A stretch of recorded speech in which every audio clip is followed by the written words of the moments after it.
A Jinn's Wish, a GameLit urban fantasy novel, Hidden Wishes, Book 3, written by Da Wong, narrated by Patrick Zeller. Chapter 1. Magic was wonderful, amazing, and awe-inspiring. It could destroy buildings, find lost keys, and raise a sunken ship with equal ease. Magic's only limits were the boundaries of life and the imagination and skill of its user, and even the first was arguable. "So why is it I'm still doing dishes by hand?" I grumbled as I finished washing the bubbles from the last plate, then dropped it onto the drying rack with a tinkle of glass. The small kitchen I was in held the remnants of our breakfast: store-bought frozen waffles and real maple syrup, the delectable smells lingering in the air. Cream walls and 10-year-old appliances surround me while I finish cleaning up, and I wish once again there was enough money and space to put in a dishwasher. "Careful, don't chip them." The black-haired, olive-skinned beauty I'd directed my question to didn't even look up from her video game. Some awe-inspiring open-box RPG world. More research, according to Lily. But I knew it was more of an addiction. More of her way of adjusting to a world that had changed in the last 50 years of captivity in a ring. Oh yeah, Lily's a Jinn. And until I'd released her 4 years ago, she'd been stuck in a ring in an abandoned briefcase. How one of the world's most powerful artifacts had found itself in an abandoned briefcase, untouched, unopened, and unknown for decades, was a mystery I had yet to solve. If someone knew, and I was sure someone did, they'd refused to tell me. "I'd just repair them. I got that spell down pat."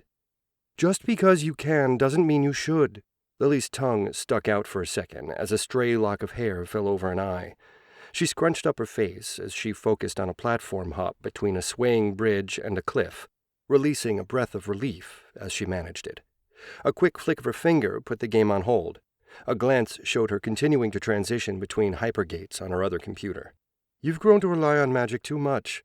Magic's an infinitely adjustable tool, but sometimes using your hands is better. Knowing when to stop relying on magic is just as important." I sniffed, shaking my head.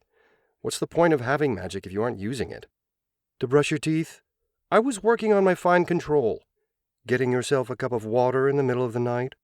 "It was—" My voice dropped as I winced slightly. "Cold. My bed was warm." "And you used 4 different spells to get yourself that cup." "Just 3, I protested. Scry to shift my point of view so I could see the cup from downstairs, levitate to move the cup, and light because I hadn't bothered to switch on the lights. "You forgot your force fingers." To turn on the tap, of course. I'd forgotten about that. A few years ago, splitting my focus to cast 4 spells, even 4 cantrip-level spells like this, would have been impossible. I'd made great strides, but maybe I'd gotten a little lazy. But it's not as if magic is addictive, or doing harm to my body to wield. Lily huffed and crossed her arms. "I told you before, it's a matter of mental flexibility. If all you can see is how to use magic, you stop seeing any solutions except for a magical fix. If you want to become the strongest, you can't be limited, even by your own thoughts." My lips curled up, a sneer forming as I instinctively fought against her recommendation. That I had fought and lost this argument already was part of the reason why I felt rather petty about this entire thing. I understood her point, probably even agreed with it to some extent, but it was a conceptual idea, one that had no real bearing on me at the moment. The kind of research and spell creation she was speaking about was for the archmages, individuals who, if I used my own little cheat system, would be in the high hundreds. As for me, I was a measly level 63. Seeing that she had won, Lily turned back to her game. Before I could decide on my next step, rapid knocks came on my door. As I threw open the door, I was surprised to see Shane, a deep frown creasing his short, bearded stature. It had been ages since I'd seen him, not since I'd managed to put a tracking enchantment on Charlie's collar, allowing Shane to track his cat. It was one of my better enchantments, especially since it drew its power source from the ambient mana of the world. "What's wrong?" Better to show you." "Charlie okay?" I said as I grabbed my coat off its hook. Shane bobbed his head and stepped out. I followed the taciturn dwarf as he headed down the street. As we walked, I noticed how Shane kept turning his head, deep-set eyes growing deeper as he spotted our watchers. "Don't worry about them." I said. "They're keeping an eye out for me." How many? 5? No, 6 groups now. I let out a huff of exasperation. Among them, the Mage Council, the Knights Templar, the 𝗬𝗏𝗵𝗺𝗁, and the FBI watched us from the various houses lining the street. I was somewhat amused that the majority of this street and a portion of the neighborhood had become supernatural central. Forgot about the druids. They're the latest. Druids? Shane twitched, hunching lower. I wondered what the story was there. I shook my head. Don't worry about it. It's a long time before they'll do anything. In fact, this is probably the safest street in the city. Shane grunted in acknowledgement. I was no longer surprised by the details your generic supernatural denizen knew about my situation. One thing I'd learned about the supernatural world was that they gossiped worse than a group of mahjong players. Seriously, you'd think it was a superpower among the supernatural. But if you consider that even the biggest supernatural population was only the size of a small town, the gossip made sense. When there wasn't much in terms of laws or bureaucracy to fall upon, reputation and knowledge became the currency everyone banked on. Safer? Shane fell silent. I couldn't help but notice his body language, the way he hunched in a little, the way he kept sending glances toward me. Running around playing troubleshooter has meant that I've had to learn to read people a little better. It's surprising how much body language stays the same, even across supernatural barriers, but that might be a result of everyone forced to interact with one another constantly. Eventually, we left my neighborhood and headed not for his, but another nearby street. There, the buildings were a mix of ground-floor retail and 2-story apartment complexes, keeping the street vibrant and busy, at least during the weekends. Weekdays, like today, things were a little quieter, though not quiet. Bisecting Spruce Street were numerous alleyways, and it was down one of those alleys Shane took me. As we walked down the dumpster-filled alley, I couldn't help but look around. Sad to say, my life had changed significantly enough that wandering down strange alleys and looking for trouble wasn't that uncommon. From goblins living in the trash to devil rats, alleyways and garbage dumpsters were a thing. My increased alertness was the reason I sensed the shift in Shane's demeanor. I was looking his way when he turned and plunged a knife into my chest, going straight for my heart. I shifted aside enough to avoid sudden death, but not enough to stop him from putting a bleeding hole into my lungs and tearing open a portion of my chest. A reflexive mana bolt punched Shane back, sending him stumbling into the wall. As if the attack was a sign, the dwarf rippled, his body elongating and lengthening even as his skin lost color and his beard shed. "Doppelganger," I snarled. My force shield caught his lunge, turning the blade. Not that the not Shane gave me enough time to catch my breath before he stabbed at me while I clutched my wound. Only the training and the numerous near-death experiences I'd had allowed me to keep my focus on my spell. Well, that and the cheat spells Lily had stuck in my mind, allowing me to call them forth at a snap. Even so, it was all I could do to hold him off with one hand and keep my wound closed with the other. Time to die, warlock. The doppelganger kept attacking with one hand, but I was surprised to see him pull out an all-too-mundane grenade with the other. He stopped long enough to pull the pin on the grenade. I was grateful for his mistake, as adjusting an existing shield was easier than casting a new one. The math, the change in the ritual runes in my mind, expanded the force shield and curved it, making it a semi-solid, concave shield that faced the monster. Then I shrank it as fast as I could around the doppelganger, even as he lobbed the grenade at me. The 2 large eyes of the gray humanoid widened in surprise and fear as the grenade bounced back. He turned to run, an action that I mimicked in order to back off as fast as I could. I did my best to contain and redirect the fury of the explosion, guiding the shrapnel and fire at my opponent, but my shield could only hold so long. And then I was on my back, staring at the stars, my ears ringing from the noise, bleeding out. As I lay there, I couldn't help but wonder, who had sent an assassin after me? By the time my guardians arrived, I had managed to stop the bleeding with a greater heal spell. The accelerated healing spell started by clotting my wounds, then slowly stitching the wounds closed as I held myself together. Of course, it left a big scar, but at this point, scarring was pretty much a given. Over the past few years, I had only managed to ensure that my face and neck were free of major scarring, allowing me to visit my family without serious questions. Well, except the one time I turned down a visit to the beach. Greater heal cast, synchronicity, 84%. A rather pitiful synchronicity rate, especially after so long, but I was still struggling with that spell. But unlike my normal heal spell, it had the advantage of fixing minor problems, like a flooding lung. Wizard Tsien, do you require additional healing? The Templar standing over me was giving me the stink eye. He was in full tactical battle gear, ranging from a Kevlar vest with multiple pockets, a couple of knives, a spiked stake with silver and wood, and, of course, guns. Lots of guns. No sword, though the knife strapped to his thigh was big enough to be considered a short sword. Ever since 𝗏𝗏𝗄 left the Templars, our brief interactions have been less than friendly. I'll live. I staggered to my feet, pressing at my wounds and looking at my bloody clothing. Thankfully, I'd remembered to bring my damn bag containing an extra set of clothes. Over the years, I'd had every kind of body fluid splashed, vomited, and thrown onto me. An extra set of clothes, carefully wrapped and sealed in an extra-large Ziploc bag, was a minimum requirement for my lifestyle. Though getting stabbed by a friend was a new one. Is Shane dead? The reply came from the druid walking over. You'd think a druid would be an old man with a long white beard and a gray or green robe. No. The druid set to guard me had a carefully manicured, villain-style goatee, long hair, and mascara.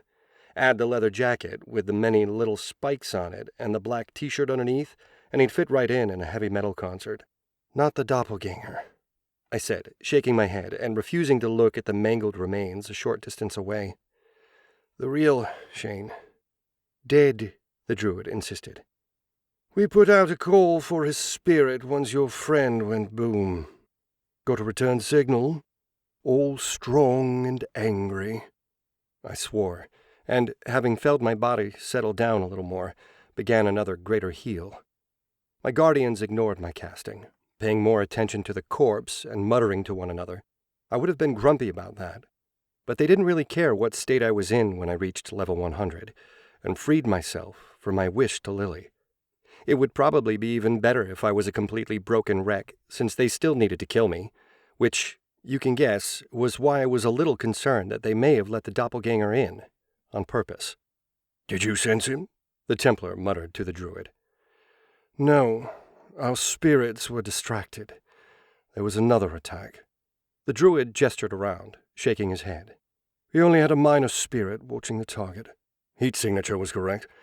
Dwarves and doppelgangers run hot, which is probably why they chose him, the Templar said, running a hand through blonde hair.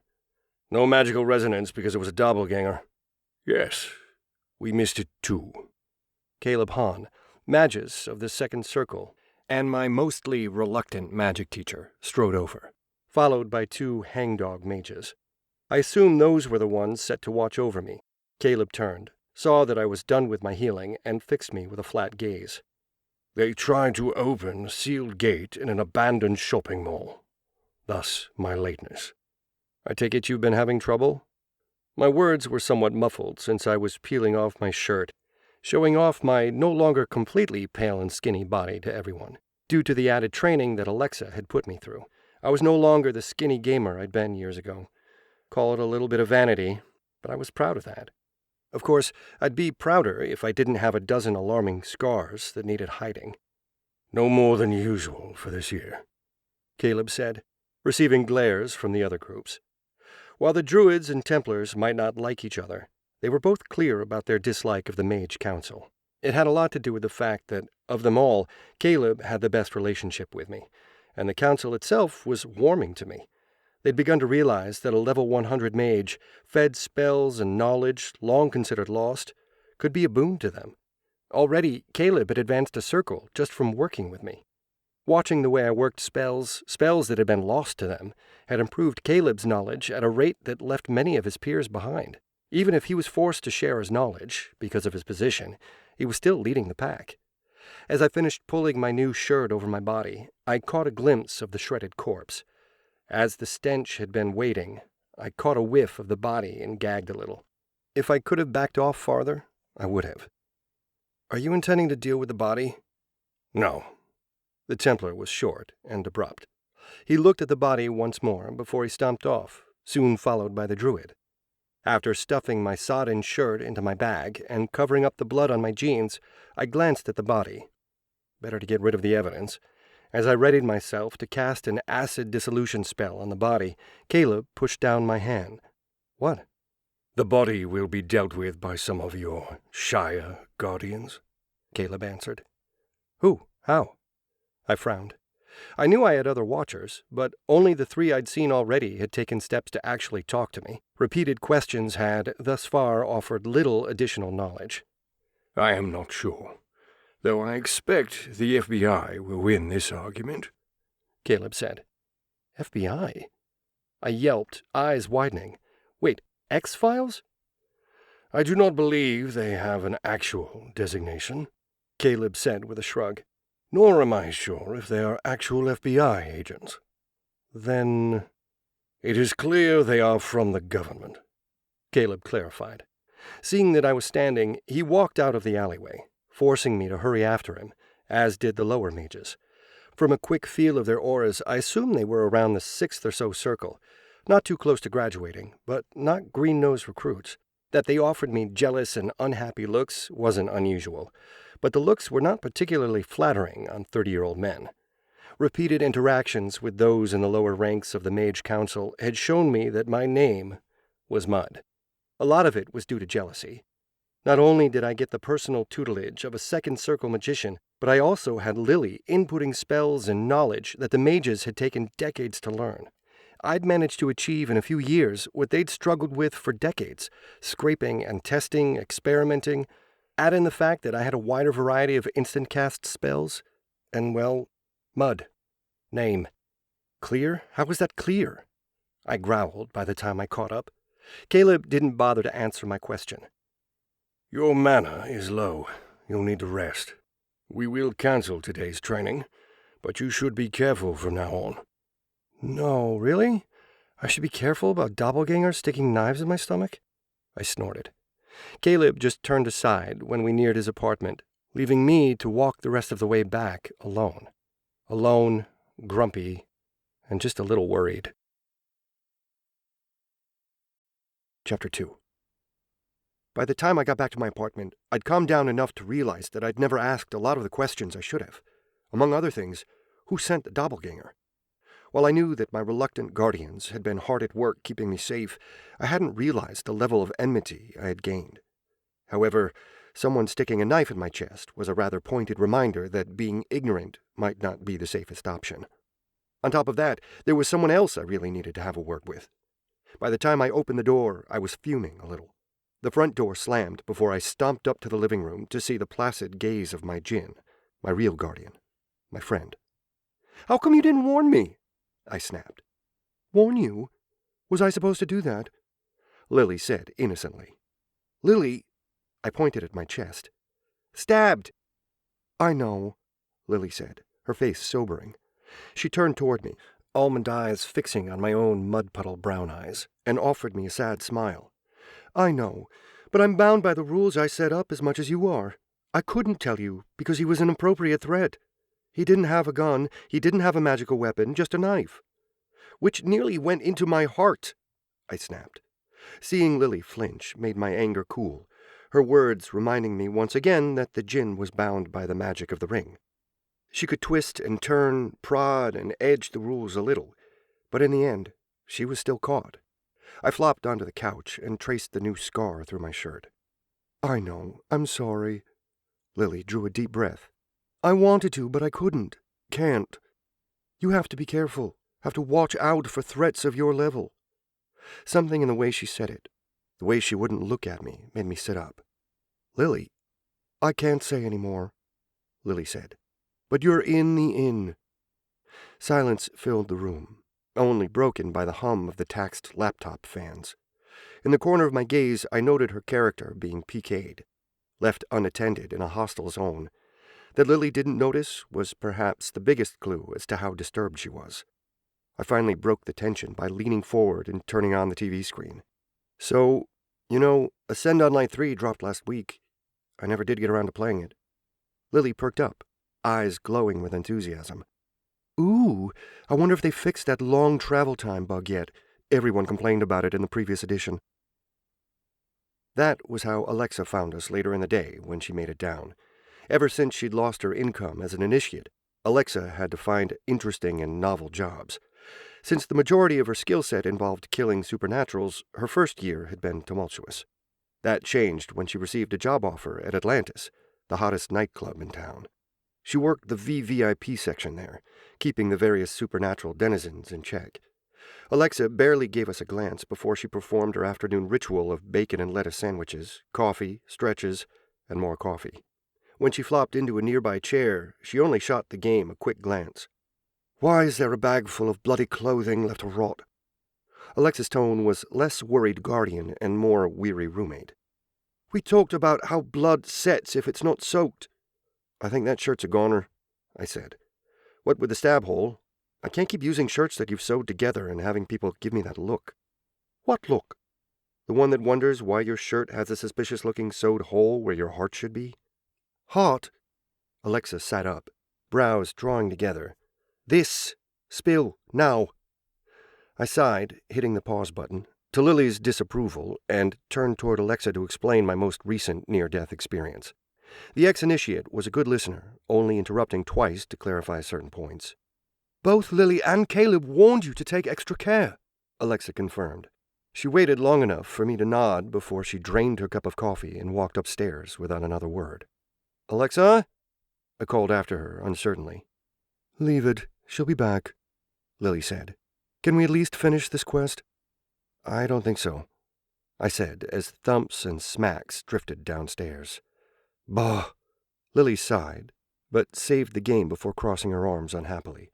A moment later, she let out a yelp of surprise when she spotted her still-open laptops. "When did I die?" In short order, 𝗏𝗏𝗻 came back down with a series of folders. She dropped them on the coffee table before leaving to get even more. Curiosity made me browse the carefully labeled folders, only to shiver as I read them. The Illuminati, the Mage Council, the Knight Templars, the Druidic Order, and even the Council of Shadows and Dark Races were there. Every major power I could name had their own folder, some thicker than others. "What is all this?" I said as I picked up the folder for the Mage Council. Personnel files of familiar faces greeted me, each file offering a detailed chart and had at least one, if not more, pictures attached. Surprisingly, the files even listed their game data. Or perhaps, as I considered the information, it shouldn't be such a surprise. After all, Lily's game data was a good, if rough, estimate of threat level. "Everyone and everything that has taken interest in you," 𝗏𝗏𝗻 said, tapping the files. "At least the ones I know of. Some are, well, a bit more circumspect." To underline that, she prodded a rather thick folder that just said, "Miscellaneous." "You've been keeping track of all this?" I said, my eyes widening in disbelief. "But why?" "I am your friend, you know. Also, I'd like to know who might want to blow up the house I'm living in," 𝗏𝗏𝗻 said. "Now, you said it was a doppelganger?" I nodded dumbly, and 𝗏𝗏𝗻 frowned, staring at the pile. "Let's split them, then." "By ability, then likelihood of using them." I groaned, but chose not to complain, taking my stack of the pile. In truth, it didn't take long for us to separate the various groups, with some, like the Mage Council, having the ability but not motivation, while others, like the Templars, having no ability or motivation. In short order, we had a small pile of likely suspects. "The Council for Pagan Religions," I said, running my finger over the folder. I noted the numerous smaller file folders contained within it. Among them, the Druids. "Tell me again about them." Lily looked at 𝗏𝗏𝗻, who spoke while she headed over to the coffee pot. "A more recent invention. Until the 60s or so, the various pagan religions and magic groups worked individually, but the hippie movement brought a surge of interest. Rather than stand aside and potentially miss new recruits, especially considering how small the groups had grown, the council formed. It has representatives from everything from the Druids to Wiccans to Native American shamans." "Wasn't there something about how the Mage Council and some of the other groups tried to suppress the council members?" I said. "Yeah, the beatings, Canada's residential schools for the First Nations, all of that was because the other powers were pulling strings." 𝗏𝗏𝗻 made a face. "Not that a lot of strings needed pulling." I grunted in understanding. While the amount of influence supernatural groups had on the governments of the world was not insignificant, most government policy was a matter of shared interest than a single power or powers calling the shot. In most cases, a supernatural group would work a bunch of human special interest groups to have policies come through. The problem with influencing entire nations was that you were dealing with hundreds, millions of people.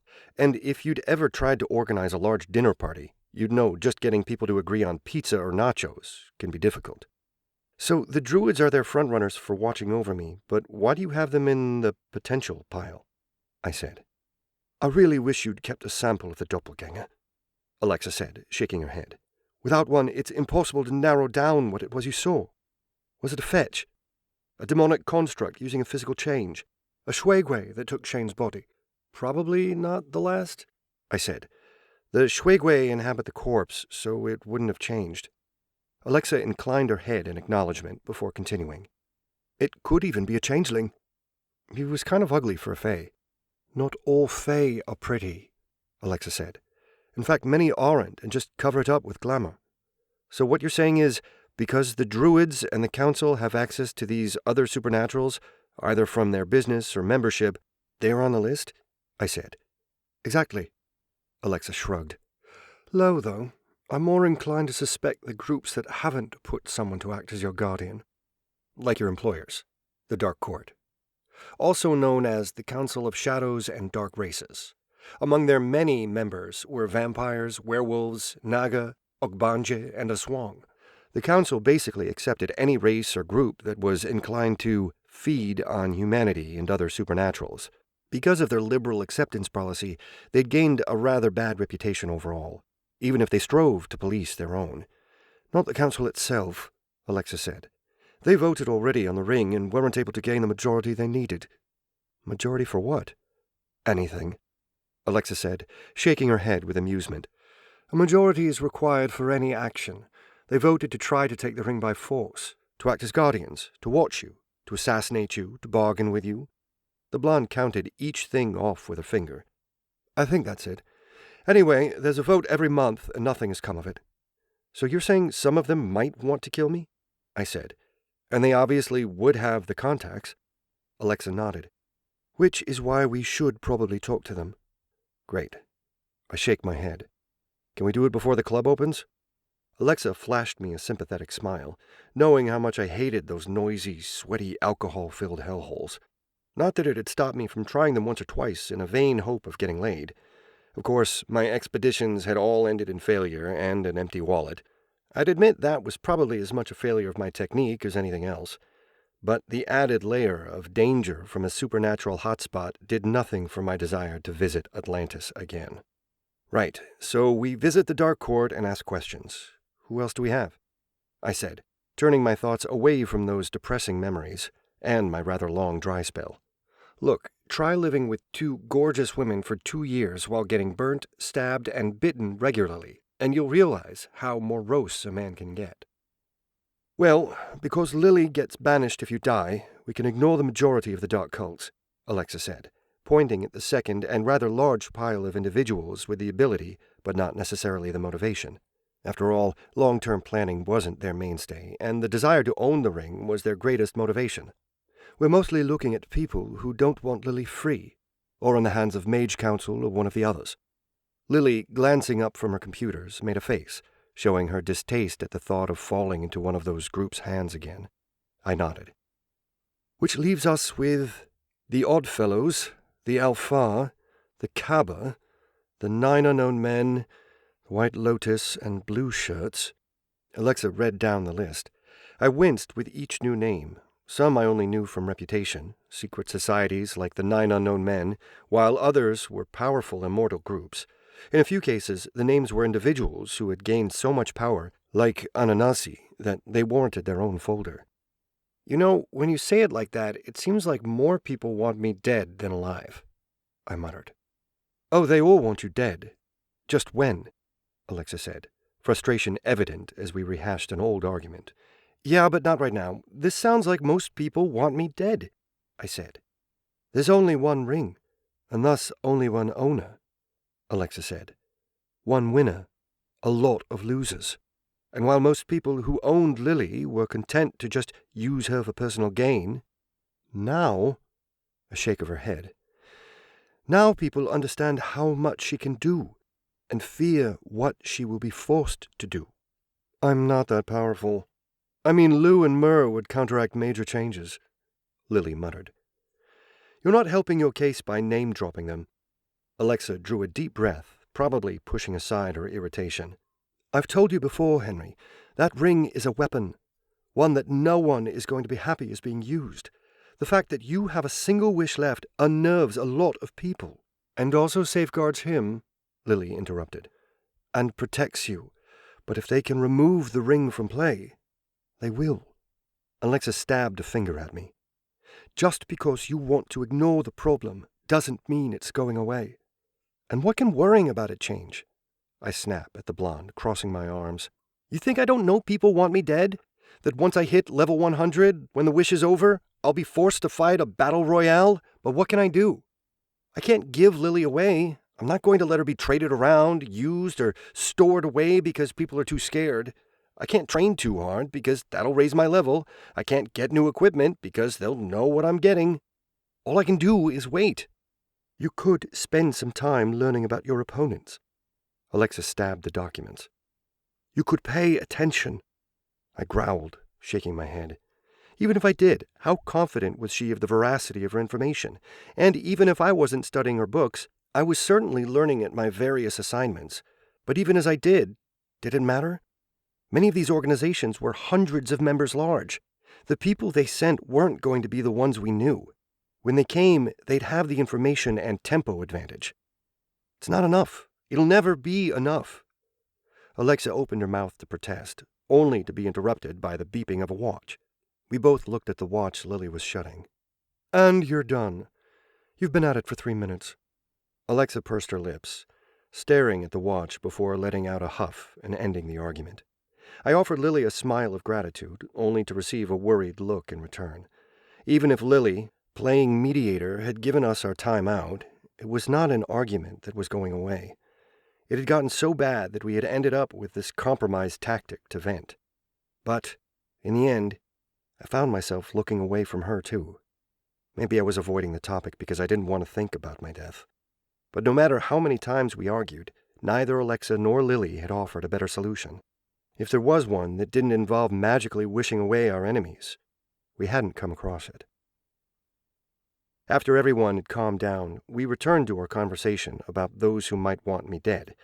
The problem was, the list was extremely long, and our actual facts were extremely short. Without the corpse and the results of any analysis, we could only work from the most basic of descriptions, and unfortunately, that description fit a wide variety of creatures. A good 2 hours later, we'd gone through every document and website we could find and narrowed the list down to a half a dozen types, none of which was supposed to have any real presence in the city. But globalization had brought about a large number of good and ills, including the globalization of supernatural assassins. No longer did you need to rely on the untalented and limited pool of killers and thugs in your locality. Now, with an appropriate posting, or contacts, you could hire an international assassin. Yay. We're getting nowhere, I said, pushing aside my laptop. Unless we can get the body, this is a fool's errand. And even if we did figure out who it was, it doesn't bring us any closer to who hired him. So what do you want to do? Alexa said, slipping a bookmark into the book she was reading before closing it. We go talk to your bosses. At Alexa's grimace, I pushed on.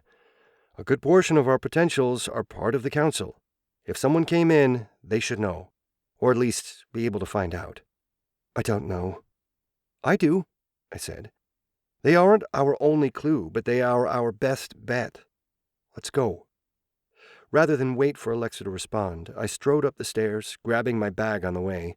Upstairs, I threw in a new Ziploc bag of extra clothing, a traveling first aid kit, and looked around before deciding on grabbing my latest experiment. Puzzle ward blocks. See, wards needed 2 different things. The actual carved wards themselves and the power to charge them. The best option was to charge and carve the wards at the same time, to imbue the wards with the powers you needed. In fact, for the vast majority of mages, that was the only way they knew how to do it. I wasn't the vast majority of mages. Lily had dumped a ton of information into my brain, and after some initial teasing of the spell forms in my mind, I'd realized that many of those forms, especially when linked to a ward, were independently functional. That meant that I could, as I'd done, carve individual wards, the code of a spell, independent of purpose and power. They were just simple blocks, but if put together in the correct sequence, they created a new ward spell, which was why I had 3 12x12 grid mahogany wooden frames in hand with a series of carved wooden ward blocks, already inserted for a force barrier and a Ziploc bag of other code blocks, ready to alter the spell. None of the blocks were as strong as a purpose-built ward, of course, but it was infinitely more flexible. No longer did I have to carry around a single block for each specific spell. I could adjust the blocks as needed, though I also grabbed 3 of my one-use blocks, ones that threw up force walls, and added them to the side pockets of my bag. Sometimes disposable wards were good. On that note, I added an inscription pen, one that I could use on most materials to carve wards into barriers. When I looked at the corner, I spotted my staff. The staff was a new project, a long, painstaking project, and my graduation examination from Caleb.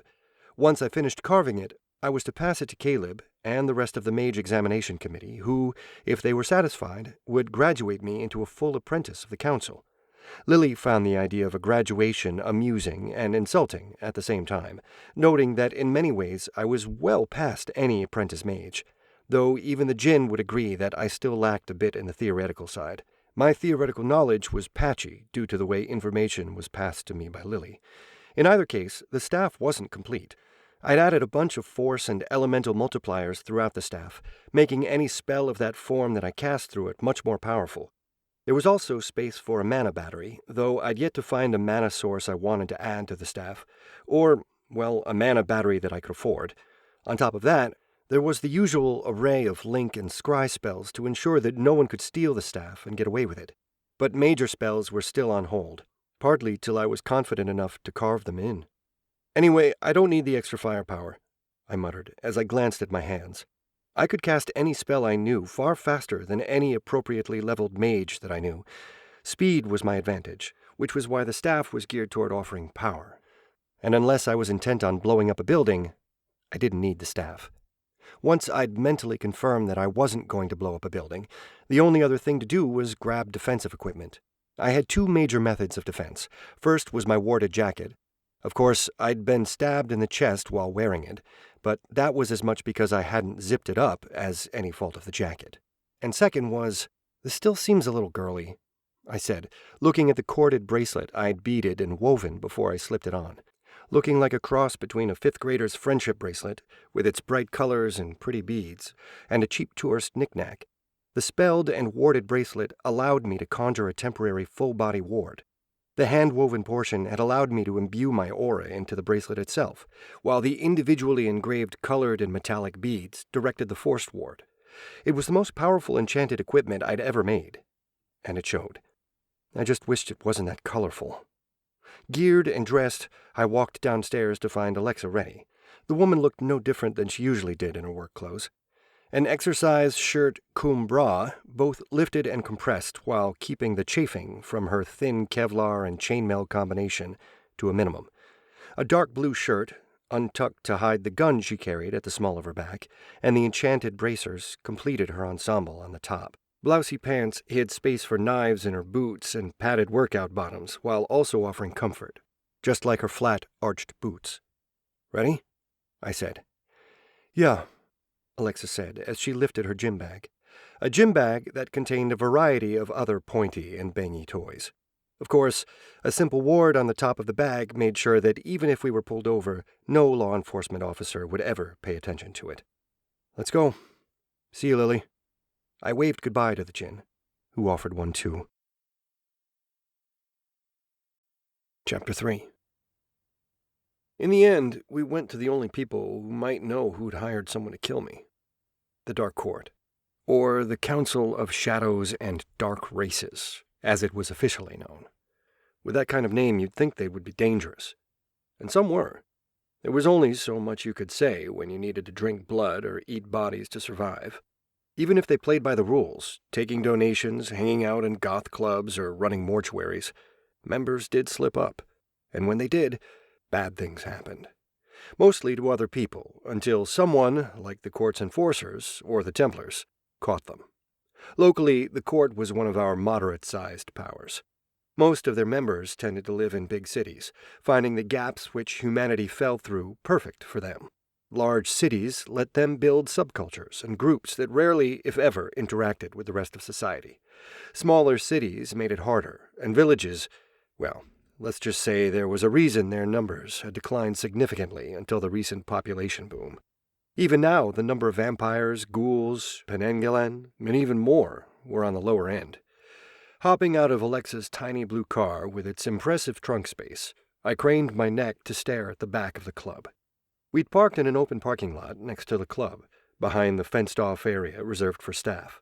An automatic glance picked out the half-dozen closed-circuit cameras on the brick building. A slightly faded mural of a dark, oppressive woods at night facing me. It was an impressive work, more so when viewed through my mana sight. The mural itself helped hide the numerous enchantments painted on the wall, the runes of protection, detection, and reinforcement blending right into the swirling mass. It took me about 10 minutes to note that there was no way I'd be able to pierce their defenses, not at my current level of understanding. "Henry?" Alexa asked. "Just checking out the building," I said, squinting and dismissing the vision. The late afternoon sun beat down upon me, making me blink rapidly as my eyesight restored to normal. It was unseasonably hot for a late autumn day, which was annoying, especially since half of my protections were sewn and inscribed into my coat. Unfortunately, I'd run out of space for a cooling ward, meaning that wearing it in the heat was sweaty and uncomfortable. It was no wonder that so many mages dressed like professionals with suits and trench coats. The extra layers of social formality and professionalism were a perfect cover for the enchantments and protections we all wore. However, as much as I could understand that line of reasoning, I refused to give up my sense of style. If I'd wanted to look like a constipated professional, I would have become an accountant like my parents had insisted. No, I'd sweat in my stylish black leather jacket. "Come on, you've been here before," Alexa said, grabbing my arm and dragging me forward. She stopped after a moment and frowned, tilting her head as she looked at me. "You have been here before, right?" "To the most stylish, expensive, and loud club in the city?" I said, looking at Alexa as if she was crazy. After a moment, Alexa let out a shuff of laughter. "Right, sorry. Forgot I was talking to the introvert. Not that much. I have gone to clubs." I paused as Alexa rapped on the employee's entrance, the heavy security door offering a muffled reply to her insistent knocking. "But this one's a bit out of my range. I don't think they'd let me in even the back door if this wasn't the day." "It's not that bad," Alexa muttered as the door buzzed and she opened it. Within, the club's employee's entrance was filled with metal shelving holding everything from additional tablecloths, cardboard boxes of unknown contents, and cleaning supplies. The boring cream walls were a stark contrast to the glamorous main club floor, or at least I thought so. It wasn't as if I'd ever entered the club floor. As Alexa turned the corner and opened the door to the staircase leading to the basement, I noted that I wouldn't see it this time either. And if I felt a flash of disappointment, I pushed it aside.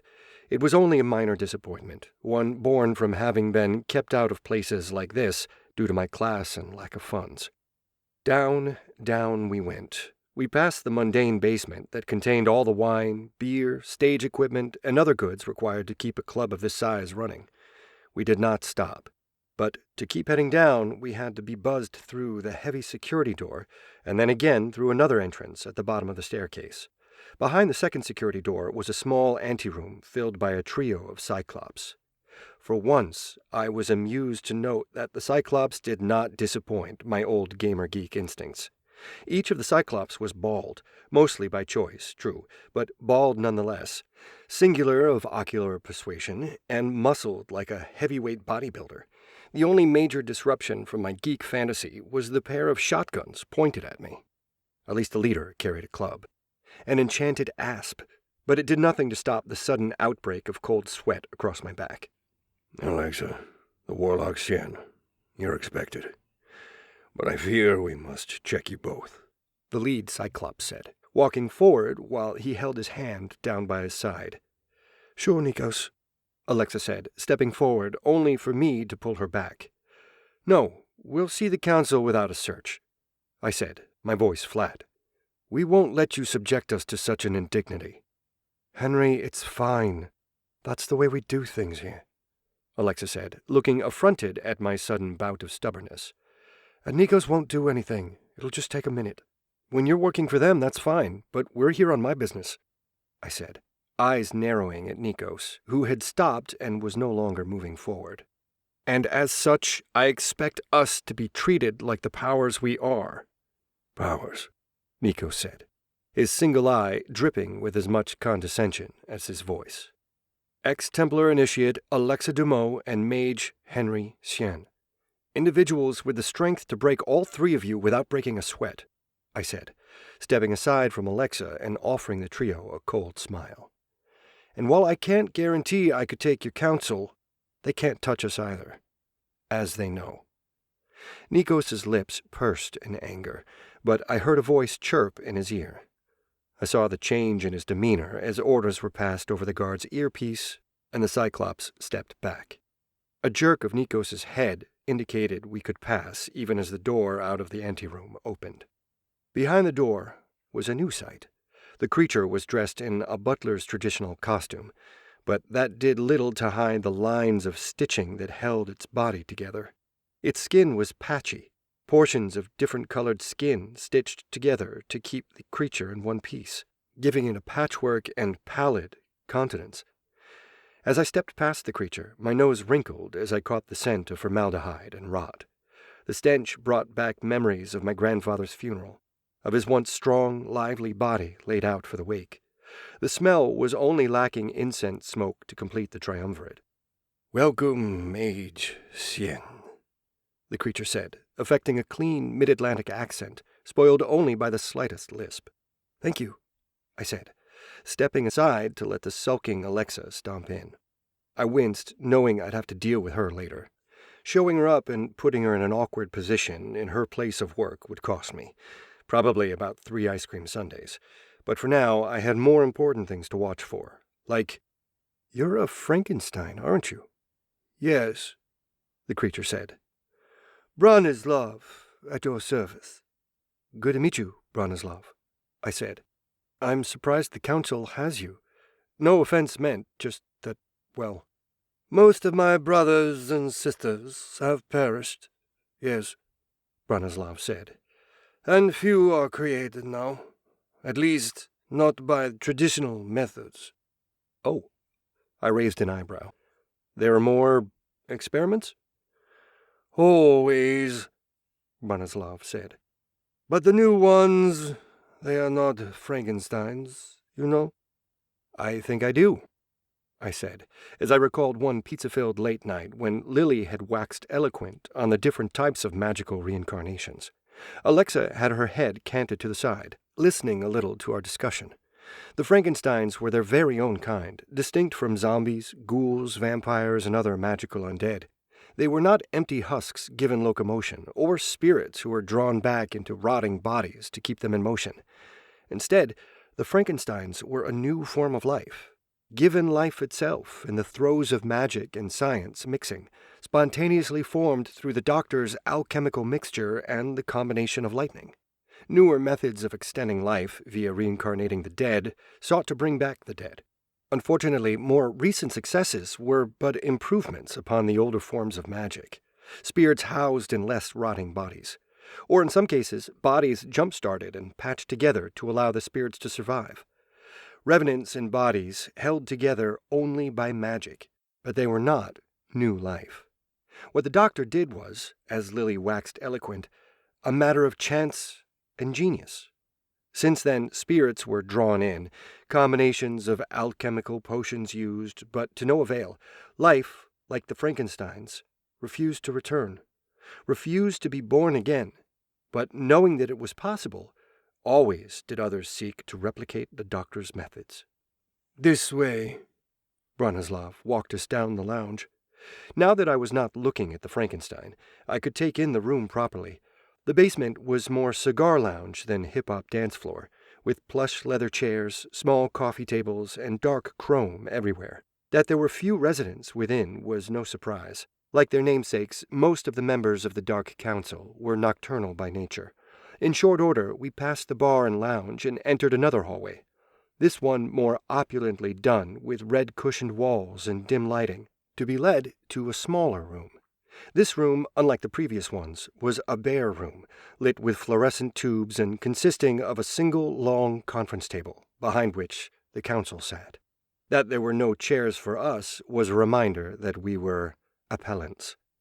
That a discreet but large drain was set in the middle of the floor, very near where we stood, was ominous, as were the dark discolorations around the drain itself. Rumors of self-run trials and punishments rose in my memory, and from Alexa's sudden wariness, in hers too. "Never been here," Alexa said, her hand dropping to her side. I knew she carried her knives there, having abandoned her spear since we weren't here to fight, no matter how aggressive I might be. "Doubt they bring good employees here," I said. "I shall see you out when you're done."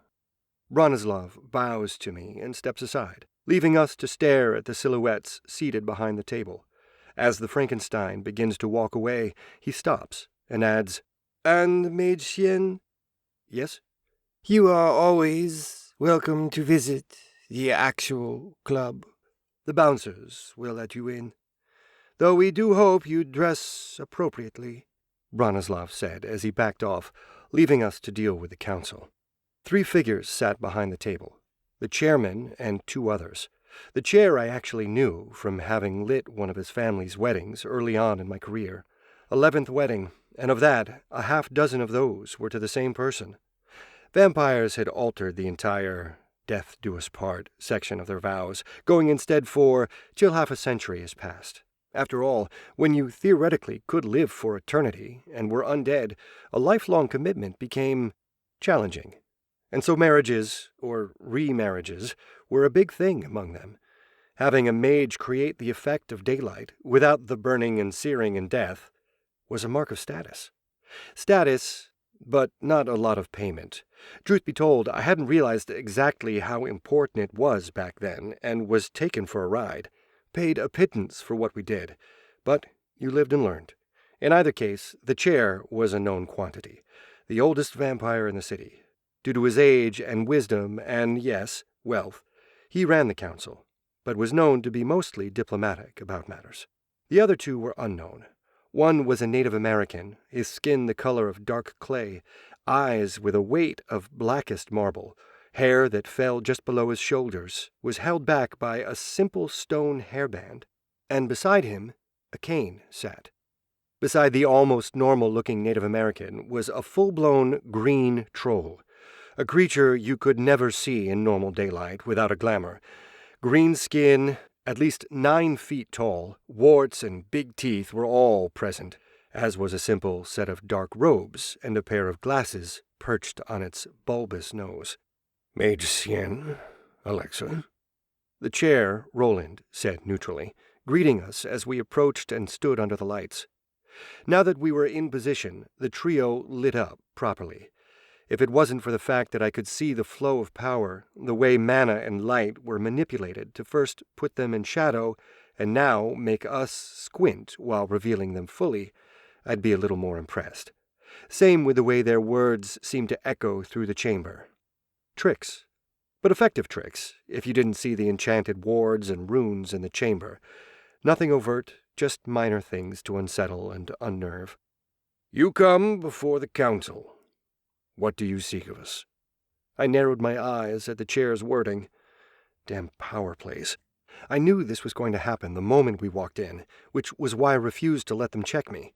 Ever since it had become clear that the Mage Council had pretty much claimed me as one of their own, my interactions with others became complicated. Information. I paused, considering, but decided to play it out. "We seek information, and are willing to bargain for it." "By the old edicts?" the troll asked as he leaned forward. That simple act was rather intimidating, when the creature leaning forward was that big. "Hell no," I said, shaking my head. 1, I'm a modern-day kid, and 2, I'm not an idiot. "Pity," the Native American said. I narrowed my eyes at him, watching the way mana played over his body, was drawn in and escaped.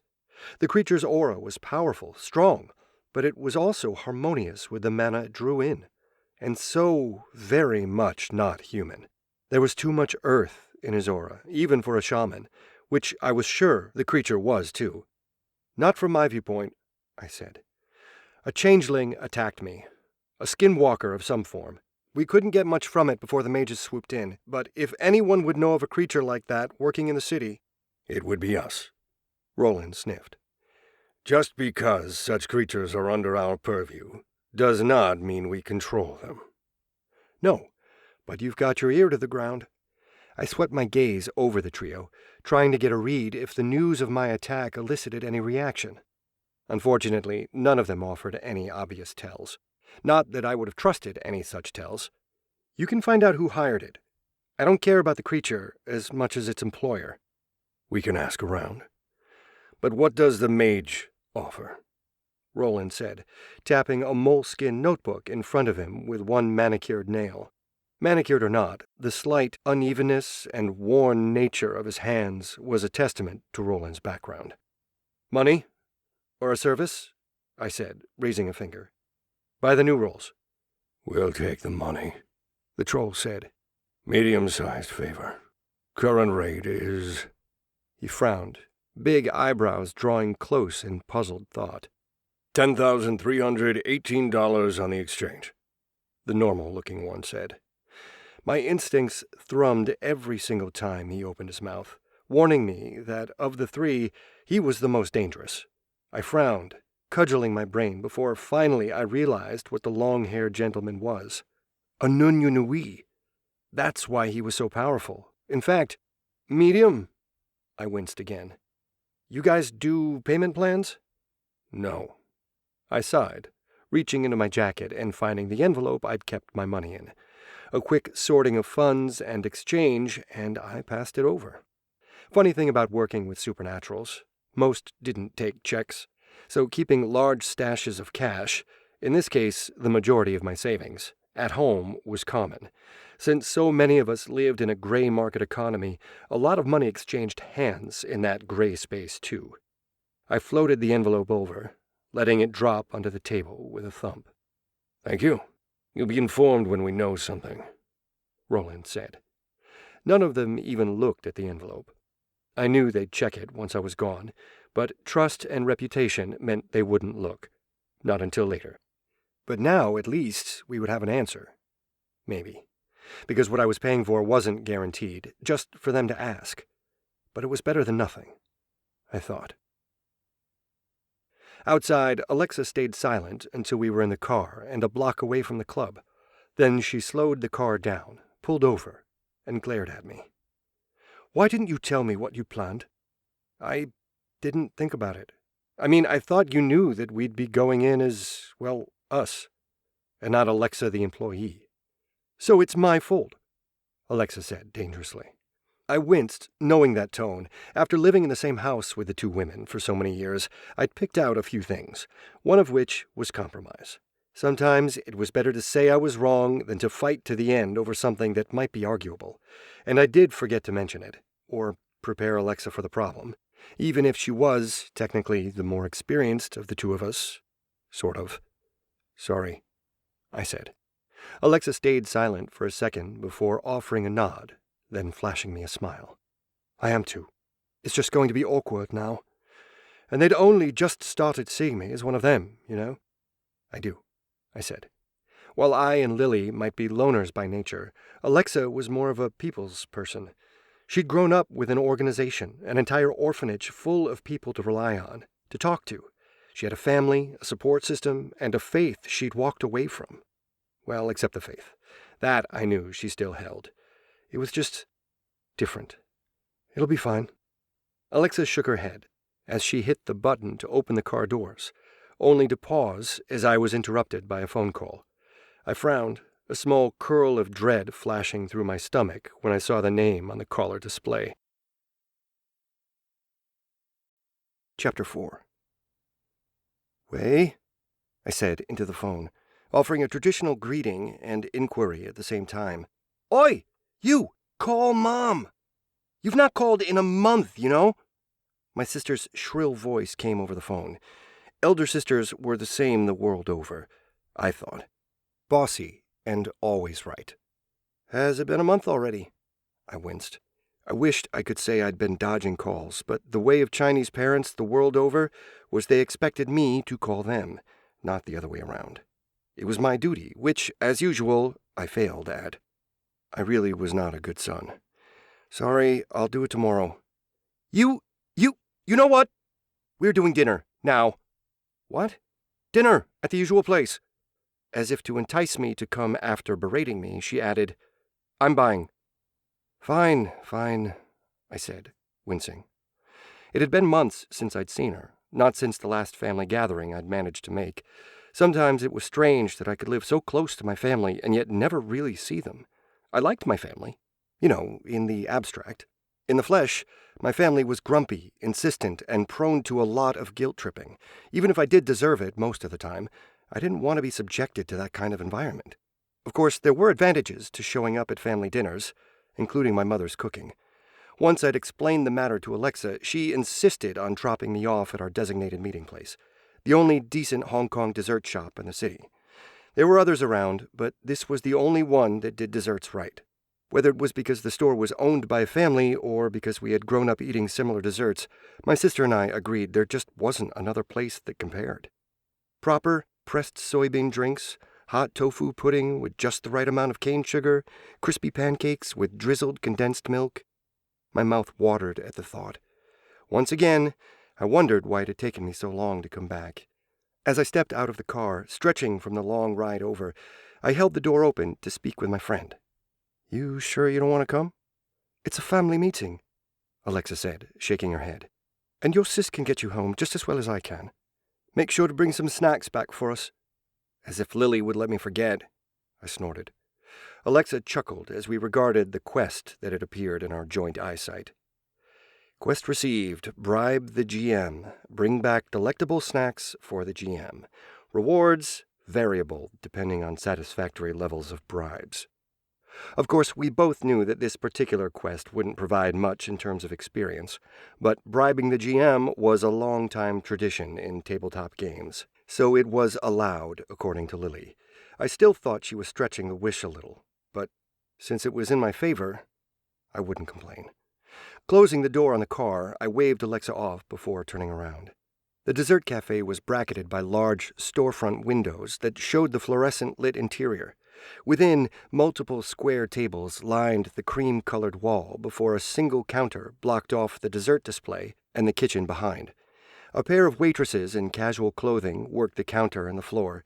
Students on a late-night food run, tired professionals, and a single 4-person family filled the small cafe. But my sister was not among those present. Having scoped out the location, I walked in and was quickly shown to my seat. The red upholstered chair squeaked slightly as I placed my jean-clad derriere on it and flipped open the presented menu. An order of non-caffeinated bubble tea later, I was resting quietly against the hard chairback when my sister breezed in. Terror of my past, annoyance of the present, my future berater, stalked towards me. She barely crossed the 5-foot line by a pair of inches, though you wouldn't know it as her 3-inch heels took her from vertically tiny to just short. Petite or not, my sister had enough attitude to take up a room, and the delicate features that had men clustering around her whenever she went clubbing. Hey, sis, I said, waving from my seat. Katie, Catherine, but she hated the full name, took a seat and glanced at the menu. You ordered yet? I shook my head. Good. You always get it wrong. Waving, she got the attention of a waitress and fired off a series of orders before turning her piercing attention on me. You're looking good. Added a bit of muscle. And that jacket's new. I glanced at the enchanted coat and shrugged, grateful that the enchantments were on the inside. Not that they looked like anything but weird runic glyphs, badly sewn or burnt on. One thing they didn't discuss in all the books and fantasies was how hard it was to actually do the work. I swore if I was in a proper game system, I'd have sewing at level 5 already. Thanks, I said hesitantly. So this new job of yours is going well? Katie said, eyes narrowing. It's piecemeal, but there's enough money in it. I knew the question was about more than money, though money was a big part of the conversation. After all, it was hard to be healthy and happy when you were struggling to make ends meet. Not impossible, just hard. And what is it you do again? I suppressed the smile that tried to creep onto my face. I'd been purposely vague with my family. Hard to say I run quests, make minor magical items, and occasionally kill monsters, with a straight face. Among other things, my liberal, civilized, and worrywart parents would freak out about the idea of me getting injured.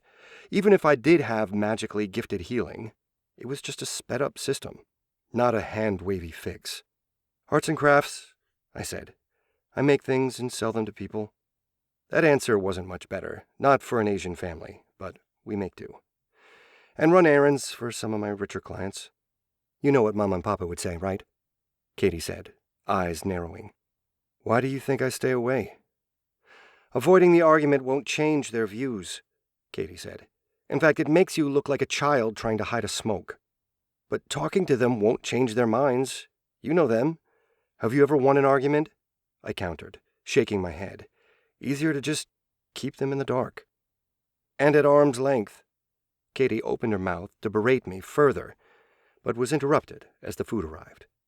When the waitress left, I picked up a sesame ball and dropped it on her plate. This isn't over. Food first. I popped one of the balls into my mouth. Katie sighed, but dropped the conversation, allowing us to focus on the dishes. In short order, we were done, replete and less angry. Henry, you need to call and visit more. Staying away hurts them, you know that. I know you know that, so why? I grimaced, but stayed silent, not having a particularly good answer. Katie sighed, shaking her head, and pointed at me. Ever since you started this new job, it's been like that. I don't think we haven't noticed the new scars and the muscles. Are you part of a triad, a gang? Of course not. Katie smiled slightly at how fast I replied, taking it for the truth it was. I was just grateful that I hadn't tried to overthink the question, since the Mage Council could be considered a weird cult. Not a triad or gang, but, you know. Then where are you getting all this money? I don't believe you're earning that much just running errands. Well, I don't care if you don't believe it. It's the truth. I paused, then added, Okay, not just running errands. I get a bunch from selling my stuff. Your stuff. Katie waggled her eyebrows, and I snorted. Not that kind. True. You have no chance of earning a living that way, Katie said. I sniffed, but I had to admit I was grateful that we had shifted our talk in a new direction. For a time, we turned to happier things, like discussions about Katie's lack of a love life as she pursued her career in the banking industry, about old friends and past experiences. We talked like family did, about nothing important and everything, and I couldn't help but forget some of my worries. Forget about the fact that someone had tried to kill me earlier that day. I reveled in the normalcy of the conversation, and my sister, the smart woman that she was, noticed it. Eventually, the waitress gave us a look, hinting that it was time to free up her table. I paid for the bill, making sure to leave a generous tip, an act that made Katie raise an eyebrow, though she didn't pursue it. Our congenial atmosphere lasted until she dropped me off at home. Then she put a hand on my arm, growing serious. Henry, call them. And consider trusting us. Whatever is going on, you know we'll support you. I flashed her a quick, wry smile and nodded, detaching my arm from hers as I opened the door. Family, obligation, responsibilities, I was never good at them. Not at home, not in person, but I'd try to call them more often, even if I had to lie. Because for all that I wanted it otherwise, might want it otherwise, my life was not one I'd drag them into. Chapter 5. The next morning, we pulled up to the scene of the crime.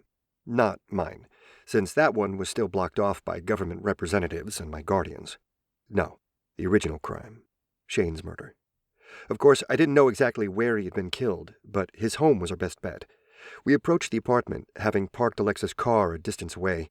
The ex-initiate had her gym bag slung over the shoulder of her enscrolled winter jacket. It was rather nice of her friends from the Templars to send that to her for Christmas last winter, even if the note guilting her for leaving had been rather passive-aggressive. Still, the coat was both armored and imbued with faith magic, such that she was better protected against malicious magic than even I was. The flat was in one of those concrete block, low-income buildings that had been built in the 1960s and never really updated. Even the wallpaper in the corridors was faded and stained from years of use, no matter the amount of care taken for it. For all its wear, it was obvious the inhabitants of the building took good care of it. The floors were swept and mopped, the scent of a cleaning fluid assaulting my nose as I walked down the well-lit corridor. Shane's apartment was one of the larger ones, a legacy of how long the dwarf had lived there. Staring at the green door, it took me only a moment to locate the spell ward that subtly turned away unwanted visitors. This one was still intact, traces of its user still glowing. "Are we going in?" Alexa asked impatiently. Breaking and entering had a tendency to put the ex-initiate on edge, especially since she'd lost the protection of her order. "1 second," I said, touching the ward. I manipulated it, pulling forth the ward's aura. I nodded after a second, releasing the ward, having memorized the traces of the magical signature still left on it. The ward had degraded such that I wouldn't be able to track its caster, but if they used magic near me, it'd probably be possible to figure out who they were. Most likely the ward maker was dead, killed by my hand yesterday. But you never know. After that, breaking in required 2 spells, one to bypass the ward, the second to open the locks. Magic made crime way too easy. It was one of the reasons why we policed each other so much. When the governments got involved, they had a tendency to overreact. Or, perhaps because we never gave them a chance to properly react, they didn't have a middle ground. When I moved to step in, Alexa pushes me aside, shooting me a glare that I duck my head to avoid. She enters, the buckler she carried in her gym bag on her hand, while a shorter stick was held in the other. That stick, I knew, could extend to form a point of mana-imbued force. It was one of my better inventions, though the charge could only hold for about 10 minutes. It was a good thing, too, that Alexa went ahead, as 3 steps into the apartment she was attacked by a crazed ball of fur. She caught the attacker on her shield, holding its claws away from her face. A few struggles and 3 deep scratches later, I had the cat suspended in midair, snarling at us. "Forgot about Charlie?" I said. "I didn't," Alexa said, glaring at the deep scratches on her wrist. She waved for me to deal with the feline while she scouted out the rest of the apartment. By the time she had come back, I'd set up a small force wall to keep the cat contained. Alexa caught me browsing through cupboards, looking for the remainder of Shane's cat food when she got back. "Do you mind opening the window?" I said, gesturing outward. Agitated and abandoned, forced to stay at home, which he hated, Charlie had proceeded to make his distaste known. Cat urine, vomit, and feces made the interior of the apartment rather horrendous for all right-thinking, breathing creatures. Alexa quickly complied, then poked her head out the window, eyeing the fire escape before walking back carefully. Shane's residence was, beyond its feline-induced chaos, relatively neat. The dwarf had been a collector of puzzle blocks and rocks. All across the room were mason jars filled with rocks, all of them placed in a haphazard manner with no sense, at least to my eyes, for the kind of geology they contained. As for Shane's furniture, most of it was worn and marked, the few cushions split, stuffing falling out. But beyond that, there was a mild discomfort in being in the room, one that I only twigged on later. Everything was a little bit smaller than it should be. I wasn't that tall, but Shane had been, a dwarf. So, yeah. Chairs were a little lower, tables fitting perfectly for someone 4.5 feet tall. Even the step stool kind of made sense. "So now what?" Alexa said, eyeing the content cat after I'd refilled its bowls. "Now we look for a clue." "And what would that look like?" "If I knew I'd have a clue." Alexa groaned, but proceeded to help. After we finished up going through the living room and pantry together, she relegated me to the bedroom, saying how weird it would be to go there herself, while I was browsing through sock drawers and finding contents that were all too typical. I heard a shout from Alexa. "What is it?" I said, walking over, relieved to have left the bedroom. "Appointment book," Alexa said, waving at the desk she sat behind. "I think I've narrowed down his death day." I nodded, taking the book from her. We were already certain that Shane hadn't died here. Death had a tendency to release a large amount of energy and emotions, ensuring that any practitioner of the magic arts could pick out a recent death. Unless steps were taken to disperse both the lingering death aura and the magic release. But those actions also often left their mark. The appointment book was neatly organized, and it was clear why 𝗏𝗏𝗻𝗀 was certain of the day of death. Shane had a tendency to leave notes on appointments, and on the day itself at the bottom of each finished day, making the appointment book part calendar and part diary. On the day in question, there were no additional notes, and it was also 2 days ago, which made it well within our expectations. The white scarves? I frowned, tapping the only appointment of consequence. Unless he was taken while running groceries, that was our best bet. It's a Chinese group. Tong? Triad? 𝗏𝗏𝗻𝗀 scratched her head. Secret society turned supernatural group turned sort of gangsters. I know who they are, I just don't know where they are. I paused, considering. 1 second. A brief phone search later, I nodded, tossing the appointment book back onto the table. Got it. You ran a search on them. What did you type in? Supernatural secret societies Chinese? 𝗏𝗏𝗻𝗀 said. Sort of, yeah. The associations are sort of like the Yakuza. They've got meeting places that are official and meant for their members to join. Clan associations, secret societies, whatever. Since the white scarves aren't actually a triad, it was easy finding them. I said.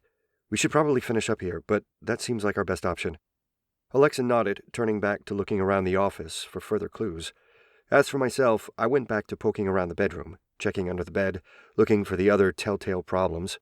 Only when I was done, finding little else but dust bunnies and a small safe that contained a gun, did I remember something important. Lily, don't I get a quest or something? I said to the empty air, knowing that the Jinn was watching over me. Of course, she couldn't talk to me directly, but I got a reply anyway. Quest. Do what you were going to do anyway. Find the people who put a death warrant out on your head and deal with them. Failure, death. Reward, you live. Also a level up. The quest notification was within expectation. The reward was much less so. I felt my mouth dry before I swiped the quest away. Like any good game, rewards were offered based off difficulty level. If Lily was willing to give me a full level, especially considering how hard the levels were getting these days, she was expecting survival to be a chore.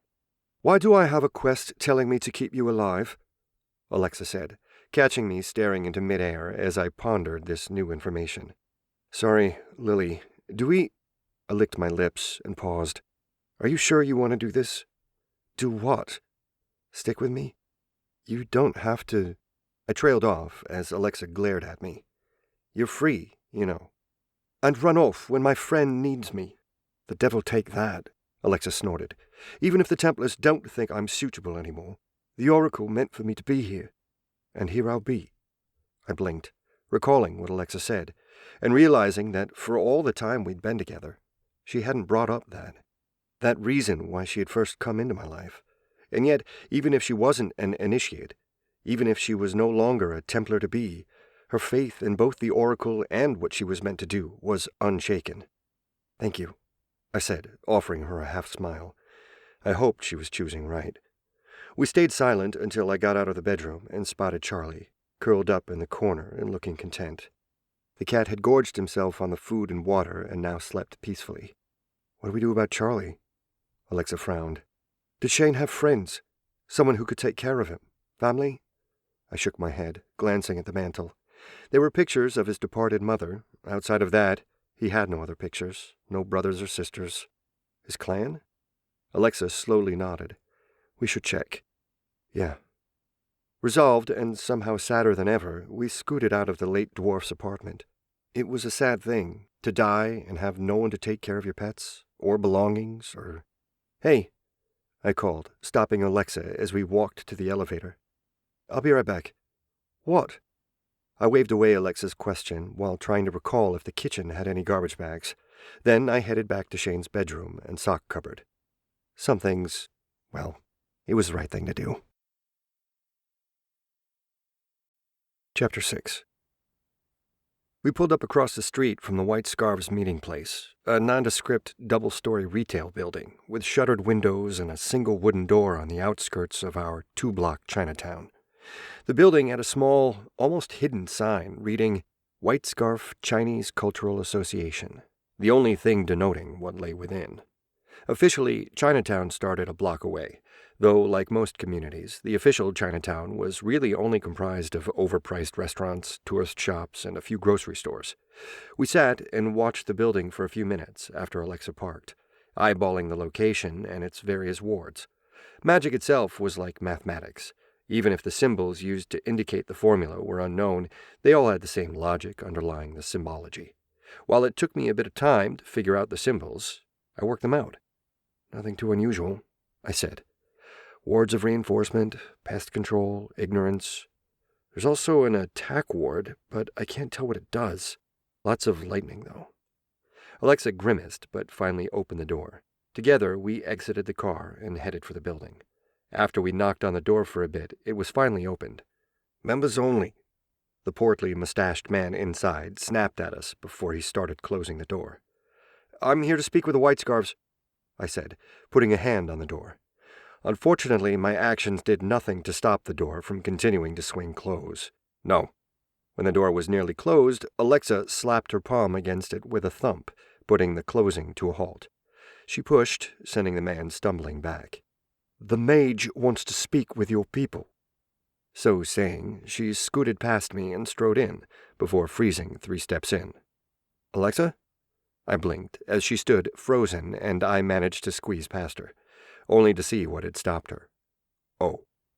A half-dozen men sat around fold-out circular tables, bottles of beer and bowls of sesame seeds spread before them. Each of the men was looking at us, the barrels of revolvers and pistols pointed directly at us. The portly man sneered. "Members only." "Yeah, no," I said, flicking my hand sideways. That was not the way I'd wanted to play it, but now that we were there, I wasn't going to let my friend be filled with lead. Power swelled as I formed but did not cast my force wall, ready to catch their bullets. Really, they should have just shot us if they intended to make use of those guns. "We're not here to cause trouble. We just have a few questions."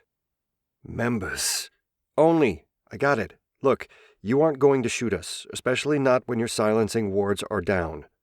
"Our wards aren't—" The door warden's eyes widened as he saw the light show happening along the edge of the property. The wards weren't actually down, but as a mundane, he wouldn't know. "So, you're bosses.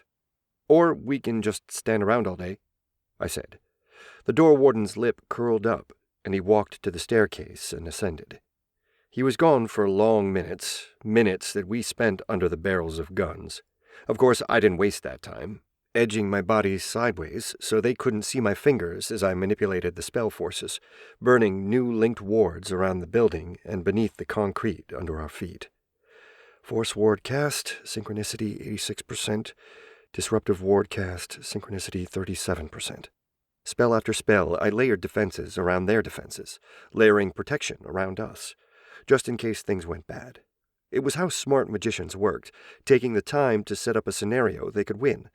I also, however, kept a close eye on how much mana I had, knowing I'd need it if things went bad. You never really know how things would play out, which was why instant cast spells, like the ones I used, were still preferred over wards and enchantments. When the door warden finally made his way down, he looked entirely put out. A few gruff words of command later, guns were put away, and we were escorted up the stairs. I had to admit my back itched the entire walk up, wondering if there was a hidden order to shoot us.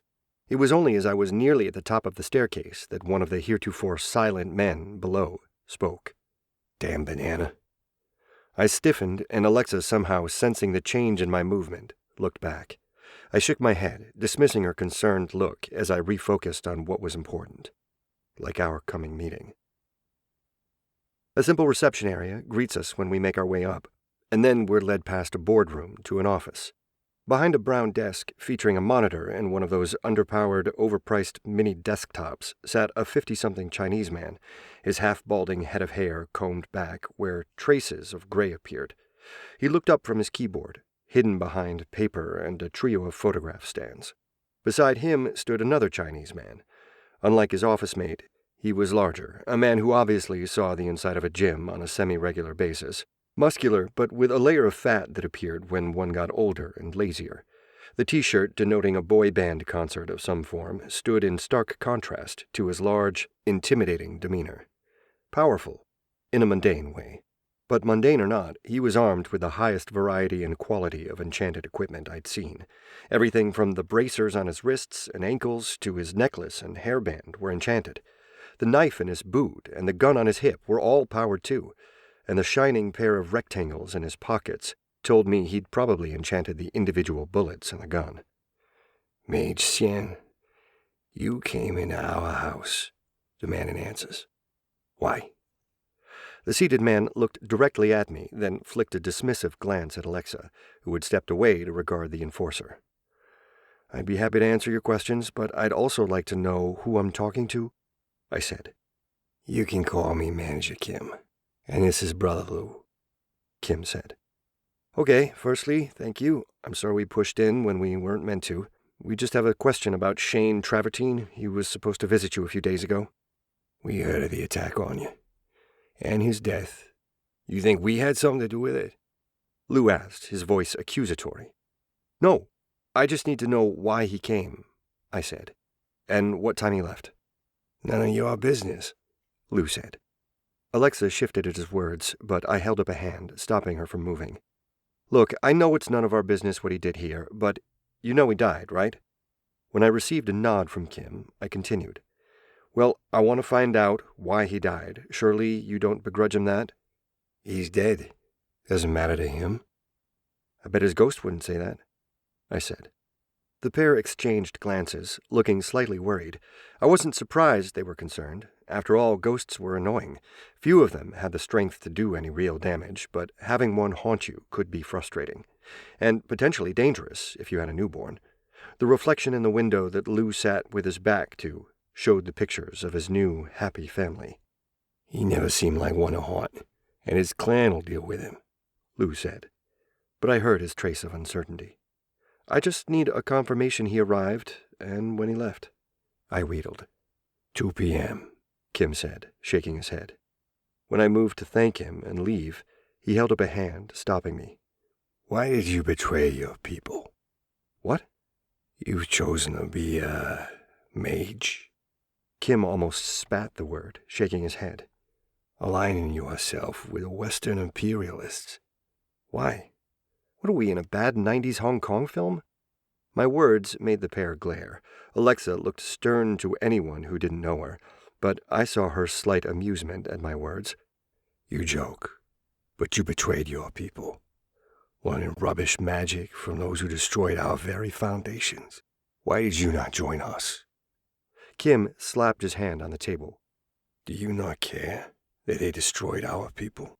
Weakened us so that we had to leave our motherland just to survive?" "Not really." How could I explain that what I learned from Caleb was mainly magic theory, concepts and history rather than detailed casting? For the most part, I didn't even use 60% of what he taught. Sure, some of the fundamentals were useful, but the magic theory that 𝗏𝗏𝗏 deposited in my brain was often more sophisticated and complex than anything I learned from Caleb. Even if I could explain that, I wouldn't. For the last 20 levels, I'd be dumbing down what I knew and cast so that I wasn't showing my entire range of knowledge to Caleb. As it was, I startled the mage repeatedly with the way I combined spells, or, more truthfully, the way 𝗏𝗏𝗏 taught me to combine spells.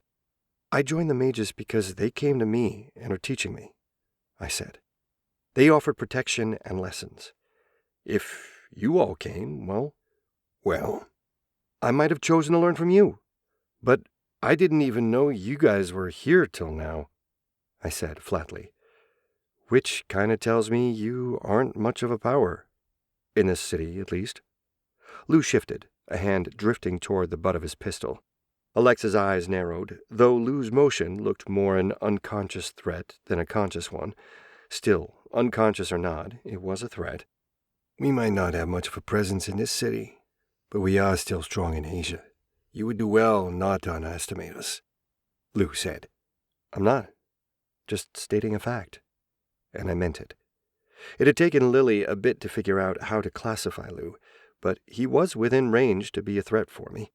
Being a mundane and having enchanted equipment meant he could theoretically end me without her interference. Lou, level 47, human. HP 100 out of 100, mana 0 out of 0. Kim, at least, was in the 10s. a normal human by Lily's standards. But as the manager, the local boss, his danger was not in how hard he could hit, but the number of people he could send to do the hitting. Because at the end of the day, no matter how much magic I wielded, I was still a squishy human underneath. "And if you're threatening us, you might as well get in line," Alexa said, snorting at the pair. "There is no line, Templar," Kim said scornfully. "If we want you dead, we will not hesitate. And your actions have driven many to seek such action." "Actions?" I frowned, cocking my head. "Look, we've been rude here, but killing us seems a little much, no?" "Not this. That genie of yours. She's a danger to all of us," Kim said, shaking his head. "Her presence is a danger. If we did not have our own artifacts, we would be concerned." Faction Information White Scarves, formerly based in mainland China, emigrated to Taiwan, as did many other secret societies due to purges by their Socialist Republic of China, one of 11 major secret societies in Taiwan who control the majority of supernatural activity within the country, has multiple branches worldwide, though none have the same strength as the main quarters, known for using internal and external magic sources based on misconceptions formed from Taoist and legalist magical theory. Known artifacts: Yi's bow and arrows, the 24 ocean calming pearls, the golden brick. I grunted as Lily finally updated their faction information. It was amusing, since most of that was knowledge I would never have gotten if not for the fact that she had decided that a Wikipedia entry of factions was part of the game experience. Their artifacts were all just powerful enchanted objects, able to level the playing field, but to call them a similar strength to my ring was a bit of an exaggeration. Still, a golden brick? Sure, I said, deciding to give them face. I can understand how Lily could be a concern, but she's not going anywhere, not for a while. But your warning is well taken. "Lily," Lou snorts. "you really do like your white friends." "First, Lily's a Jinn. She's not white or brown or whatever. Secondly, you're an ass," I said, glaring at him. "Lastly, I do like my friends." Turning on my heels, I walked to the door and nodded to Alexa. "Let's go." I saw Kim try to say something, but I was incensed enough that I didn't stop. There was no point in talking to them anyway. I'd met enough racist asses on both ends of the spectrum. Some, having been beaten down enough, decided to play the victim card unceasingly. It was always worse when they hung out with their own, staying with others who shared their background, race, or views, never trying to see a different viewpoint, never traveling. That process of creating silos created echo chambers of beliefs, reinforcing their belief that their hurt, their pain was more important than any others. And it was true enough that we all justified our pain in playing the victim. But at a certain point, you just had to keep moving. We only spoke once we were a distance away in the car, and more to focus on something else, something worth talking about. "They know about Lily," I said. "They know people are coming after us." "Pick that up. Sounds like it's not just one group, if they've picked that up too," Alexa said, her frown creasing. "I wonder how many." "I don't know. But I think we know someone who might, and might be willing to tell us." "You don't mean—" "I do." "You—" Alexa huffed, then muttered something under her breath. She still took the next turn, heading away from the house. At least we'd confirmed, at least we thought we had, that Shane had been alive when he left the scarves. If the names of those after us were being bandied around so much, we might have another clue. Chapter 7. Nora's hadn't changed. Even if I hadn't been back in a few months, the clothing store was the same. To mundane eyes, the used clothing store was filled with cheap, well-kept clothing brought there by thrifty individuals, dumpster divers, and locker clearers like I had been. The only incongruity were the wooden cupboards lining the walls, cupboards that were rarely opened when non-magical individuals were around. Simple, ignore me wards along the cupboards ensured that no one paid attention to them. Of course, the wards were so low-powered that any supernatural and a few gifted individuals would automatically ignore the spells. But that, too, was by design. After all, Elle had to find customers for her real business somewhere. As the foremost material merchant in the city, 𝗨 was both a great salesperson and collector. And while it was mostly mages who made use of her services, she did dabble in other enchanted objects too, or knew who would sell or trade them, which meant she had a ton of connections throughout the city. 𝗨! I waved to her after walking in, wrinkling my nose slightly as I noticed the incense. I let my eyes unfocus for a second to see what kind of glamour the pixie was using. The old matronly woman that I'd known before flashed into focus, along with her humdrum pink and green flowery dress, a piece of clothing that could have been taken right off her racks. Then I let my mage sight reassert itself, and the red-head, pointed, long-eared pixie came into focus. Got a moment? Just doing inventory, 𝗨 said, wrinkling her nose in such an adorable look that I wanted to say, "Aw, stupid business is doing better." Huh? The clothing business. I think there's going to be a recession again, 𝗨 said, shaking her head. Every time we get more customers here before a recession means I go through inventory faster and have to buy more too. I need to hire again. Drawn into the conversation, I went over to the counter where she was sorting clothes and leaned against it. So do you hire soups because of your other business? Of course. But you'd be surprised how hard it is to hire properly. Anyone with any ambition is always snapped up by others. Even if you find someone good, in a few years they'll be gone, either for a better job or, well, knowing 𝗨 as I did, a lot of her hires probably came from the bad side of the tracks. Orcs, goblins, and others who weren't trendy enough to be considered a dark race, but who still suffered the consequences of not being passable as a human. Stuck living on the edges, many of them found legal work difficult, and so ended up dabbling in illegal or supernatural work, neither of which was safe. Sorry to hear that. Forget it. Want a job? She asked. No. Bah. Ever since you got your magic, you've gotten all kinds of posh. 𝗨 sniffed, teasing me. She looked at 𝗨𝗮, raising one elegant eyebrow at the blonde. No, thank you. I'm not very good at... 𝗨𝗮 hunted for the right word. Fashion? I added helpfully before yelping as she kicked me. Why are you here? 𝗨 said, turning the conversation back. Have you heard about Tsien? I said, lowering my voice. When 𝗨 indicated she hadn't, I winced and told her the story. In the silence that flowed through the store afterward, a pair of shoppers came in, chatting merrily as they browsed through the women's racks. I eyed the girls, teenagers who had no clue what we had been speaking about, and dropped my voice a little. Anyway, I was hoping you'd heard of people going after me. After you? 𝗨 shook her head. There's been talk of your levels and Lily, but no one mentioned an attack. I'd have told you otherwise. Yeah. Think you could look into it? I offered her a smile, mocking myself as I did so. We're out of leads right now. At least till someone tells us what's going on. But I'm not a fan of being a mushroom, you know.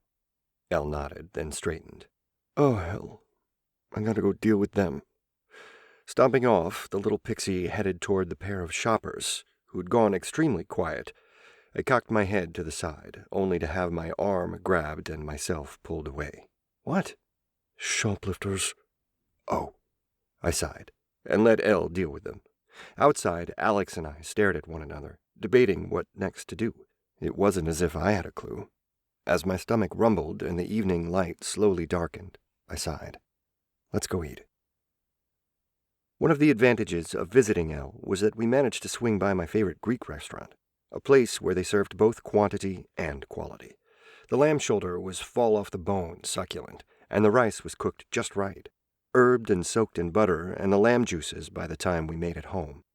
I might have splurged, picking up both calamari and moussaka to share with Lily, along with her own dish of lamb.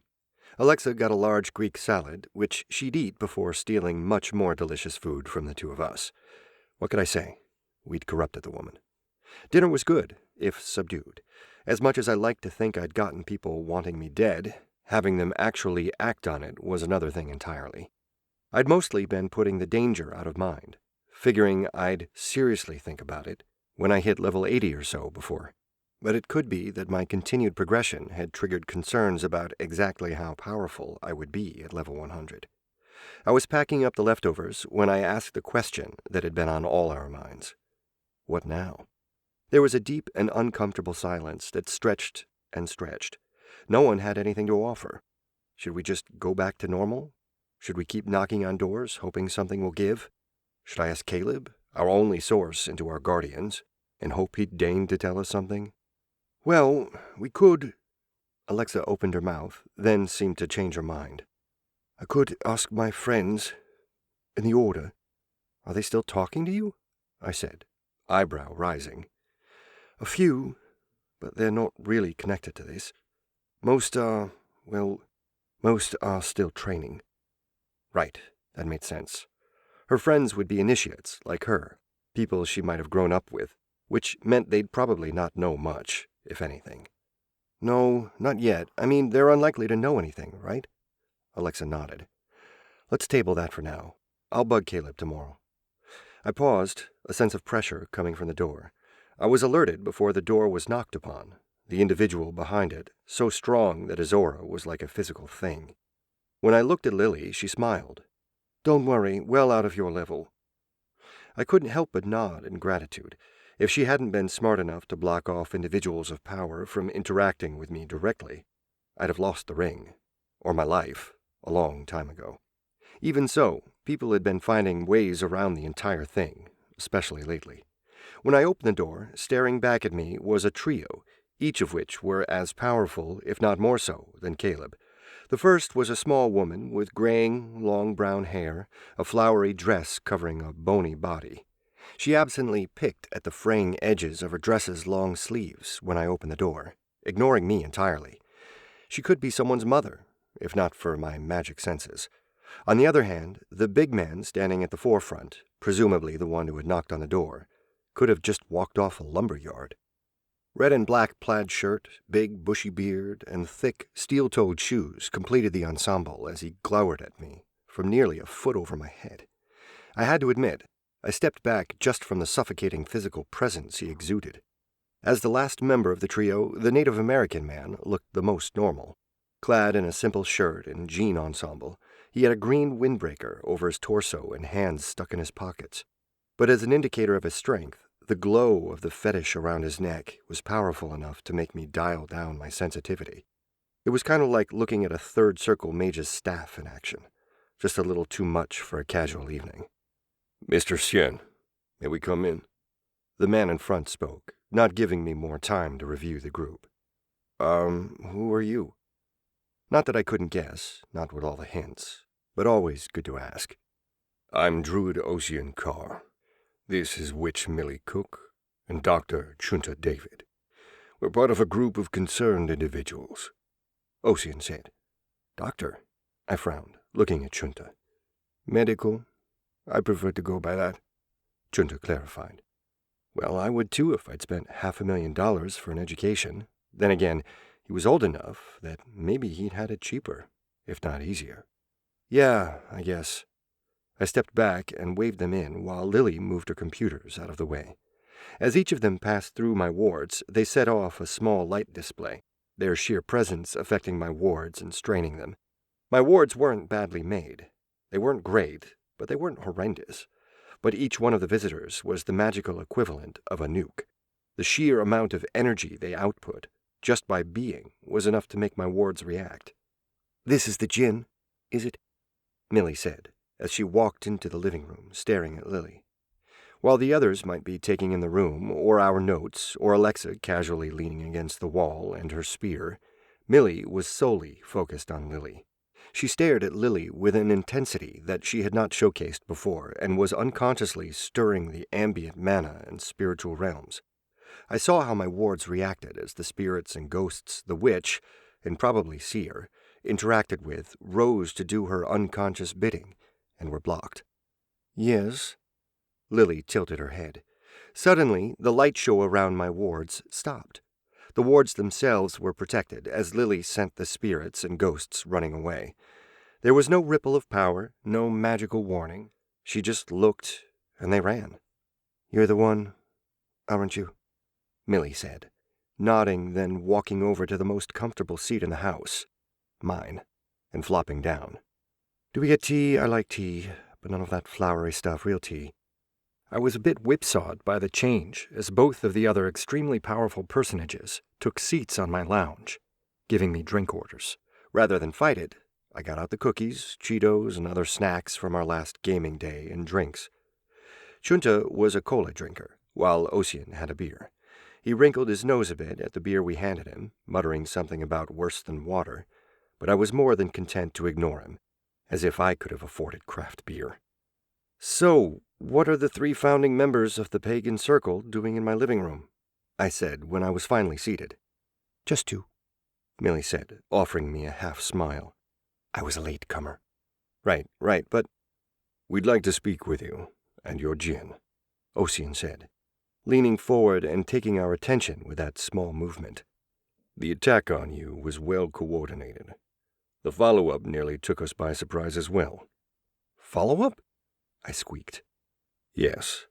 Another group tried to sneak close to your residence while we were paying attention to the initial attack. Luckily, Millie learned of the matter and the suborned pair of mages," Ossian said, shaking his head.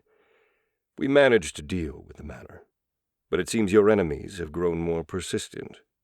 "Must have been quiet," I said softly. "I never even noticed." "A simple isolation spell."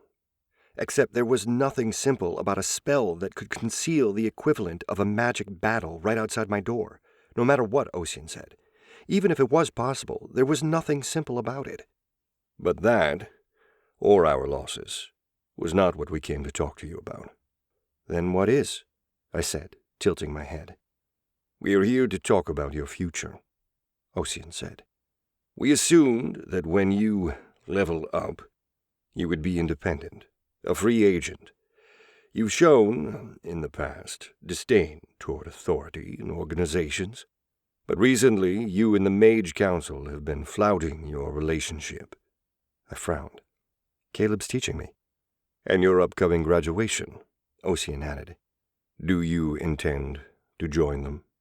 I leaned back, my mind spinning. Pieces that I hadn't really put into place found their place, and I exhaled, swearing. "Of course, you all think I'm going to join them and give them Lily's ring." "On your death, yes. Or worse, lend the Jinn's magical knowledge to them." Ossian took a sip of the beer and made a face, putting it down. "That's not a good thing, especially for us." "Especially for you." "We," a hand waved toward the 3 of them, but I knew it really meant their group, "are representatives of a group, a series of teachings that don't fit with your Mage Council. They might not think we're evil, but they're the bigger organization, and eventually they'll stamp you out." I kind of knew what he was talking about. Caleb had a tendency to be arrogant, and the rest of his people were even worse, much worse. "You're worried they'll keep drawing others away, draining you of your people, eventually killing your traditions." "If I was teaching them, that'd be the best," Lily said, shaking her head.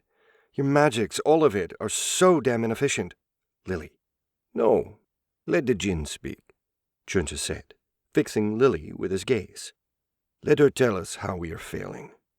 "It's not a matter of failing. It's the fact that you are not very good at what you're doing," said Lily.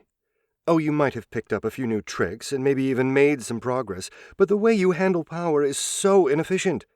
Your ancestors were doing better 200 years ago." "Are you blaming us for losing some of our knowledge?" 𝗏𝗏𝗏𝗁 growled. "Blaming? Did I ever say blame? No, I just said you guys have lost so much of the magic you had and are busy recreating it." Lily pointed at each of the 3. "All of you have so much power you set off Henry's sloppy wards. Hey, and it's not even a case of you throwing your weight around. None of you can actually control your auras." Lily sniffed disparagingly. "All of you, from mages to druids, you're so busy fighting over whose magic is better, whose magic is more correct or more traditional, that you ignore what's best. 𝗪𝗶𝘀𝗵𝗁𝗁, none of them would have ever been so sloppy. Magic is about will and training. It's about formula, vision, and practice. And all of you guys, you keep thinking that your way is the best, but the best, the smartest, the most powerful. They stole and used and adjusted from every tradition. So yeah, if I was teaching them, the Mage Council would steal your people, and they'd be best." Because I'd teach them how to do real magic, not the party tricks you're so proud of. I told you, she's a demon, 𝗀𝗻 said, leaning back, his earlier anger gone as he looked at his friends. For a man who had angered and set off Lily's rant, he seemed entirely unconcerned about her. She cares nothing for our people or our traditions. It is best that she is destroyed. I do not agree, Ossian said, shaking his head. While she might be blunt, she's correct that we all have lost much knowledge. If Henry, is willing to teach us some of our old magic, bah, the boy has already been corrupted by her, and the council, 𝗀𝗻 said. Too much danger. Let them die. Hey, I said, rapping my fingers on the table. We're right here, you know. Deciding their fate was not what we were charged with by the Circle. We are here to investigate. Ossian continued to speak to 𝗀𝗻, ignoring me. In her seat, sipping on her cup of steaming tea and seeming above it all, Millie stayed silent as the boys argued. I said I'm right here, I said, rapping the table harder. So why don't you guys try talking to me rather than making guesses? And then I got my wish, as both of them turned to regard me. My throat went dry as they looked at me as if expecting me to speak. I struggled for a second and cleared my throat before I spoke. Look, I don't know about tradition or what magic is better. Well, I do, sort of, because Lily's right. She teaches magic, pure magic. I've got information, spells, data rattling around my head, and sometimes what I learn from the mages isn't right, and what I have works better. And yeah, I'm taking their apprentice test, but that's because they offered to let me take it, offered to teach me. I drew a deep breath and plunged on, not entirely sure where I was going with this, but knowing that I needed to finish talking before they decided to interrupt me. And you guys never did. You just watched over me, thinking somehow I'd join you guys for some reason. Hell, I'd never even talked to you or your guardians. As far as I could tell, you guys wanted me dead as much as the Templars did. So maybe I figured the Mage Council was my only choice because they were the only ones to offer another option. Now that you're actually talking to me, well, things have changed, no? And maybe we'll be able to talk about different choices. But even if there isn't, why does everyone think I'm going to go lockstep with the council? They're a bunch of arrogant asses. I ran out of breath and grabbed my cup, draining it to fill my dry mouth and to find something, anything to do. When I set down my cup, the trio were sharing looks between one another before standing. What?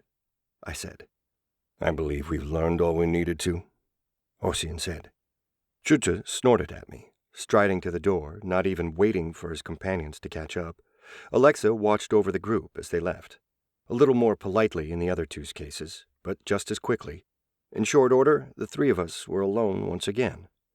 After I flopped onto the couch with a newly retrieved can of pop, I placed it on my head and groaned softly. I screwed up, didn't I? I'm not sure there was anything you could ever do, 𝗏𝗏 said, letting the window blinds she'd been peering out of close. Ossian and Millie looked to be open to changing their minds. Millie was here to see me, Lily said. I don't think whatever you did or said made a difference. Once she gauged my strength, she'd made up her mind. How? I clamped my lips shut. I wasn't sure I agreed with her evaluation. Certainly, I didn't see anything that Millie had done that warranted that belief. But is it because I'm getting close to the mages? Is that the reason for all this? 𝗏𝗏 shrugged. Maybe, or it could be a good excuse. It could be that the deals are done, that the balance of those wanting you dead has tipped. I sighed plaintively. Hopefully they'll reconsider. Maybe they'll even help. 𝗏𝗏 looked at me pityingly, but eventually relented. Maybe. Chapter 8. Fancy seeing you here this early. I greeted Caleb, my sort of teacher, and it was early. We'd barely started breakfast before the knocking on the door. What did you say to the pagans? Caleb snapped, pushing his way in. I sighed again. One of the aspects of my wards were that I'd keyed them to allow in those with no hostile intent. While it'd be simple enough for someone at Caleb's level to spoof the spell, he, like our earlier visitors, was still limited by Lily, and anyone at my strength level would find it hard to beat my wards. What happened? I said, growing serious.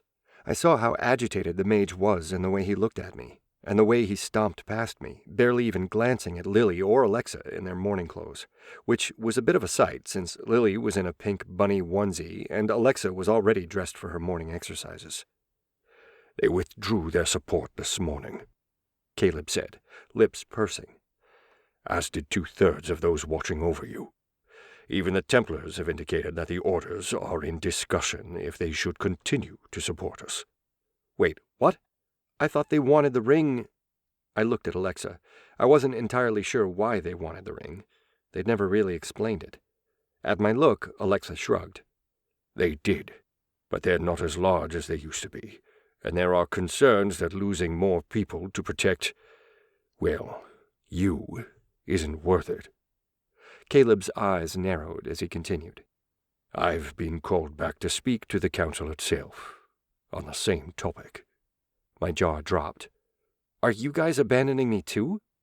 "No, not if I have anything to say about it," Caleb stated. "But some assurances would be reassuring." Assurances on what? "That you'll join us. That when you're done with the ring, you'll pass it on to our safekeeping." Caleb raised a finger. "No matter what they say of us, we are good at keeping the really bad artifacts out of circulation." Bad artifacts? "Yes, like Blackbeard's chest, Muhammad's pot, the strangling rope of Kuching." Never heard of them. "Exactly." Rather than reply to Caleb, I looked at Lily, who shrugged. He's not wrong. The Mage Council's vault of unending space is well known to be very secure. I gave Lily a curt nod before looking at Caleb, muttering to stall for time as my mind swirled. You know that the reason we're getting so much pushback is because the Mage Council is trying to take it all.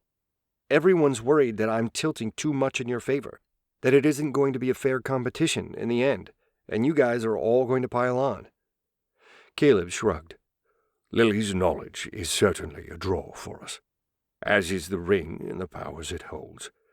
But understand, we're as interested in you.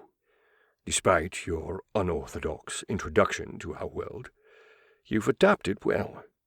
Your magic, your spells, give you an unprecedented flexibility, especially compared to our own apprentices.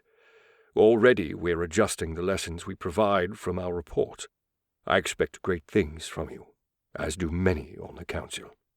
I noted how Caleb was avoiding the point I was trying to make, trying to butter me up. Not that it didn't help. The usual taciturn mage was actually complimenting me, which was a nice change. But, I don't know, you're pretty nice, but I'm not sure I want to be made part of your council. I barely know them. "Then meet us." I shook my head. Not yet. Caleb's eyes narrowed. "If you don't provide us any reassurance, trying to convince the council to dedicate more resources will be difficult. At best, we might even be forced to back off." I know. Caleb stared at me, letting his gaze do all the talking, but I refused to turn away from him or change my mind, and in the end, Caleb walked out, tutting to himself. I stayed serious till he was gone. Then I broke into laughter as Lily mimicked Caleb's last moments, tutting and tapping her foot, arms beneath her breasts. "Stop, please," I said. "But I'm so disappointed in you," Lily whined in a gruffer voice. Alexa giggled, covering her mouth, and I laughed. For a time we shared a laugh. Then we turned to our food. Only when we were done and cleaning up did we turn our thoughts to our visit. "Are you sure you don't want to meet the council?" Alexa said, cocking her head. "Mostly. They're dangerous," I said. "Even if Lily can kick any one of their asses, or all of them," ignoring Lily, I continued. "Going into their place of power would put even her at a disadvantage. They've had hundreds of years to layer defenses. I'm not sure even she could stop them from killing me if they wanted to." "Right." Alexa cocked her head to the side. "Sorry, I'm just used to Lily being, well, Lily. She's powerful, but not omnipotent," I said. "Until I can escape by myself, I won't put myself in such a situation." "But we're going to lose all our support." Alexa looked at the door and what lay behind. Do you think the government? They'll stay out of it. After placing the dish in the drying rack with the rest of the plates, I wiped my hands dry and stepped away from the sink. That's their modus operandi, no? They leave us to deal with one another while keeping an eye that things don't get out of hand. It's too much trouble to get rid of us, especially when the supernatural world is slowly dying out. Alexa made a face, but had to agree. As powerful as magic was, as powerful as we were individually, humanity had the numbers and the technology to more than even the odds. It was why the supernatural world lived peacefully alongside humanity. For the most part. There were still a few countries run by supernaturals, but it was often in the background, as puppeteers rather than the face. Then what do we do? Alexa said, as she poured herself another cup of coffee.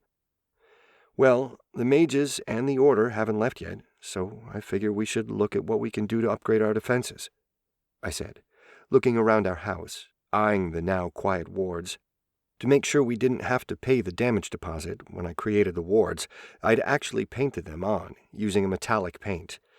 Where I could, on particularly worrisome areas, like our front door and the frame, I'd carved into the wood itself, but for the most part, the wards were anchored by paint and mana, which I had to admit was not the most powerful method.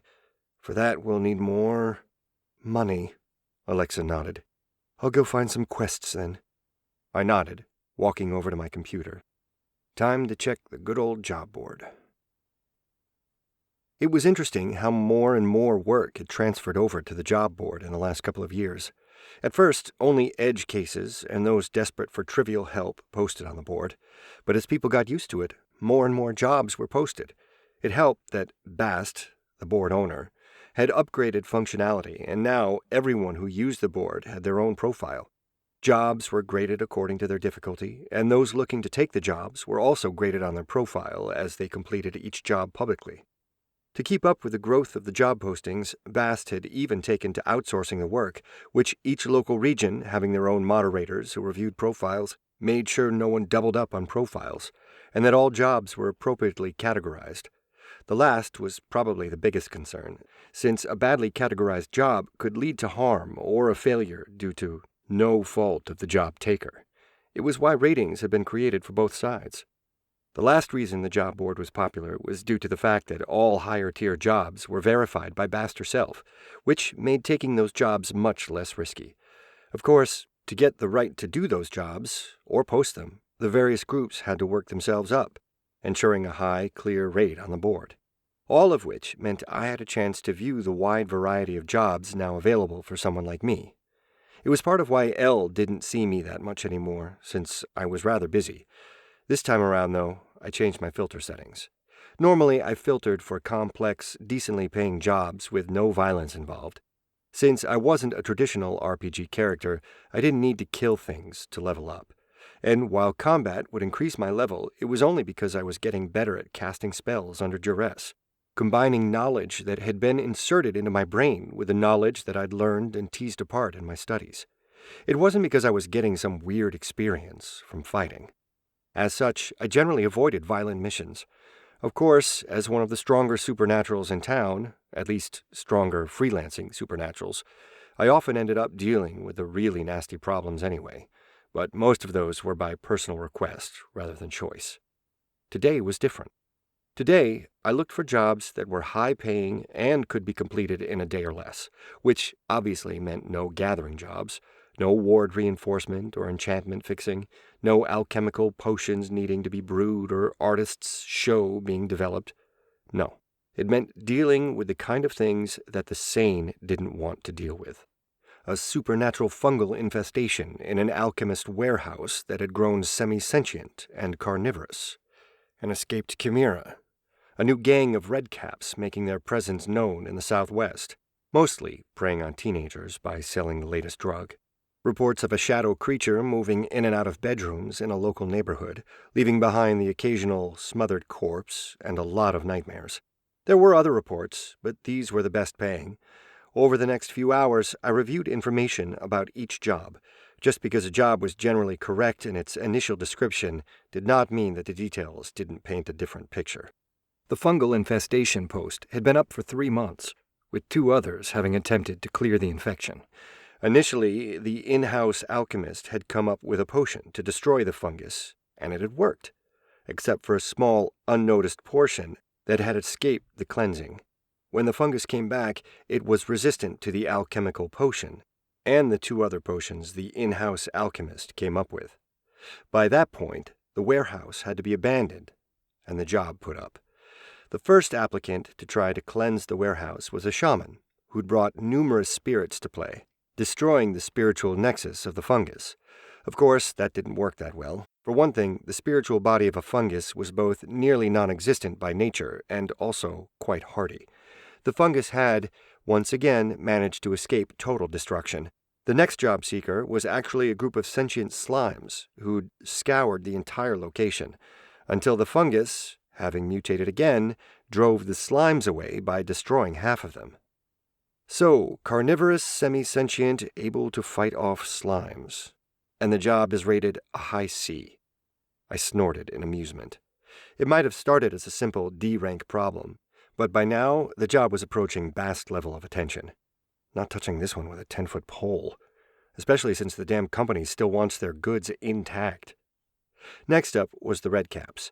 A quick review of the job had me steering clear. Among other things, it looked like the reason why it was paying so much was because the local neighborhood soups had spotted a lot more mundane heat. Considering my current problems, getting entangled in a sting operation wasn't a good idea. Better to let that play out. The shadow creature, on the other hand, was a nighttime problem. It was also inconsistent, which meant I'd need to access the homes of people who might, or might not, believe I was there to help, set up wards, and try to track the creature.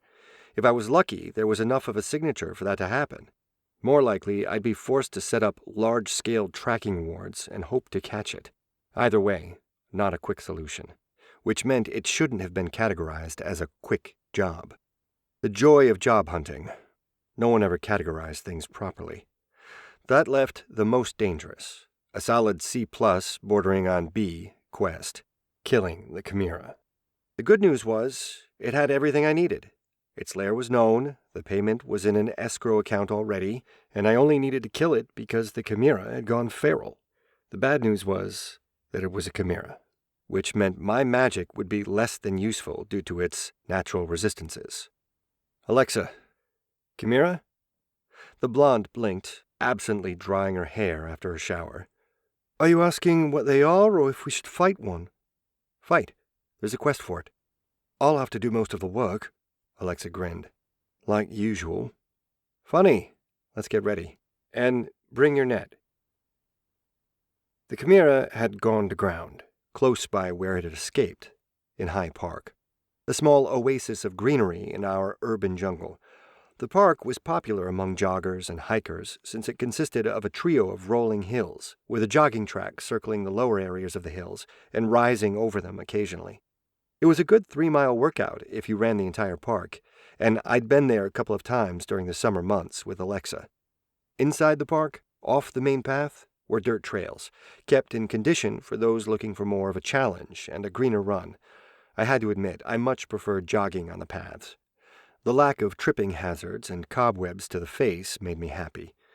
Alexa, on the other hand, was perfectly at ease walking on the dirt trails, her spear shaft used as a walking stick as we made our way deeper into the woods. We walked forward in silence, keeping an eye out for potential trouble, even if the job posting had indicated the Chimera was lying low for the moment. By the time we left the well-trod path, signs of the Chimera's presence were making themselves known. First and foremost was the lack of noise. Not that the park was that noisy, but the occasional bird call, the scamper of a squirrel, or the buzzing of insects was gone entirely. None of them wanted anything to do with the Chimera. Next was the smell. It started out subtle, a hint of wet dog, and grew until it almost choked me with its intensity. That the smell was as much in my mind from the corrupted mana the creature exuded did little for my gag reflex. Still, at least we knew we were on the right track. Net? I said, gesturing to Alexa. The blonde nodded and pulled off her bag, getting her equipment ready. I unslung my bag from both shoulders too, pulling the zipper wide but not reaching for any of my warding blocks. We'd discussed our optimal strategy on the drive over, and now we needed to get close to verify its presence. As a magical construct, chimeras had a few notable characteristics that made them difficult opponents for mages. They were highly resistant to any magic cast on or at them. Even a spell like Mana Bolt or Firebolt would find its effectiveness greatly reduced, as the miasmic mana the chimera exuded corrupted and broke down the spell forms. Closer to the chimera's body, the bolt would deflect or shift away, the power within dispersing. In some cases, chimeras were known to even gain strength from magic wielded against it. The most effective means of dealing with a chimera was via overwhelming force, using elemental bolts or force pushes and releasing the spells just before hitting the creature. Because of the corruption and miasma, and because of the chimera's original magic nature, scrying and tracking spells were of little use. The delicate spell forms broke down in short order around the creature or places it lived, and would alert the monster of our presence. Add in the fact that doing so would allow it to taste the flavor of my magic, and checking up on it magically was contraindicated.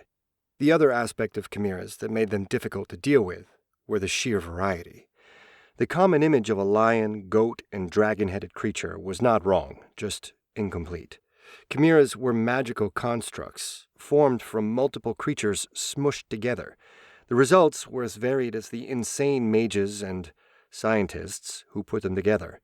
There was a small but healthy industry of branded chimeras, formulations of creatures that were sold as pets and guard dogs.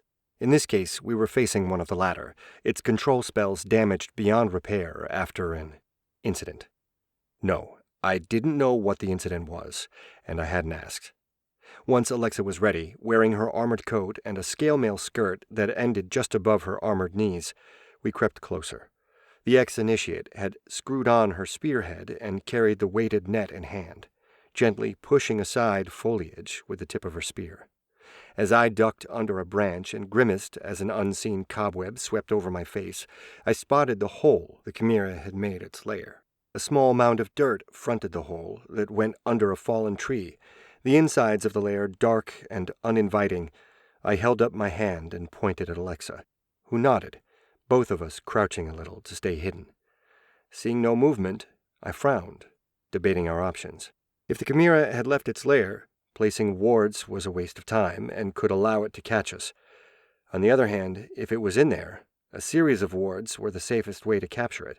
On the third, non-existent hand, as I glanced at the darkened spots on the leaves around the lair, if the creature was out hunting, people were in danger. I looked at 𝗏𝗏𝗏, who lifted her net, gesturing toward the lair. I nodded, deciding to stick to our tentative plan. We split apart slightly, doing our best to sneak toward the lair. Unfortunately, I was paying too much attention to the lair itself and not enough to my footing. I stepped on a dry branch, sending a resounding crack through the still forest. I froze. 𝗏𝗏𝗏 didn't, as she rushed forward, swirling the net to make it open slightly. As I tensed, waiting for the creature to jump out, 𝗏𝗏𝗏 skidded to a stop near the exit. She paused, peering into the darkness before turning toward me, already shaking her head. I sighed, relaxing, and saw her eyes widen in shock. Instinct from long years of practice had me throwing myself forward even as I formed the spell of a force wall.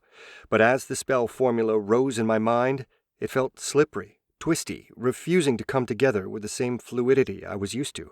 The chimera hit my upper back, making my graceful roll turn into a sprawl that jarred my head and left me with a taste of dirt and leaves in my mouth. The chimera was heavier than I expected. The ursine canine mixture added muscle and bone mass to the monster. Thankfully, the spell duster kept it from doing any real damage, even as I desperately rolled to the side. Force wall cast, synchronicity 31%. I splayed my fingers in front of my face, the force wall catching the slavering chimera just before it tore into my face. For the first time, I caught sight of the monster clearly. Wide jaws, a pair of extra-long canines on both the upper and lower levels of its teeth, a short tongue dripping frothy saliva. 2 angry, tiny eyes stared at me as it snapped at the force wall again. Somehow, between my turn and the chimera adjusting its body for balance, I had managed to squirm it half off me, its long and low-slung black-furred body resting only half on top of me. Even so, I felt the enchantments on my jacket activate as it pushed against the weight. As I squirmed to get away and held it off with the force wall, I felt the spell formula squirm and twist, refusing to hold still as the Chimera's essence ate away at my spell. A sharp pain and another hit my legs, like a hard stick slamming into them that left a stinging sensation behind. The attacks made the spell wobble as my concentration slipped. As I glanced down, I noted the trio of tails, each long and muscled, like a snake's body, and the way they whipped at my feet. If not for the enchantments I'd sewn into my jeans, I would have severely bruised thighs and calves, or worse. Another lunging snap, caught only by me shrinking the size of the force wall again. The attack rebounded the Chimera's face, smushing its snout flat before it raised its head for another attack, only to have a spear catch it in the upper body, thrown by my brawny friend. The spear took the creature just behind its foreleg, throwing it off me through sheer momentum and allowing me to roll away. Alexa pounded over me, already waving her net above her head as I came up to my knees. A languid toss of the net caught the back of the creature's body and part of the haft of her spear. The Chimera squirmed away, getting to its feet and shaking its body to dislodge the spear and net. Too bad for it. It was my turn. Bog ground, I snapped and pointed down, my fingers flicking and twisting before splaying. Multi-linked spell, bog ground, cast. Synchronicity, 64%. The spell took effect, conjured elemental water filling the ground beneath the monster. At the same time, the viscosity of the ground decreased, sinking the Chimera. It struggled, which made it sink faster. I didn't try to hold the spell together, sending a surge of mana into the container before releasing it to begin my next spell. Bog ground was actually a multi-linked spell, one that linked summon, alter temperature, force fingers, and decrease resistance together. Because of that, the complicated spell began to break down the moment I released it. Next up, I formed an ice spear and threw it at the monster. The bog ground spell had dispersed, leaving the ground dry and hard, and the Chimera knee-deep. The shard of ice slammed into the Chimera's chest as it struggled to free, throwing it backward. Hopping over, machete in hand, Alexa threw a cut that lopped off an ear, making the Chimera howl once again. With it trapped, injured, and surrounded, the rest of the fight was never in doubt. Cleanse was such a powerful and useful spell. As I cleaned away traces of the fight and the blood on us, Alexa looked at the remnants of the Chimera. She wrinkled her nose as the body parts continued their accelerated decay, leaving behind a ghastly smell and patches of meat and innards. "Do we need to bring anything back?" Alexa said, looking entirely unimpressed with the thought of poking her fingers into that mess. "Nah, we should be good. If there are concerns, they'll scry the location." Nodding, Alexa finished cleaning her blade and waved me on. Together, we headed back for the car, while I mentally spent our rewards. Getting sorted would be expensive. Chapter 9. "Easy come, easy go," I muttered, staring at the handful of change I had left. Splayed around the living room were the purchases I'd made, the vast majority coming from L, while the remainder had been picked up at the local hardware store. After some consideration, we decided against reinforcing the wards in-house. The time cost involved in developing thicker and more powerful wards was too high. Rather than do that, I chose to work on a portable safeguard. That was why our coffee table had been pushed aside and the beginning of our warding circle rolled out on the floor. For the base, I decided to go with leather, specifically troll leather. The material had been carefully cured and still kept a little of its regenerative properties, allowing it to keep its pristine condition. Having finished contemplating my poverty once again, I turned back to the leather. I was using a beam compass to draw out the edges of the circle on a giant sheet of paper pinned to the leather itself. Once I'd drawn the various runes in pencil, making sure I had enough space for everything, I would then have to enchant the entire thing. Unlike most of my other wards, the portable shelter would be a short-lived defense. It wasn't meant to last forever. In fact, with the amount of power I intended to pump through the thing, I figured it'd burn out within 5 minutes, even if no one attacked it. But those 5 minutes would allow the secondary enchantments to kick in. Of course, before I could make the secondary enchantments, I needed to make sure the primary ones worked. Around me were the discarded pieces of paper from previous attempts. Each time a minor mistake, or a better idea, spoiled my work. As I finished with the compass, I leaned back and sighed in relief. Step 1, done. You know, this is the second day you've been at this, 𝗏𝗏 said, shaking her head as she leaned against the wall. And you wanted to build more weapons, right? I do, but this one is more important, I said, pointing at the leather. As you know, defensive enchantments are always stronger if they're pre-laid. I can cook up a powerful spell without a thought, but a properly enchanted circle could eat any attack of mine and laugh. It's why all-out attacks against a mage's tower were so rare. Anyway, I'll be done soon. You haven't even started inscribing the runes, but I've worked out what I want.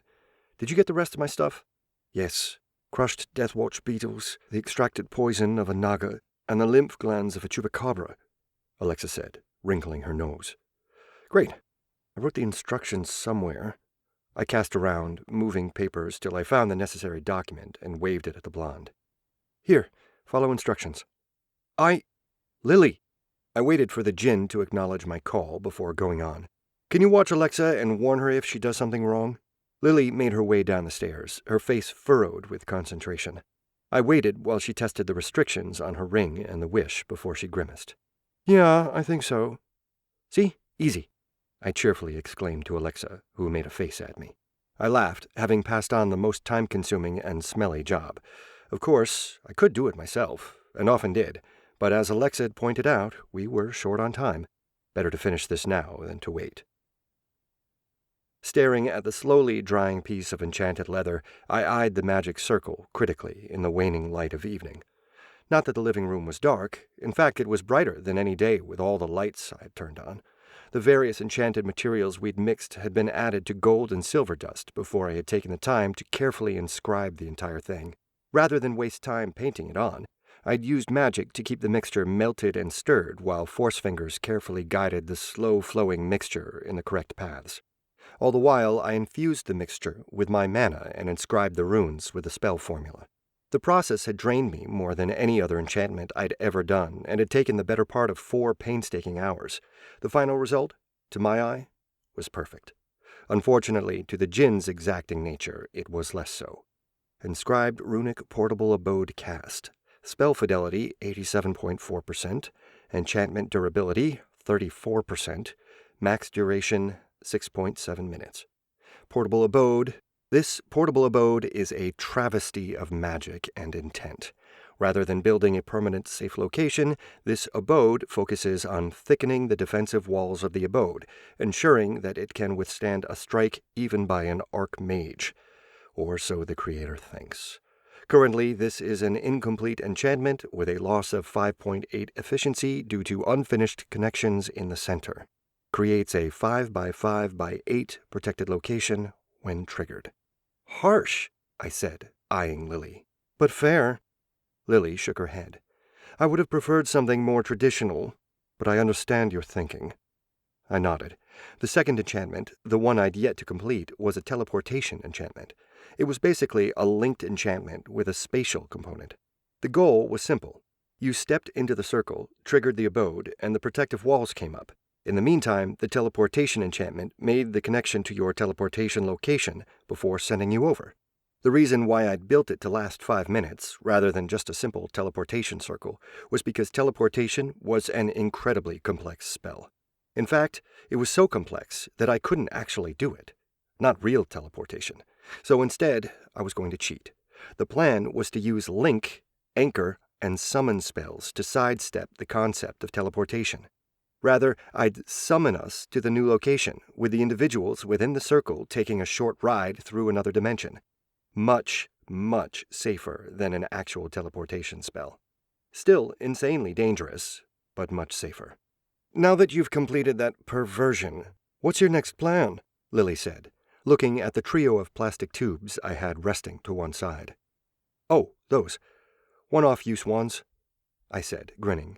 Except I've got this idea that rather than generate the air itself, if I use hollow plastic, I could just put a gust spell within. Lily's eyes narrowed in thought, but before she could hint at what I was doing wrong, a knock on our door drew us away. It was just the two of us, since 𝗏𝗏 was at her night job. Trouble? I said, wandering over to the door while grabbing my staff. I'd leave it out of sight, behind the door, but I'd grown a little paranoid over the last few days. It normally doesn't knock, Lily pointed out. Huh, true. I opened the door. Outside, to my surprise, a bike messenger stood, his hand raised to knock again. Mr. Harry Tsien? Yes? Document for you. The messenger handed me a clipboard to sign before he relinquished the simple envelope. Thanks. I was closing the door before I realized the poor fellow expected a tip. Unfortunately, I didn't have my wallet on me. Magical staff, sure, but wallet, no. Shaking my head, I closed the door fully and walked back to Lily, eyeing the purple envelope. For a small envelope, it had a certain heft and stiffness that spoke of high-quality, thick paper. An invitation. Old school, too, with a seal on the back. Weird. I waved the paper in front of Lily's face. When the Jinn saw the seal on the back, she stiffened. The seal was dark red, a slight smear of color running, and, as I raised the envelope further, gave off the slightest tingle of magic. Not enough for me to worry about a magical attack, though there was definitely magic in play here. Do you recognize it? Rather than answer directly, Lily nodded stiffly. When I realized I wasn't going to receive any further information from the Jinn, I walked over to the kitchen counter and carefully set aside the mail. I grabbed my bag, pulled out my modifiable warding tablets, and flicked them around until I had the enchanted runes ready. Once I'd placed the envelope within my bag, I released a surge of power into the warding tablet and sealed the envelope away. Once that was done, I focused and cast Force Fingers, manipulating the envelope to open it. As I broke the seal, a flicker of power escaped, rotating around as the notification spell hit the edges of my barrier and then, unable to escape, self-destructed. My eyes narrowed before I pulled out the card within. The invitation was on fine purple paper, the note within written in a cursive script reminiscent of medieval Bibles rather than the functional cursive we'd been taught. I cocked my head, deciphering the words before turning the card around to check for a postscript. Finding nothing on the back or in the envelope, I released the Force Fingers spell while leaving the envelope trapped. How interesting, I muttered. I didn't realize Rihanna was a magic user. Rhiannon, you ignorant pop-culture-loving nerd! Rhiannon, the Fey goddess! Lily gave up on being quiet, only to clamp her mouth shut when she saw my crinkled eyes and choking laughter. Once I'd managed to get a hold of myself, she continued. It's not a laughing matter. She's the queen of the Fey. You can't turn down that invitation. I cocked my head as I sobered up and pointed at Lily. How powerful exactly is she? Individually? Lily played with a strand of hair as she walked away, tapping a few buttons to continue mining with her ship before she answered, her voice soft. We don't count things that way. Didn't. Once you hit a certain point, it's hard to really compare. Powerful enough, Henry. That should be enough for you. I grunted, tapping the envelope again. And why is she inviting me? Us? Lily shrugged, not offering an answer, or perhaps unable to. In either case, I looked at the invitation and waved at it. So I'm assuming that's safe? When I got no answer from Lily, I sighed and pumped a little more mana into the shield. Better to be safe than sorry, then. I had the address memorized, at least. Grabbing a pad, I scribbled a note for Alexa, then got dressed. Considering the invitation requested an audience ASAP and Lily's reaction, letting them wait was a bad idea. There were many places I'd expect to find a portal to Faerie. A standing stone circle on a mist-enshrouded hilltop. Perhaps, if you were a Tolkien fan, the elves might be watching the opera or theater.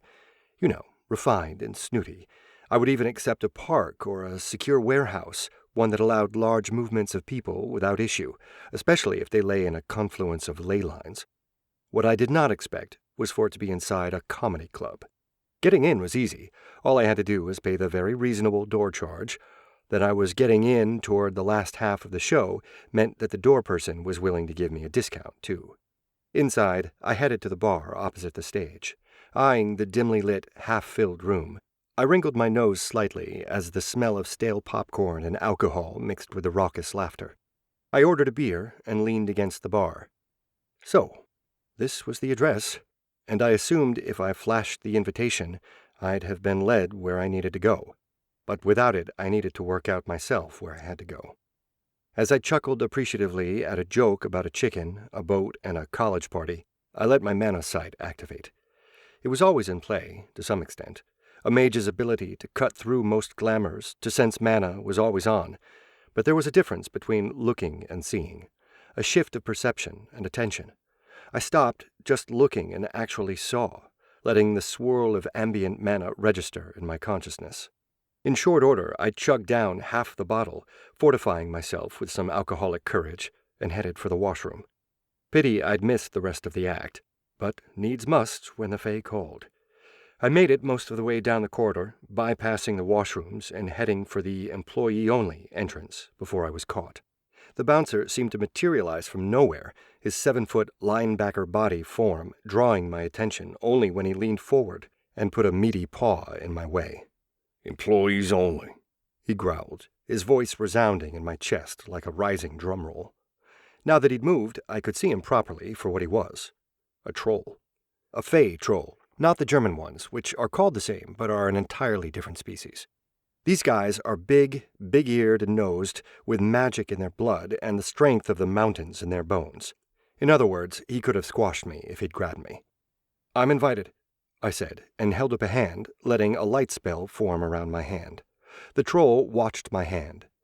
"Mage Tsien." Statement more than question, but I nodded. The troll dropped his hand, letting me by, and I walked to the door. A push let me in, leading down a corridor that shimmered before my eyes. I squinted slightly, realizing that the split in the corridor was both illusionary and true. One a magical road for those who could make it, and another the mundane route for the norms. I exhaled, shaking my head at the casual use of magic, at the fact that the road to Faerie wasn't a standing stone, but an illusion in a comedy club, and because where I was going, I had never been before. I stepped onto the road. A hand dropped onto my shoulder, forcing me to blink. "Lily?" I gaped at my friend. "How?" "We're between and betwixt," Lily said. "Some rules are relaxed. And we were both invited, were we not?" I was surprised by her presence, knowing how little Lily liked leaving the house. Even after all these years, which for the immortal Jinn was probably an eye blink, it was still uncommon for the Jinn to voluntarily leave our house. Yet as we strode along the twisting cobblestone road, mist rising to brush against our legs, I found myself comforted by her presence. "You do remember your stories about the Fae, don't you?" Lily said, brushing dark hair back across her ears as she hunched in her favorite hoodie. It said, "Let me show you true magic," with a book underneath. Yeah. I scrambled through my memories. They don't speak untruth, but they can lie via leading statements. Their promises are binding, as are mine, no eating food or drink or taking gifts, or offering them because that'll create obligations. Lily made a face, then waved. "Mostly. The first one is a lie, and the others have refinements. But I don't have time to teach you court etiquette." "Nor could you," I said, cocking my head. Lily's shoulders rose in a nonchalant shrug, out of conversation topics for the moment. I eyed our misty surroundings, devoid of sound the way only a mist-filled land could be. Everything, even my own steps, was muffled, while my ability to see had dropped from tens of feet to a few feet. As we continued onward, I noticed how the mist was slowly growing less dense, more and more of the world becoming clear. Trees in the distance firmed up, their brown barks deepening even as their leaves danced on a subtle wind. They shimmered, and I squinted, slowing down as I tried to grasp their meaning. "Oof." A hand grabbed mine and pulled my gaze away as Lily stumbled. I helped her regain her balance before she offered me a sheepish smile. "Loose stone." "Oh." I looked at the smooth cobblestones beneath my feet, and then at the guileless Jinn, before drawing a deep breath and setting my mental defenses higher. Even the trees were a danger here. Because Faerie was not part of Earth. Once, perhaps it had been, but now it was a different land entirely. Much like Avalon, it existed in a parallel dimension, one reachable via such fairy roads and circles, but separate and untouchable. It was a magical land, and as I walked, I sensed my magical senses, my sight shivering and waking. The light here was brighter, the mana more intense, the smells more potent. It was like taking a half-dozen shots of energy drinks at one go, the way it made my body wake. I found myself smiling, even as I reached for the calm that I'd learned to exist in to cast magic. An awning rose up from the hill without warning, the portable court blocking the light from the two suns, while those within lounged, laughed, and ate. The fae that stood in the tents were tall, reminiscent of Tolkien's elves, but subtly different. Inhuman, with sharp teeth and cunning eyes, while looking elegant and refined at the same time, clad in courtier clothing at least 3 centuries out of date, and in the center of the mobile court was a singular chair where a woman lounged, clad not in courtier clothing but practical riding clothes. As I entered the tent, the group hushed. For a moment I froze, but subtle pressure on my arm that Lily had yet to release had me moving forward. I paused in front of the riding figure and bowed low, and then, catching Lily's beckoning hand beside me, went lower. "Rise, Mage Tsien. It's a pleasure to see you too, Auntie." Rhiannon's voice was low, rough, and her accent was hard to place, her diction clear and distinct. "Auntie," I mouthed to Lily, who shushed me with her eyes and flicked her gaze back to the Queen, or God, depending on who you asked. "Thank you, Queen Rhiannon," I said, deciding on the lesser status. After all, she wasn't acting like a goddess to those present, but a queen at most, so I'd go with that. Also, it made my heart feel a lot better to deal with a supernatural fae queen rather than a goddess. "I received your kind invitation, though are you wondering why I brought you here?" "Yes, Your Majesty." "We do not normally interact with the mortal world. Our time there has passed," Rhiannon said, her eyes twinkling slightly. "But you attracted our attention when you made inquiries about one of our former citizens." "I did?" I blinked, then realization caught up. "The doppelganger." "The changeling," Rhiannon corrected gently but firmly. "My apologies for the slip of tongue, Your Majesty," I said. "But I had thought changelings could only... Well, is that not normal?" "An aberration. Changelings take a single form, but this one altered," one of the courtiers said, his hair the violent purple one only saw on Teletubbies and bad 80s cartoons. "A mutation caused by the pollutants in your world." "Iron?" I guessed. "If only that were the only poison in your world."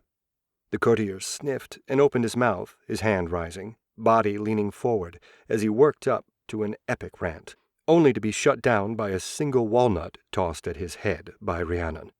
"Hush! My aunt has no desire to hear you rant." "Nor I." "My apologies, my queen." The courtier bowed low. Dismissing him, Rhiannon looked at me. "So, what do you seek from us?" "Knowledge, if you will." I mentally ran through what I needed. Knowledge of who hired the changeling would be gratefully accepted, if you have it. If not, I would not dare ask for more. "Polite, aren't you?" Rhiannon's eyes crinkled in amusement. "Not like your last 3 masters." "I believe you're thinking of others. My second last master was quite respectful, but I don't think you met him," Lily said softly. "Oh, of course. I forget. You've had so many." My eyes narrowed at the barbed words, and I glared at the woman. Queen, fae, whatever, bitch was better. But I kept my tongue in my mouth because Lily had warned me not to anger her, even as much as declining her invitation, which Lily hadn't said for the Mage Council. "I know nothing of this changeling's activities. As I said, we have little to do with your world anymore. At least not officially," Rhiannon said. "Only a few things interest us these days." I stilled, wondering what she meant. But seeing that she had no information for me, I bowed again. "Thank you for your time, then, Your Majesty." Rather than dismiss me, Rhiannon fixed Lily with a playful, indulgent smile, like a cat staring at a struggling mouse. "Tell me, Aunt, have you told him who you are, really?" At Lily's silence, she turned to me. "Have you asked her?" I shook my head before realizing I didn't need to answer the damn woman. When I opened my mouth to say that, she cut me off. "Of course not. The masters are always in such a rush to use their powers for their wishes that they never ask what the price of those wishes are. Well, Almost all of them. I know the price, but Lily's free? Even I could not say that word with a straight face. She had freedom, more than she'd had for many years, centuries, maybe ever since she was trapped in the ring. But she was not free. Content? Maybe. Though perhaps distracted was a better word. Distracted by games, my TV, by virtual reality, and a million other things that kept her from thinking of, well, freedom. For the first time, I considered how Lily might feel, knowing that my death would send her to an abyss, forever. But even as I considered those words, Rhiannon spoke. My aunt is not who you think she is. She was trapped not because she was too powerful, but for what she did, what she is. Rhiannon leaned forward. You see her as a friend, a confidant. Do not be fooled. Rhiannon. Lily's voice was cold, angry. The threat was clear, but Rhiannon ignored her. Ignored her because Lily was, in the end, powerless to do anything. You are quiet. Rhiannon's lips curled up, her eyes gleaming with amusement. Good. You're listening. Then hear this, Mage. The one whose magic you use, whose knowledge you borrow, she's Lilith, eldest of our kind, mistress of magic, mother of monsters, the first rebel. Oh, please. Lily rolled her eyes. Not those lies again. Lies. Rhiannon's lips curled. You are the one who formalized, who began the rituals of magic, whose experiments created the first Jinn from the very blood that flows through your veins. You destroyed towns and wiped out settlements because they angered you. They tried to kill me, Lily snapped. And they all deserved it. Well, Lily fell silent, shaking her head. It was a long time ago. I was powerful, a rival for the dragons themselves. And since then, you have grown only more powerful, Rhiannon said, looking at my hand where the ring rested. Trapped, perhaps, but each year, each decade, you grow in strength and knowledge, refining your magic. Now I'm being condemned for studying the only thing I can, Lily said, clenching her fists. Henry, I'm not— You are, Lilith. And you're friends with creatures from legends and have a goddess who calls you auntie, I said, offering the Jinn a half-smile. I'm not dumb. I figured that one out a while ago. As Lily's jaw dropped, I turned back to Rhiannon and offered her a bow. Thank you for your warning, Your Majesty. If that is all— Rhiannon's lips tightened. The mouthy courtier stirred, looking at me predatorily, but made no move. We stood there in silence as I waited for Rhiannon to dismiss me, or attack me, either or. In the end, the bounds of tradition, of the Fae's world and their rules of hospitality, held. Rhiannon flicked her hand, sending me off, and I hurried away, only wiping my brow when I was out of sight. Perhaps she had considered killing me. Perhaps she had just intended to warn me. But I decided there and then never to return to Faerie. Not without a lot more firepower, anyway. Beside me, a silent Jinn walked, until we stepped across the threshold, and the ring's bindings forced her to disappear once more, leaving me in peace, but with doubts. For while I knew who she had been, the question of her fate rose once more. As much as I liked Lily, there was a reason why she had been locked up, a reason why so many feared her, and a reason, in the end, for me to keep the ring to myself, because at least I knew what I would do with it. Chapter 10. There was blessed solitude when I walked to the light rail train 20 minutes away. The entire journey would take just over 2 hours, more than enough time to think, more than enough time to— That was where my thoughts stuttered to a stop. Truth was, I was not sure what I was supposed to think. I had known who Lily was for a long time, suspected that her imprisonment was for crimes. Even if Lily wasn't exactly the Lilith from the Bible, it was likely much of her story was taken as inspiration. The same way the Great Flood might not mean the flooding of the world, but a specific location. Of course, knowing that there are angels and faith magic had, well, let's say that I am agnostic. None of which was an answer to my problem, if it was a problem, or solved my concerns about Lily, or the ring. Even if she was properly punished, and a couple thousand years of imprisonment and forced servitude seemed a tad harsh, I was not entirely sure there was any way for me to free her. A glance at the ring made me wince as I recalled the only time I'd ever looked at the ring properly. The most complex enchantment I'd ever done had been the wards on our house. It had taken over 3 months, spaced between classes and jobs, and was, in my view, as good as, if not better than, the enchantments on my staff. There were multiple levels to the house enchantment, from increasing the durability of the walls to blocking scrying, alerting me of scrying attempts that couldn't be blocked, attack wards, and more. Now, if one took the complexity of that ward, multiplied it by 1,000, stuffed it into the space of a single ring, you would get a glimpse of how complex the enchantment was. The fact that the ring was drawing power from an unknown source was even more frightening, since disrupting the enchantments themselves could have explosive consequences. Literally. I swiped my card at the rail station and headed up the stairs. I was fortunate enough to get an empty car that pulled away moments after I got on board. I found a side seat and pulled out my warding tablet to adjust and empower it. The modified force bubble sprung into existence, anchored around the ward and offering me some peace of mind. Damn Faye, I muttered, looking about the empty rail car. I was seated parallel to the walls and the doors, the few horizontally aligned seats empty but unappetizing in their restriction.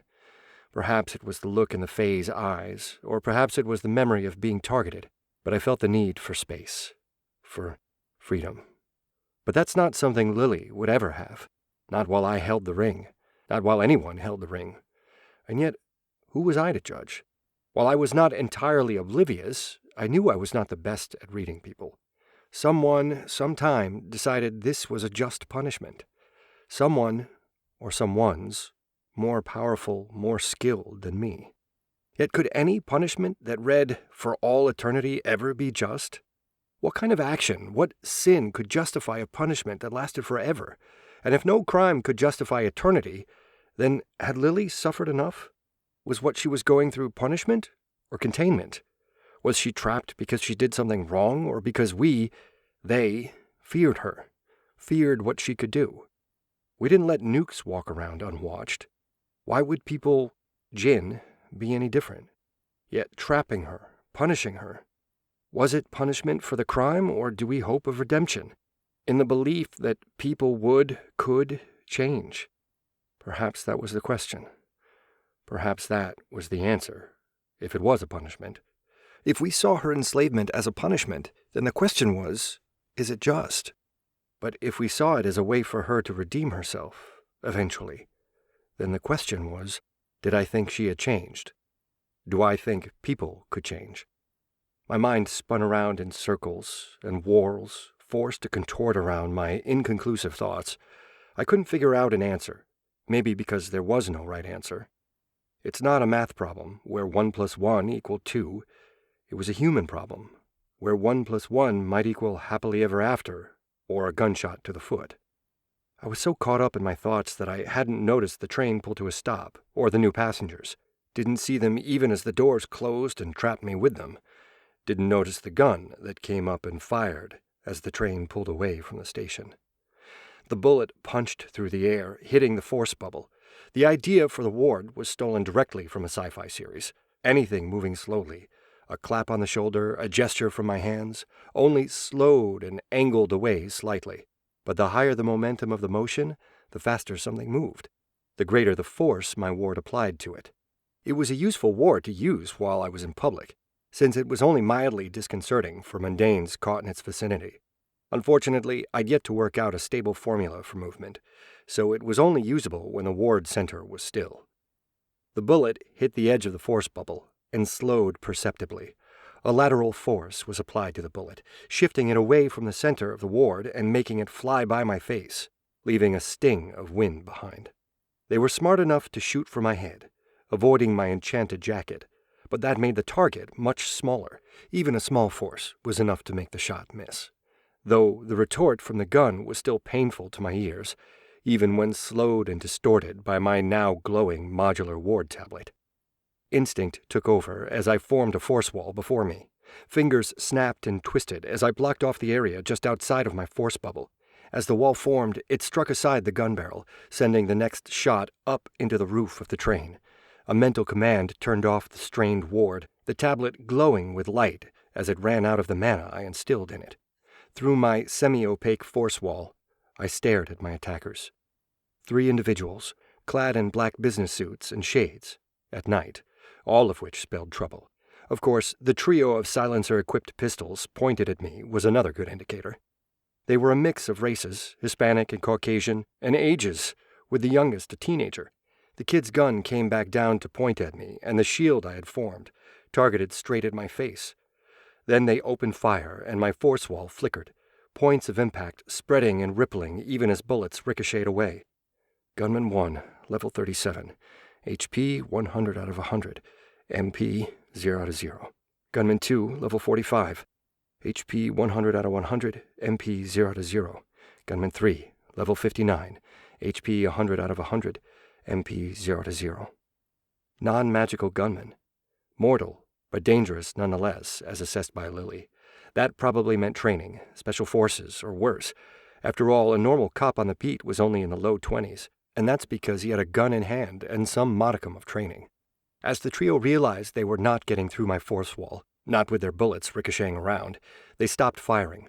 They took turns dropping their magazines and reloading while keeping their guns pointed at me, faces impassive.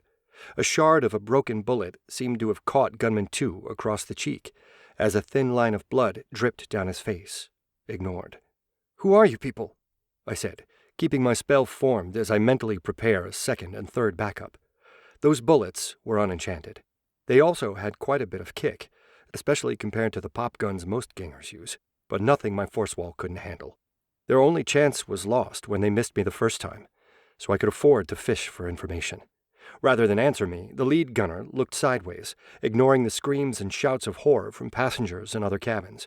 I followed the gunner's glance and spotted the upcoming stop, the way they eyed the doors. "Come on, just tell me. Who wants me dead?" I said. Again, I got no answer. I noticed the pair at the back angling their bodies as they dropped their off hands, taking them out of my view. Then the train slowed down, wheels grinding and shrieking, drowning out shrieking voices as it swayed ever so slightly. "You failed, so tell me who sent you." No one answered, but the doors hissed open and the passengers in the other cars rushed out. So did my attackers, though not before they tossed a pair of small, oblong objects at my wall. I didn't have time to register what they were as I released my spell. The gunmen got their feet in the doorway and slammed headfirst into the force walls I'd formed around the car, hemming them in. Force cube cast, synchronicity 89%, durability 1,238. Foreheads smashed, bodies piled up against the wall and bounced backward. Their eyes widened, the youngest glancing back at the discarded items. I followed his gaze, spotted the grenades, and winced before everything became chaos. In the resulting bedlam of 2 grenades exploding in a contained space, I sneaked out of the train via the untouched back doors. I couldn't hear anything but the incessant ringing in my ears, bags slung over my shoulder as I cast a simple glamour that changed what I looked like. I combined that with an illusion for the security cameras, though I was not entirely sure how useful that'd be, with the cameras in the rail car having already caught a glimpse of me. Then again, I was sure my other guardians would cover it up. If they weren't the ones who'd sent my attackers. Because, well, I was not entirely sure who else had 3 trained mundane killers with access to high explosives and silenced weapons. Then again, with the militarization of our society, that number was rather higher and more depressing than I liked considering. Behind me, as I hurried away on foot, I left the burnt and wrecked shells of my enemies, corpses torn and twisted by the rebounding explosive force of the grenades. I'd created the cube to contain them, to potentially get some answers. I hadn't expected a grenade, and even now I could feel how low my mana was, how drained I'd been reinforcing the spell as the explosion rebounded. Even if I had grown more powerful, even if the Force Cube was one of my more complex spells, which I would never have tried casting if they hadn't given me the time to do so. It was still tiring to use. As I hurried out of the chaotic station, I couldn't help but feel a little guilty at the death site cost, the collateral damage that was done.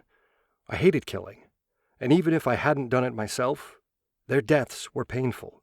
Still, if there was one thing I'd learned, it was that at least 2 groups were after me, because whoever had sent the doppelganger wasn't likely to use something this mundane. Letting out an exhalation, I ducked into a nearby alleyway and recast both spells, cloaking myself in magic. It was time to get home, quietly. "You're not allowed out without me," Alexa stated. There was no anger in her voice, though she stared at me till I offered her a nod. Once I got back, later than the night shift working ex-initiate, I'd been grilled in detail about my encounter. "The police offering any more news?" I asked, tilting my head toward the TV that wasn't on a superhero TV show or console game, but the local news for once. Even if I'd contained the blast, the damage done to the train and the ensuing disruption was more than enough for the local news to jump on it. "No," Alexa said. Unasked and unanswered was the question of whether I should be packing an extra bag for a long talk with the police, and maybe jail time. I hoped not. While I did have a bucket list, jail wasn't on it. Leaving might be an option, but that meant abandoning our house and the wards. Even if I did leave, it'd be a temporary solution. Sooner or later, my enemies would find me. So, I let my voice draw out, looking at Alexa and the silent Lily. Alexa frowned, then shrugged. "I ask around. See if I can learn if you're in trouble, if we can learn who it is." Lily offered me a half-smile, then flashed the old quest again, the one that asked me to stay alive. I couldn't help but snort, wishing this was a game, one that railroaded you with clues, rather than a stupid puzzle, one where the solution might be right in front of you, or on a portion of the map that you'd missed half the game back. "I guess I'll just rest for now," I said, feeling the lack of mana sending another wave of exhaustion through me. Being low on mana and paranoid had drained me, putting me on the edge of sleep. The pair offered me a smile, waving me away as I stumbled up the stairs. I barely even glanced at the notification that told me of a level increase, knowing it didn't help. Perhaps, a solution would present itself when I awakened. Chapter 11. 2 days passed in tense silence, Alexa's few contacts unable to offer us any assurance. Even our attempts to speak to our governmental guardians were thwarted. The ever-present service vans that had been parked on our street for months, gone. We'd been left in the dark, so I spent my time working on the enchantments. I finished the portable shelter, then worked on the portable flamethrowers, while we waited for the next shoe to drop. Alexa had taken a leave of absence from her job, though they'd hinted that she might not be welcome back. Actions had consequences, and mine had lost her job. When a knock came on the door, I didn't move from my work table, having nearly completed the weapons. After I was done, I planned to work on my staff. The layered defenses available on the staff would be greatly appreciated, even if, unlike the flamethrowers, I'd have to power the staff myself. When Alexa led Caleb into the room, I looked up, blinking in surprise at the mage. "You're back." "I am. I come bearing conflicted news," Caleb said. "The Council is unwilling to risk further manpower on an untested warlock." "Mage," I said, glaring at Caleb. I might not have been trained by the Mage Council, but I was a mage, better than their apprentices. "Warlock, in their eyes. Many do not believe what I've reported, are unwilling to accept your potential," Caleb said. "It is why I have bargained for you to take the apprentice examination early." "What?" I said. "Pack your staff. We must leave if we are to make it to the examination." Caleb gestured to the staff propped up beside me as my next project. "I'm nearly done," I said, gesturing at the tubes. "Those things?" Caleb took one glance and sniffed. "They're cumbersome and not worth the mana invested. You should have spent your time on the staff." "Funny, but I like having more tools." I looked Caleb over, shaking my head. "Not as if you don't have your own enchantments." They are accessories. Useful, but unimportant compared to a proper staff, Caleb said. That we are forced to leave them behind by modern-day fashion does not reduce the staff's functionality. Yeah, heard it before. You are right. Now, come. I dithered for a moment, not entirely sure I wanted to commit. But what choice did I have? At least the Mage Council was still willing to help. No matter how much I grew, no matter what level I achieved, I'd still be outnumbered. As much as I might have disliked the Council, I needed them. I needed an organization at my back. Letting out a breath, I grabbed my staff and stood. 𝗏𝗏 cleared her throat, drawing my attention. "Didn't we agree to something?" "Sorry, you're right. Is she allowed to come?" I looked at Caleb, who shook his head. "Can you guarantee his safety?" 𝗏𝗏 asked, looking pointedly at Caleb. "During the trial, yes." Caleb cocked his head. "I can take you to the grounds, outside. If he fails—" "We're on our own," 𝗏𝗏 said. "I'll get my spear." I tossed her the pair of finished flamethrowers. "Add this too." The blonde nodded, heading upstairs to get dressed and armed. Caleb sniffed, tapping his foot, only to be brought up short when Lily stood. "Leave us, Mage," Lily said. "I'm waiting outside." Caleb narrowed his eyes, but when I cleared my throat, he relented and left, leaving Lily and me to stare at one another. "We haven't talked since, Lily said awkwardly. "About me, about my crimes." "Were they crimes?" I said. Lily nodded. "Were they bad?" Lily nodded again. "Bad enough to be put in a ring for all eternity?" "I don't know." I nodded. "Yeah, thought so. We don't have much to talk about then." Lily flinched, looking at the tops of her feet. I winced, realizing how harsh that sounded, and put a hand on her arm. "Lily." When she looked up, I offered her a small smile. "It's fine. Whatever you did, it was a long time ago. So long, it's probably not relevant anymore." When Lily flinched, I raised an eyebrow. "Never mind. It's still not relevant. You're you now, not whatever." "We're still friends, right?" Lily said, sounding timid. "Don't have a choice, do I?" I said, trying for teasing. When Lily shrank back, I winced and decided to shut up. I hugged the Jinn, feeling the tension in her body that slowly relaxed and went away. Eventually, 𝗏𝗏 cleared her throat, reminding me that I had to go. "We're friends, now and forever, promise," I said. "But I gotta go." Lily nodded, pushing me away. I headed off, catching her words just before I left. "Good luck."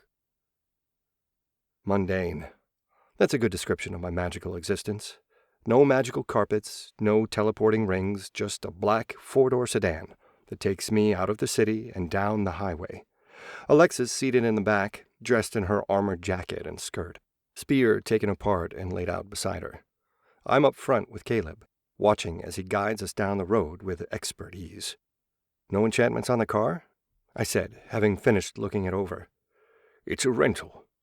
As I said, mundane. "You should consider going over what you've learned. There is no time to fix your staff," Caleb said, "but some last-minute cramming would not hurt."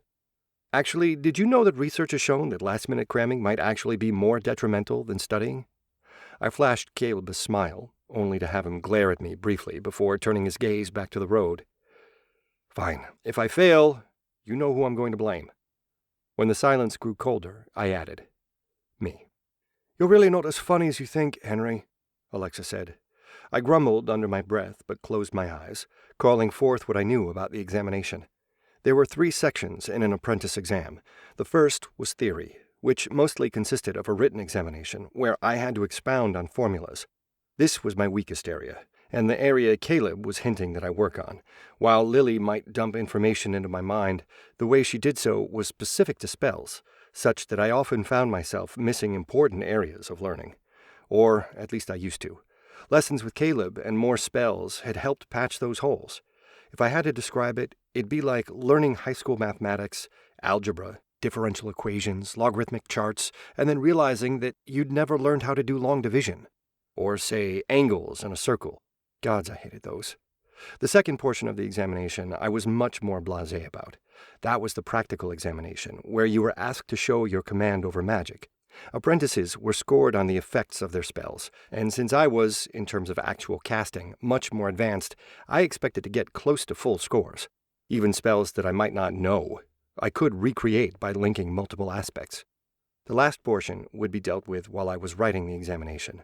That was where my staff would come into play, where I would provide the staff to them for review. They'd test the staff, reviewing it for flaws before marking it. I was much less certain of my results there. While I had made some master-level work in the staff, I was also trying to make other portions of it work. Still, I thought overall I should pass, but maybe a little more review of the theory would be best, because passing wasn't my goal anymore. I needed to be so good that they wanted me in the council, and they were willing to put in real effort.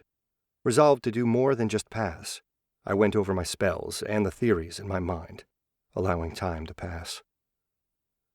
Since I'd refused to go to the Mage Council's headquarters, the examination was being held in one of their many safe houses. In this case, it was a working horse farm. Stable? In either case, the farm had about 4 fenced-off areas for the horses, a big stable and another larger covered riding ring on the right hand of the road. Dominating the entire location was the double-story white ranch house, with its large windows and blue curtains. A trio of vehicles were parked outside, the truck being the only practical farm instrument. The other 2 were sedans like ours, city vehicles by the lack of dents and dirt. Of course, my attention was drawn to the presence of the 3 examiners standing on the house-spanning front porch.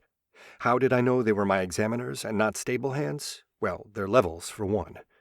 Patricia Fitzgerald, level 173, HP 180 out of 180, MP 1783 out of 1894.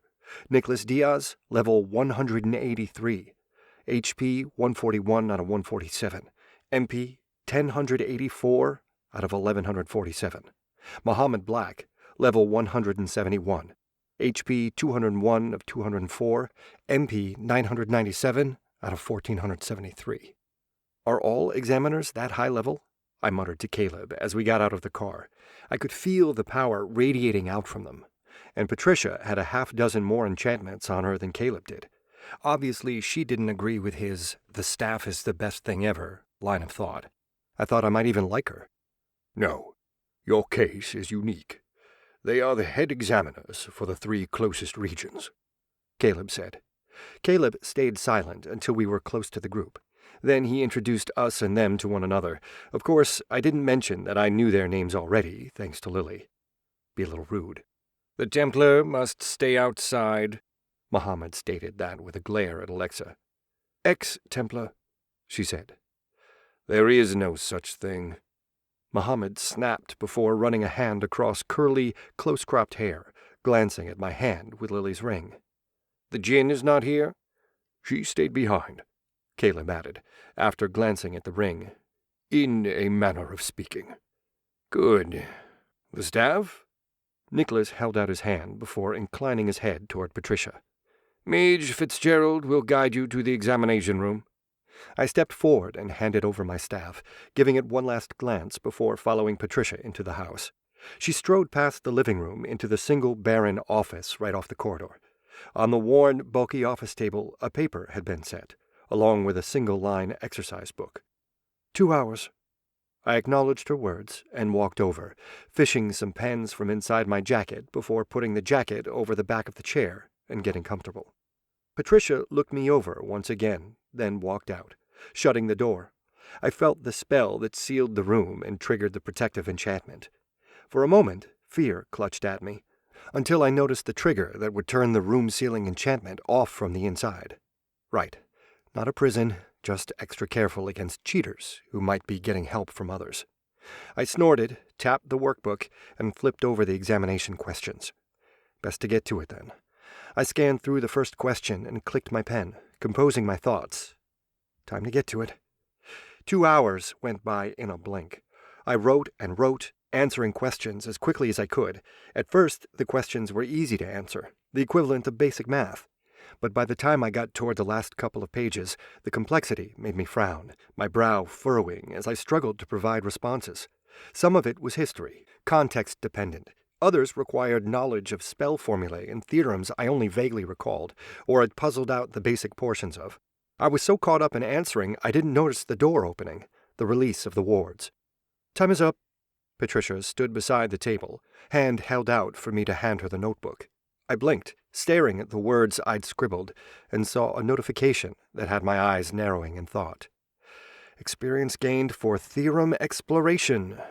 Plus 27,489. "Oh, you tricky bastards," I said, looking at Patricia's impatient mien and the last few pages. I scooted back slightly as I reached forward with both hands, gripped the last few questions, and ripped out the pages.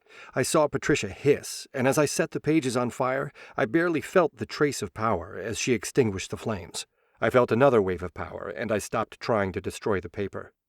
"You just copied my answers, didn't you?" Patricia sniffed. "We will not be marking the torn portions." "Bullshit." I tossed the notebook on the table, ignoring her still extended hand, and stood. Sons of bitches caught me out, making me think I was taking an apprentice exam, but instead testing me for what I really knew, testing me for the things that Lily had taught me behind their backs.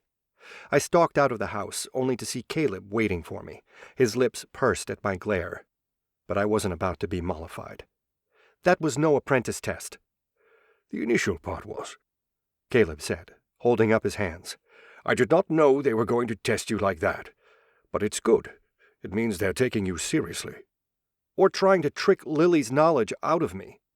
Knowledge that you would have to share anyway if you joined us," Patricia said, appearing from behind me. "I have marked your examination." "Already?" I said, surprised. "Yes. Your basics are spotty, but much better than most of our apprentices, I will admit. You also have, as Mage's Han has informed us, quite a degree of knowledge in some advanced application of spell theory." I narrowed my eyes, hearing the but. "But theory is insufficient to prove your ability, and it seems your work with the staff is, at best, average," Patricia said. Once again I narrowed my eyes in suspicion at the mage. I was not entirely sure I agreed with her assessment, knowing what I did of the Mage Council. Alexa, seated on the hood of the car, looked at me, and I carefully shook my head to keep her seated. No, nothing that she could help with here. "So what? We finishing this?" I said, deciding to see what else they wanted or needed. "This way," Patricia said, stepping past me and heading for the indoor writing circle. I followed, the giant white canvas flaps billowing in the wind as I walked into the bare earth writing circle. The writing circle was empty but for a series of enchanted staves located at borders of the stable. As I stepped in, I felt the enchantments kick in, sealing me within.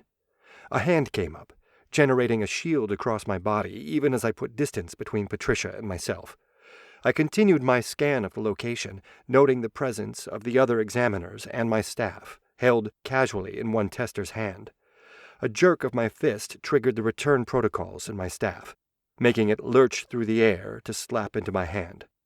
"Calm yourself," Caleb said, holding up a hand. "The enchantments are to ensure that no damage is done to the surroundings." I looked at the mage and saw that he and Patricia were not making any threatening moves. Neither were the other examiners, truth be told. And, well, that made sense. I found myself flushing in embarrassment even as I pushed down the emotion. After all, they could have warned me. Unlike most of their apprentices, I dealt with more violent and dangerous situations regularly. Now what? "Now you show us you can handle yourself," Nicholas said, waving toward the center of the room. A second later, a giant ball of glowing light, made from crisscrossing verses of spell formula, appeared. My eyes narrowed. I was surprised he'd managed to conjure something so complex with a wave of his hand, until I noticed the small tripod and globe beneath the actual globe itself. "Ah, an enchanted object. You want me to read the spell formulas?" I guessed, cocking my head as I tried to follow the scrolling information. Tough, especially since I could only see portions of the spell, though even a quick glance told me that multiple spells were involved in the creation of the globe. In fact, some of those spells looked familiar, like that firebolt one. A fraction of a second later, a firebolt formed in the center of the spell globe and shot toward me. I batted it aside with my shield, frowning. The spell was quite weak, so weak that it probably wouldn't have killed me. Probably. "What the hell?" I said. That was not how the examination was supposed to go. You will need to read, anticipate, and understand the spells formed by the globe and counter them. The testing globe will continue to release spells at timed intervals. Points will be awarded for spells that are blocked or counterspelled, Nicholas said. As he finished, next to the spell globe, a scoreboard appeared with the number 001 on it. You will need to score a minimum of 100 to pass. When I opened my mouth to ask further questions, an ice bolt formed around the globe and shot toward me. Once again, I batted it away, watching as the points went up by another 1. A word of warning. As time goes on, the spells you will have to deal with grow more complicated, Muhammad said, offering me a thin smile. I growled softly, keeping my shield up while focusing on the spell globe again. The new spell formula running across the globe was one that was familiar to me, so while the spell globe formed the spell, I reached out with my mana and disrupted the spell. Mana bolt, counterspell cast, synchronicity 89%. I received 3 points as the mana bolt fizzled out, its spell container disrupted by my injection of mana. Counterspelling came in many forms, but the one I had been taught was simple. The use of my mana injected into the forming spell container, splicing my spell formula amendment to it. Of course, counterspelling was complicated. You couldn't throw random numbers at another spell formula, hoping they would stick. You had to actually know which portion you were targeting with your splice. On top of that, each spell had gaps within their formula, areas where you could slide in your own mana and spell formula. Miss those areas, and even if you knew what you wanted to adjust, you would still fail.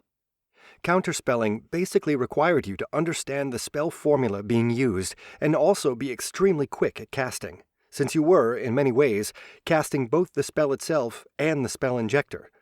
At first, I racked up points fast, counterspelling everything the globe threw at me. The initial stages were simple. Spells like Gust, Burn, Light, and the like were used in a combative form. Buckets of acid, sparks of electricity, and even waves of conjured water scrolled through the globe and were disrupted. I had to give it to the Mage Council. The spell globe was actually a good training tool. The wide variety of spell containers, delays in spell formation, and alteration in mana channeling all required me to be inventive in my counters. But good tool or not, if this was the level of difficulty, this would be a cakewalk. 10 minutes later, I was feeling the strain. My total score crossed the 60-point range, and my mana dropped below half.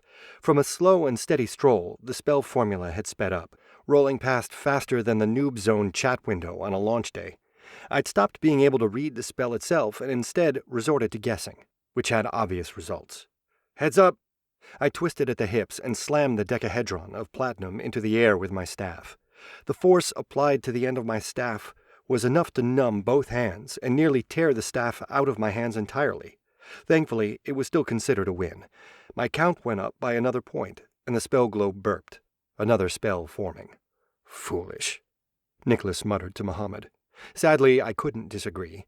I stopped trying to counterspell, my latest attempt a definite failure, and instead focused on defense. That meant I'd have to deal with a lot more spells, but better that than failure. To begin, I reconstructed my force shield, shrinking its size so that it only covered my body. Next, I curved the walls so that I wasn't taking attacks straight on. Not a moment too soon, either, as the spell finished and a series of spinning air daggers flew toward me. An academic portion of my mind noted that the air daggers weren't contained once they were released, but instead they used a series of 3 points to make themselves. First, the point of origin, the second about halfway toward me, and the third very close to where I stood. The last 2 target points adjusted the air pressure and direction of airflow, guiding the air daggers that had been formed at the first target point.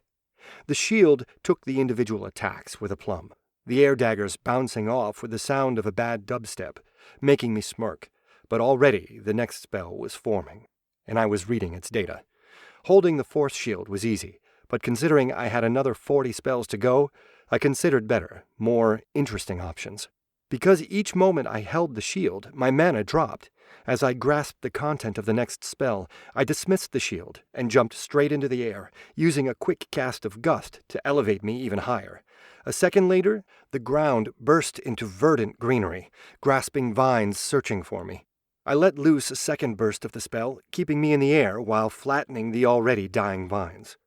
And not once did I shift my gaze from the spell globe as another spell scrolled past, only to be joined by a second scrolling formula. 2? I growled. but I raised my staff, invoking the pre-made shield and the spell to deal with the first spell formula, all the while trying to grasp what the second spell formula was. It seemed they were intent on ramping up the difficulty. 5 spells. None of them particularly complex. 4 spears, mana bolt, freezing rain, and the like, but each of them was enough to knock me out. 5 spells scrolled past, at a clip, forming from the globe and targeted at me. All around me, the ground had been torn up, baked and frozen. If not for the spelled enchantments around the perimeter, the entire riding stable would have been destroyed already. The acrid scent of materials materialized, then dismissed, lingered. Traces of acid, ozone, and burnt soil assaulting my senses. Each breath I took made my chest heave, my mana levels barely above 𝗵𝗵𝗀𝗀𝗁𝗀 levels. 5 spells. I began triple casting again. The first, the counterspell container, then splitting the container to hold the counterspells for each of the injections I was using to break 2 of the 5 spells. In my hand, my staff glowed, helping to draw mana into my spells, while the force shield blocked off the remainder attacks. As the strain of managing multiple spells increased my headache, I gestured with my hand, snapping it forward. A flicker of information showed the low synchronicity rates, barely in their 40s, but I ignored them, even as the lack of proper casting drained more mana. Rather, I focused on the 3 spells that were aimed at me.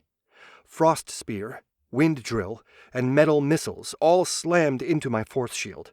I angled the shield to take the spear on the corner, allowing it to glance off sideways and strike the enchanted protections behind. The missiles were like raindrops striking my shield, plentiful and annoying, but not dangerous in and of themselves. The wind drill curved at the last second, taking my shield straight on. I growled, trying to reinforce the spell only for the increased force in the spinning drill to shatter it. I threw myself backward, attempting to dodge the attack, but I could only watch as the wind drill neared my chest, ready to punch through. Just before it could strike, Muhammad waved and the drill dispersed, sending a blast of air that ruffled my hair, even as I landed on the ground. A sharp pain radiated from my tailbone, and I groaned, making a mental note to look into enchanted underwear again. As I struggled to my feet with the aid of my staff, I surreptitiously rubbed my bottom while glancing at the scoreboard. For the first time in a while, I had time to really look at it. 117. Huh, beat it. I snickered and slowly limped over to the testers. 5 spells might be my limit, it seemed. I absently eyed the experience notifications I'd received. The spell globe really was a great training tool, one that had pushed my comprehension and analysis of spells to a level I'd never had to get to. So do I get a nifty top hat or something?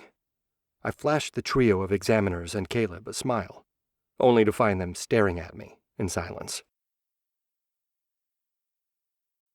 Chapter 12. So what do apprentices get? I repeated, waiting for the trio to speak. The Mage Council examiners regarded me as if I were a bug that had crawled out of a movie theater seat, replete with stale popcorn and spilled soda. It was not the gaze of congratulations, which was rather interesting considering I should have passed. You were right, Muhammad said to Caleb. I told you. Caleb hocked a thumb toward me. Though it seems that Mage Tsien has been holding back on me a little. By 30 points, I would say, Nicholas sniffed. It does not bode well for us trusting the warlock. Mage, I grumbled while rubbing my bum. I kept my head down, though, since the one thing I really didn't want them to grasp was how I'd softballed the entire test. I could have continued counterspelling longer than I did, and I definitely could have continued to deal with the spells. While my mana shortage was real, hard to hide that fact, how fast I was losing it and how fast I could regenerate it was something I was trying to hide still. After being tricked once, I wasn't going to be dumb enough to reveal all my cards. Not if we don't say so, Nicholas said, glaring at me. He looked at my staff for a second, considering the piece of wood in my hand, before he turned to the others. Your judgment? Patricia glanced at the spell globe, then at me once more, and nodded. He has passed every test we have set. He is at apprentice level at the least, a full mage of the 6th circle.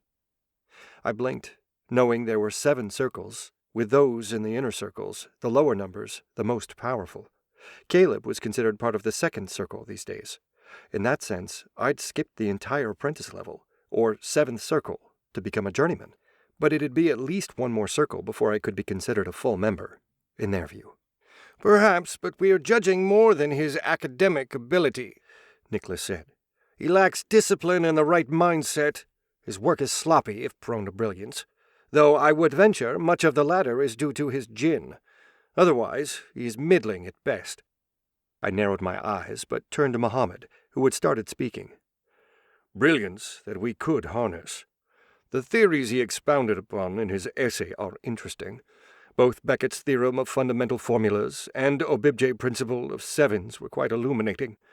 I do not believe the combination Mr. Tsien recommended would work as well as he thought, but perhaps if we combined the osmos principle— Enough! No one wants to hear you prattle. Are you for or against his inclusion in our ranks? Nicholas snapped. Well, he has passed our tests. I think in that sense we should at least let him know our conditions, Muhammad said. Patricia nodded firmly, making me frown as Caleb stepped forward to speak. What conditions? I said suspiciously. I told you the Council would have requirements of you. If we are to acknowledge you as one of us, if we are to protect you, certain matters must be agreed on. Caleb took a breath and forged on. You'll need to swear a binding oath to be loyal to the Council, and that, on your death, you would hand over the ring. And no more hiding of your secrets. Nicholas crossed his arms. You will share everything that your Jinn teaches you. A binding oath? My eyes narrowed. I'm assuming you're talking a blood oath? No, a soul oath, Caleb said. I hissed, and even Patricia looked uncomfortable. I wasn't surprised she was uncomfortable, considering what a soul oath actually consisted of. Like its name, it bound me by my soul, the center of my being, rather than my body. Those oaths were nearly impossible to break, and when they were broken, they left the oathbreaker a shattered creature. Monsters were created when soul oaths were broken, because the mind didn't break, just the things that made us human. You can't seriously think I'll agree to that, I said. If you desire our help, you will, Nicholas said, stopping Caleb when he tried to say something else. You have little choice here. Pretty sure no is still valid, Nicholas snorted, his gaze flicking to my ring, then my face. You could not even stand 5 spells. If I wanted to take that ring, you'd fail. I shook my head and turned, walking to the car. I paused when a thought struck, my eyes narrowing as I turned around. You are going to drive me back, right? Henry, you need to consider your position more carefully, Caleb said, concern in his voice. This might not be what you want, what I wanted, but the Council has made it clear that they want more from you. My fist clenched as I looked at the all-too-smug Nicholas and the prideful Muhammad before turning to the conflicted Patricia. They thought they had me in a corner, that I had no choice but to accede to their demands. And truth be told, they were right. Lily's protection might stop over-leveled assholes like these guys from attacking me, but it did nothing to stop them from sending waves of appropriately leveled assholes. And unlike a game, I wouldn't gain much experience from protecting myself from them, because my levels were tied to my ability to both physically manage and understand the magic that was input in my body. Angry or not, I was in a corner. They were right. But I already did. I'm not taking a soul oath. No way, no how. Then they'll kill you, Caleb said. So be it, I said. No one's immortal, eh? Bold words. But know that if you walk away now, when we speak again, your deal will be even worse. Nicholas almost snarled. Don't worry. I won't be. Foolish child. I didn't bother answering and walked out, deciding to stop being childish and arguing. I stalked forward until I reached the edge of the enchantment, which had yet to turn off. For a moment, I waited to see if they'd turn it off, and when they didn't, I pushed my staff against the enchantment. My eyes narrowed as the enchantments on the staff flared to life, pulling at the shielding wall. Information about the enchantment flowed into my mind via the analyzing runes in the staff. My eyes narrowed as I searched for the gaps. Then, when the next pulse from the shield cycled through, I inserted an adjustment. A moment later, the enchantment opened up, splitting aside for me to walk out. Behind me, I heard a few indrawn breaths, but I refused to look back. If they'd been willing to bargain, to help out, perhaps we could have come up with something. Instead, they'd decided to hold my feet over the fire and see how much I'd squirm. Well, bugger that. Alexa looked up when I came over, her eyes narrowing when she took in my distressed demeanor. She spun her spear around, watching the riding stable. There was no need to say anything, not with how things had gone. When 5 minutes came and went and Caleb didn't come out, I groaned softly and fished out my phone. "Looks like we're taking a car share back," I said, glancing at Alexa's spear. "They won't attack us." "Can't." "Fine," Alexa said, opening the sedan's back door and fishing out her duffel. She looked at me and flashed a grin. "Shotgun." "Hey, you can't do that until the car's here," I said, having finished booking our ride back. "Nope, called it." "That's... ugh." I threw up my hands and waved down the driveway. "Let's go wait on the main road." Together, we walked out. I couldn't say for sure what Alexa was thinking, but for myself, I was debating how on earth we were going to survive. To sum up, the government has pulled back a couple of blocks. The Druids and other pagans have left, so will the Mage Council. The Templars and the rest of the orders are going to leave now that the Council has made their position known, and none of the other quieter guardians, those who want the ring, are going to stick around. Not without the big boys in play, Lily said, ticking off on her fingers. We were back in the living room after I'd explained what had happened with the Mage Council and my decision. "That sound about right?" "Yeah, I doubt they're going to leave entirely, just in case I manage to level." I turned my attention to Lily. "Can we do that?" "Do what?" Lily said, raising an eyebrow. "Can we raise my level, hit 100, like in a week or something, and release me from the spell?" Even as I finished speaking, I realized how bad an idea that was. Exactly what did I intend to do, even if I did get a higher level? It wasn't as if that higher level, artificially inflated or not, would do anything but release the wish. "A bit. Not all the levels, but we could flood you with more experience," Lily said. "I'm not sure why." Alexa pointed at me. "We should get you to train, properly." "Properly?" I said, blinking. Alexa nodded. "No more random silly quests, no more hunting for the best clothing or carving silly sticks. You train and level and increase how much mana you can wield." "Training montage?" I said with a slight smirk, only to get smacked on the arm by Alexa. "Idiot, this isn't funny," Alexa said, shaking her head. "But we should also talk about leaving." "Our lease isn't up," I objected immediately, thinking about my poor damage deposit. Our damage deposit. Huh. I wondered if the Templars would want their share back. "We're talking about getting killed, Henry. Focus," Alexa snapped, and I sighed. I pointed at the wards we had. "But the house is warded. You know those won't last forever. If they really wanted us dead, they could breach the wards," Alexa said. "Staying here, we're just a target. If they all leave—" I nodded, looking at my hands. She's correct that there really isn't a better option than leaving. If we can run and hide, if, being the operative word, we had a chance of lasting long enough to what? "Henry," Lily said, cocking her head. "How did your other owners manage to not get killed?" I said, frowning. "Well, first, they generally hid my presence," Lily said. "And then, well, most didn't ask for magic. Money, when wished for properly, was easy enough to offer them. Power was harder, but it could be arranged. You have no idea how many political marriages I managed to arrange. But for the ones who wanted or needed magic, I was more of a research assistant, you know? Then, well, they became the most powerful mage in their surroundings, and with the way news and rumors got distorted, no one was going to travel for weeks or months to check out a bad rumor, or fight someone who could be more powerful than them just for the chance of getting an artifact that was better than the one they had already. Maybe." I sighed, rubbing my face. "So you're saying air transportation and phone lines are killing me?" "Sort of. It's not as if a lot of my owners weren't killed because they had me," Lily said. My last couple of owners before you never let anyone know of my presence. They hid my power and barely used me as more than a research assistant. So we're in new territory here."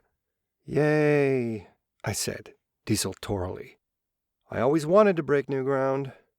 Alexa snorted, then poked me in the shoulder. "It doesn't matter. We just have to get you strong enough that you can fight them off."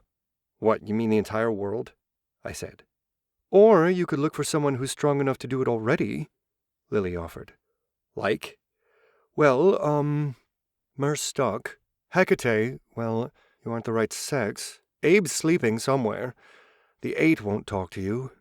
I didn't know who Lily was speaking about, but what she was saying was clear enough. None of the people Lily knew who could have protected us were going to, which meant I would have to do it myself. "Well, if we're going to go, we should figure out how and where." Alexa flashed me a half-smile. I sighed. "You have a plan, don't you?" Before Alexa could say anything, we were rudely interrupted. A screech of a tire-burning turn was the only notice we received, before a truck barreled toward us. My eyes widened as I stared at the incoming vehicle, watched as it struck the windows and living room's outer wall, watched as my wards, never meant to handle a vehicle driving straight at us, flared to life and tried to keep the vehicle out, and failed. Chapter 13. The wards bled most of the momentum from the vehicle. Force columns, generated initially as force spikes, reared from the floor, meant to block or injure those who came through the windows. It had been easier to enchant the entire wall with the same ward form rather than pick out just the walls. They hit the truck's undercarriage as they grew, throwing it upward and tearing up the shaft and other mechanical bits. Rather than come all the way in and smash us to pieces, the truck stalled, 2/3 of its body in our residence, the last third held off the ground by the spike columns. I stared at the shattered front window and saw no one there.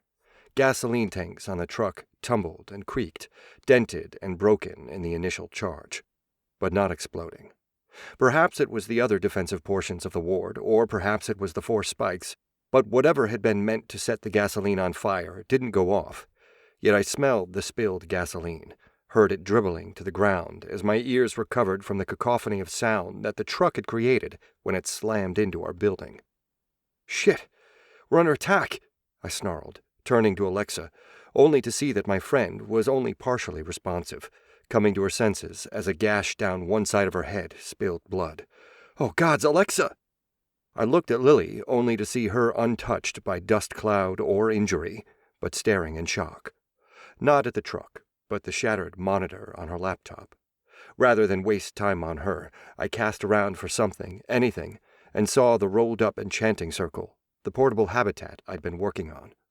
I snatched it from its place and threw it on the table before picking up Alexa with a heave and stepping into the circle. It hummed for a second as I shoved my mana into the runes, powering them. As the walls of the habitat flickered to life, the gas tanks on the truck finally exploded.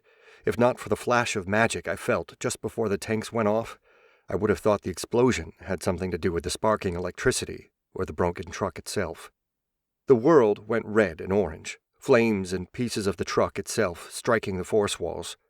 But they held, having been reinforced for just such an occurrence. Well, this and more. Mana sucked out of my body, flooding down the runes, taking whatever I had recovered, and a little more before the world flashed white again. Just before we left, I caught a glimpse of Lily, untouched in the remnants of our home, looking forlorn and lost. Seated amidst flame and smoke as our home, our place of residence and relaxation, was destroyed. And then we were gone. Our forms blurred, transported through a parallel dimension, pulled apart and shifted before we returned to harsh reality, and the anchor point I had created returned to the mark I'd set. I lurched forward, the motion that was not motion, throwing off my sense of balance.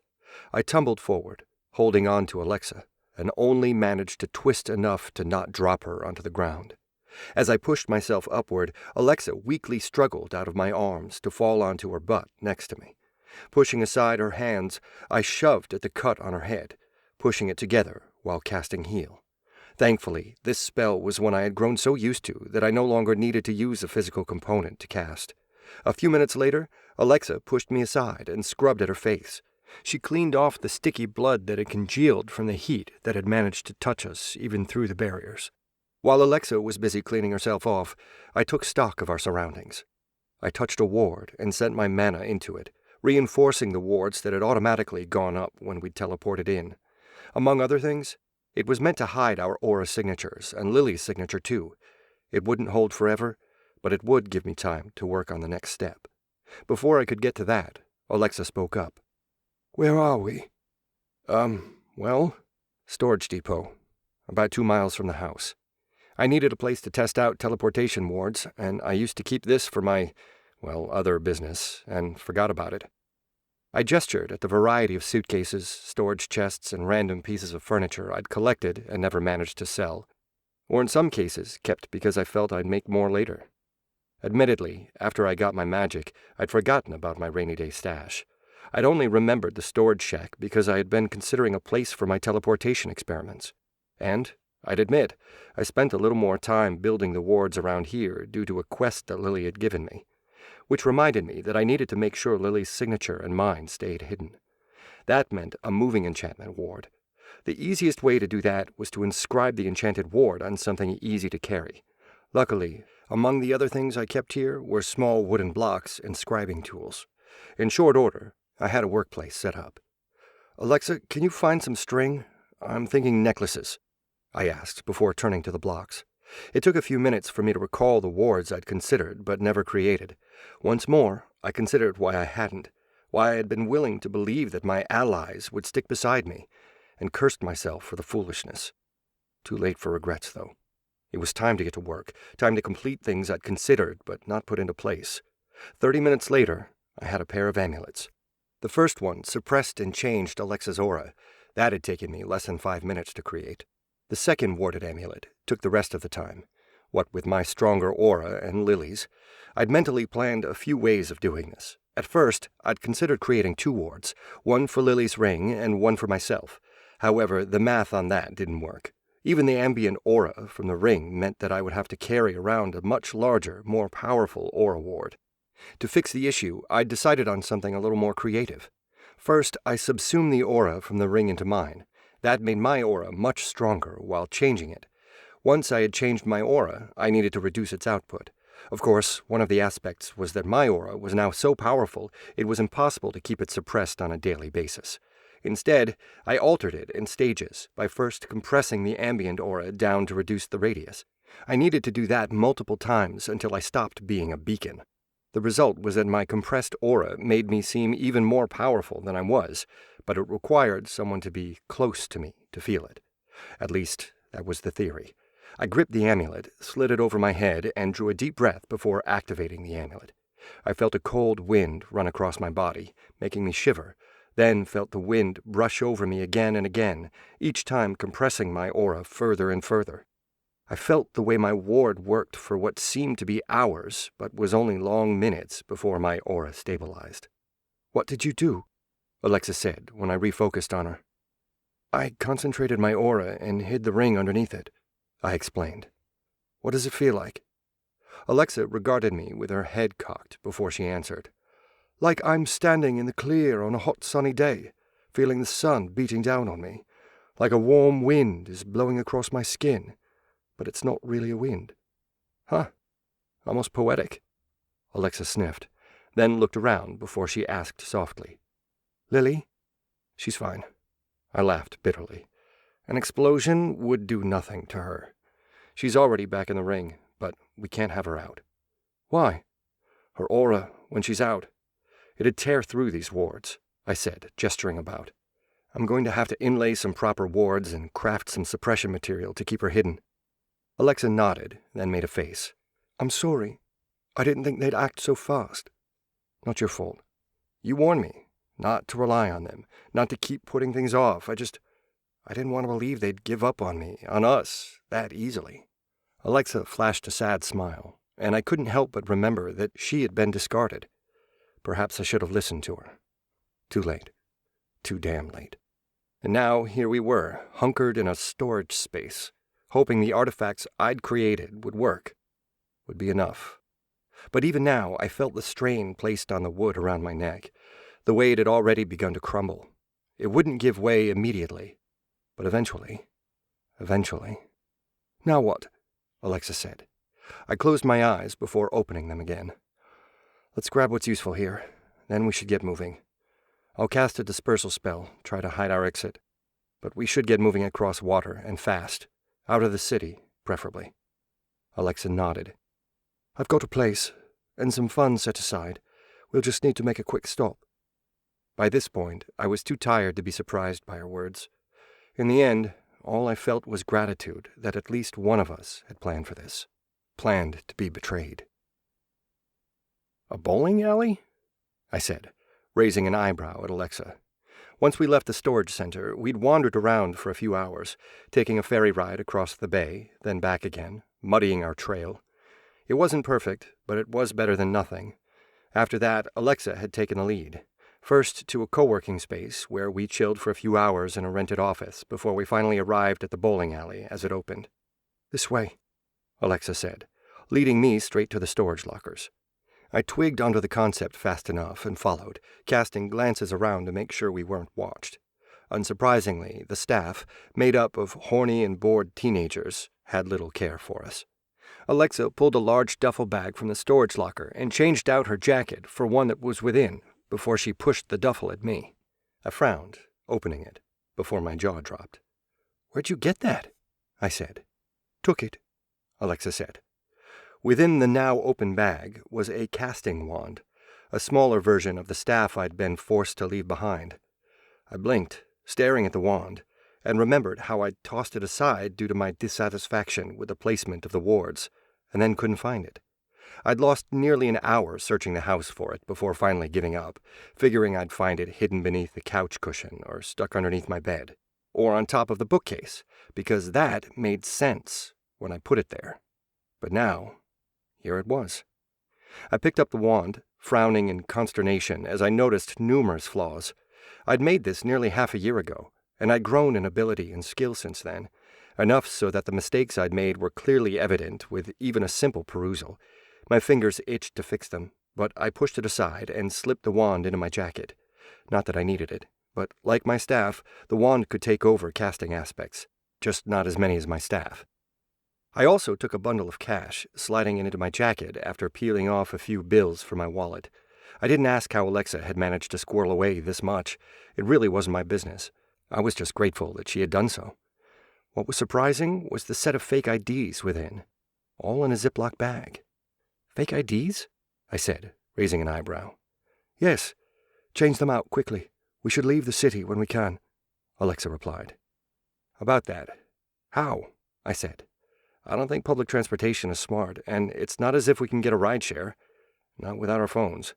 Got it sorted, Alexa said. Relax. I frowned, but took her word for it, taking the proffered baseball cap and sliding it onto my head. Well, she was the expert in this. My expertise with disguise mostly consisted of pixels, rooftops, and killing the guards who found you sneaking by.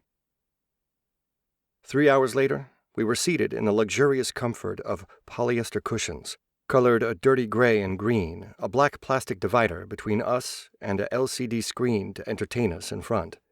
Cold air blew from overhead, doing little to drown out the loud, gray-haired retirees making new friends, and speaking of the next attraction they were going to see.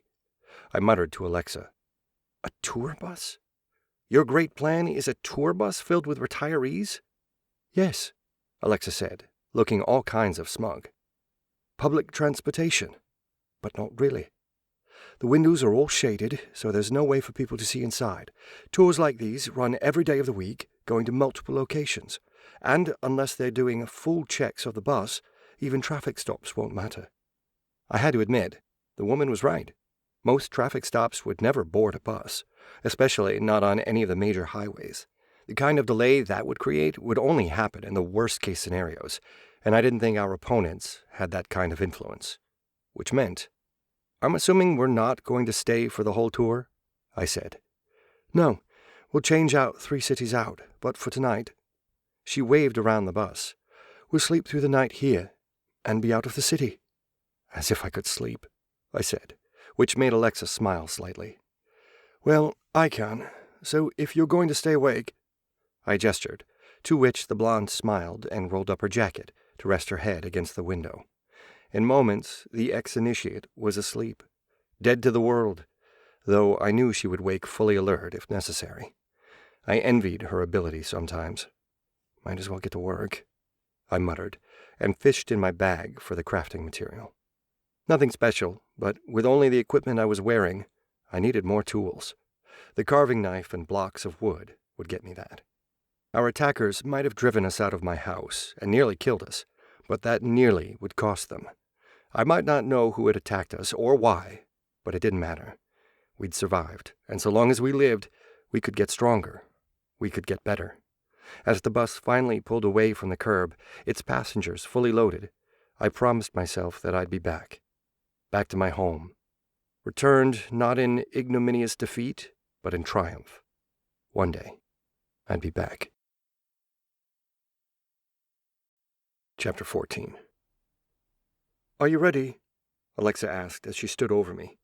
I gave the ex-initiate a quick nod, touching Lily's ring and sending a mental reassurance to the Jinn. 4 months later, and we had yet to summon her.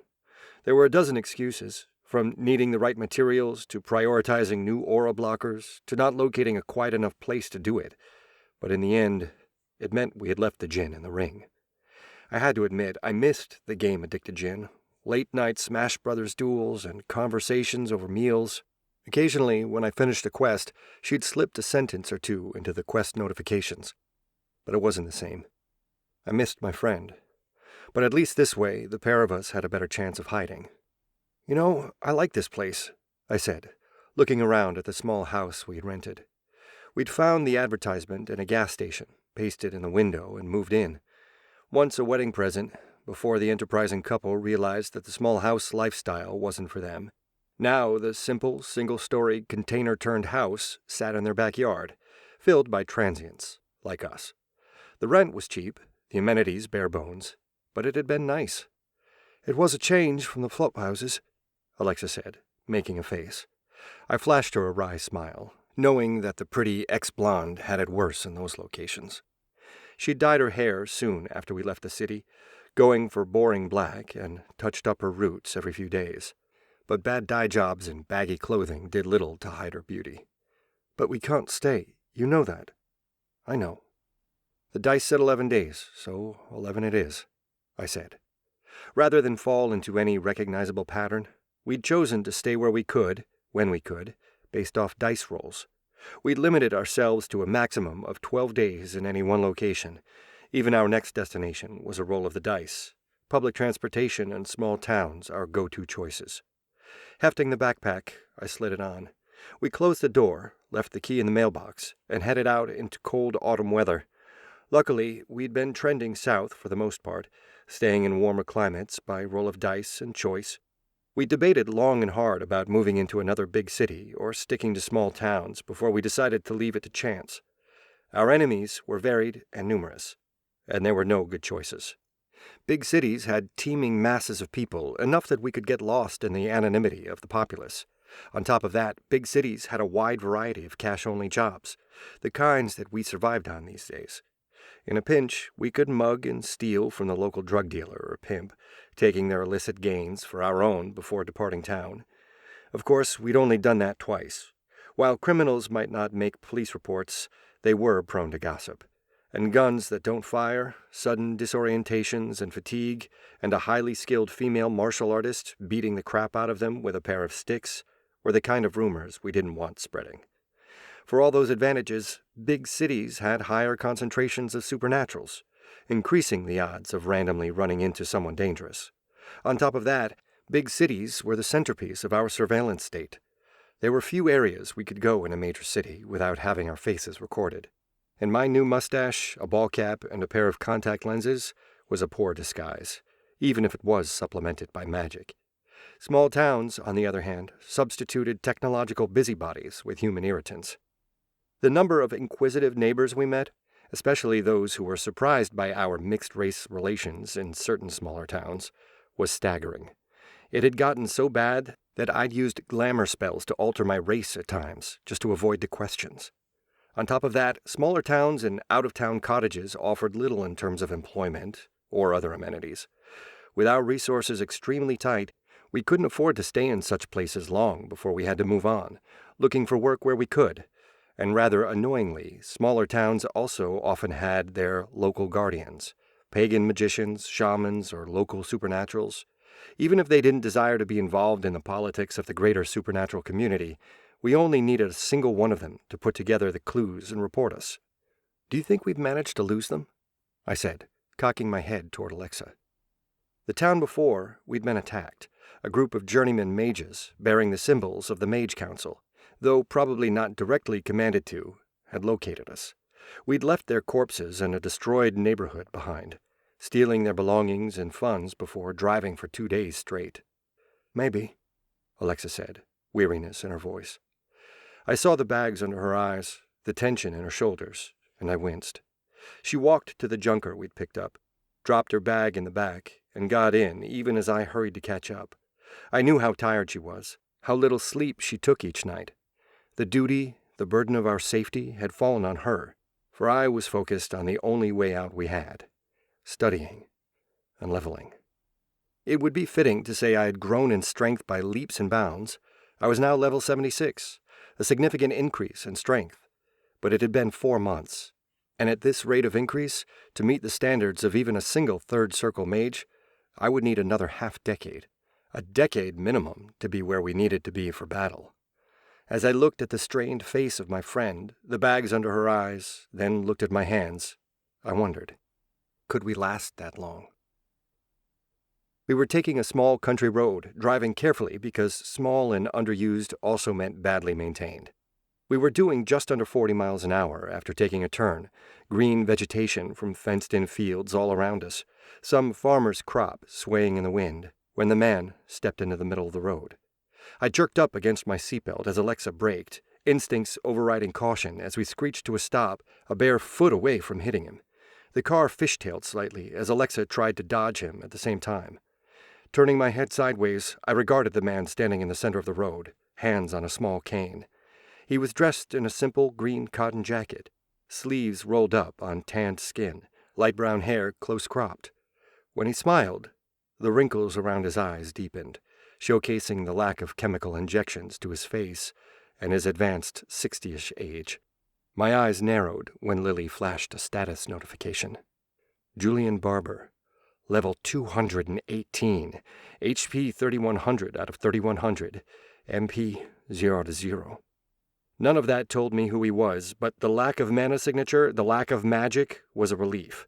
His level, on the other hand, wasn't, and I had to wonder how he was that high-leveled and still not a mage. The ridiculous hit points was a clue, of course, a very pointed one. "Mage Tsien, Ms. Dumont," Barber called, tapping the cane on the ground. "Do not flee. It will not help. I'm here to speak only." Alexa growled, backing the car a bit and straightening it out. She never took her eyes off Barber, as she angled the vehicle to go around him, all the while trusting me to safeguard us.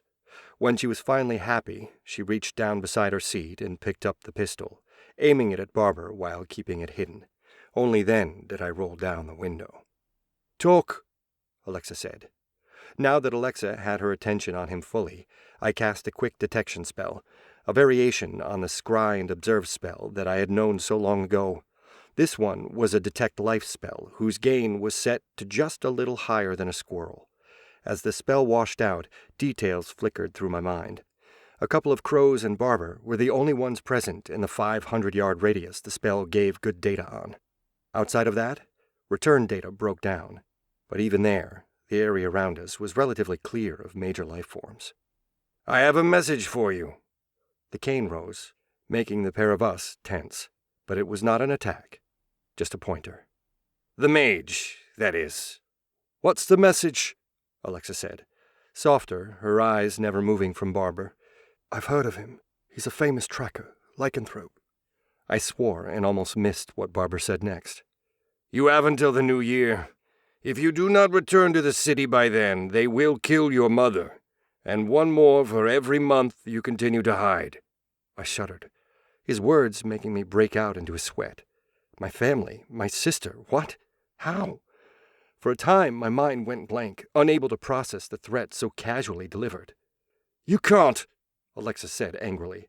"They're not part of this, not of our world. They're mundanes, the law. Tradition can be broken, will be broken." Barbara made a face. "I am sorry. I am just one of many messengers.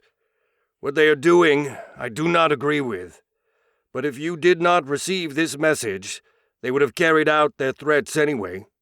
Those who want you dead are not the kind who offer clemency or extensions." "Why the end of the year?" I croaked, my mind latching onto the portion that had surprised me. "A compromise. You've done well hiding.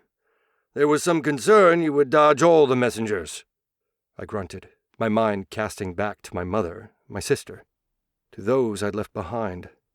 I'd forgotten about them, forgotten they'd be vulnerable too. I should have thought of it, should have known, should have. "Is that all?" Alexa said, glaring at Barbara. When he stepped away from the car and nodded, Alexa floored the vehicle, taking us away from him. No longer caring about potholes or sudden cows, she took us away, all while I considered my failure. We didn't stop for hours. We crossed half the state and ended up in another broken-down motel, paying in cash for a pair of beds that I cast cleanse on the moment I finished setting up our protective wards. In the meantime, Alexa verified that the room wasn't bugged before snatching the keys and doing another check on the car. Not that she hadn't done that hours ago, but we were somewhat paranoid. Half an hour later, we'd done all we could to ensure that we weren't tracked, and were seated across from one another on worn, if now clean, beds as an old cathode ray television played in the background. "I have to go back." I broke the silence, facing the truth head-on, stating what I knew had to be said, even though I knew it was the wrong choice. The expected choice. "I know. You shouldn't try to convince me." I paused as my brain caught up with me. "You're not going to argue with me?" Alexa let out a bark of laughter that cut off. "No. They're threatening your family. I would be disappointed if you chose not to go, even if it might be a bluff." "Can you risk it being a bluff?" Alexa asked. When she saw the look on my face, she continued. "That is why it is such an effective threat.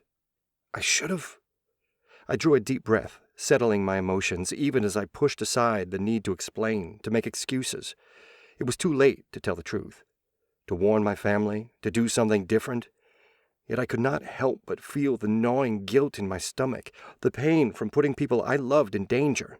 But I could not have given up Lily either. Not to be used, abused for ages. "It's not your fault," Alexa said softly. "You never had a good choice. But maybe I could have trusted them. They asked, begged me to trust them." I turned away and wiped my eyes. "Now they might die." "They won't," Alexa said firmly. "We'll go back, and we'll make sure they're safe." "We?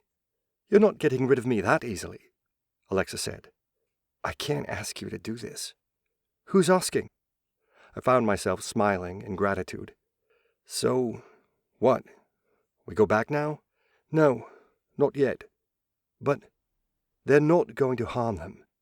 He gave you the deadline for a reason," Alexa said, her eyes narrowing. "We have 2 months. Let's not rush it." My stomach twisted, first with fear, then with anger. "You can't be sure they won't act before then. And you can't be sure they won't hurt your family if you don't give them Lily," Alexa snapped. "There's only one ring, remember? What if you went there and they fought over the ring? What if the group that didn't get it wanted to take it out on your family? Or they tried to make you give it to them first by taking your family first?" When I had no answer, Alexa continued. "You don't know what the status of your family is. Are they captured? Are they just watched? I assume they're watching them. But what if I'm wrong? We don't even know who them is. Not really." But it was that... I fell silent. I had no idea who was threatening my family. I assumed it was the Mage Council because... I wasn't even sure why. Because they were the ones I thought had been following me. But they weren't the ones who'd launched the first attack. After all, they had a way in back then. I just assumed. This entire thing was really getting to me. Exactly. They didn't even give you a specific time or place, just a city. So what does that tell you?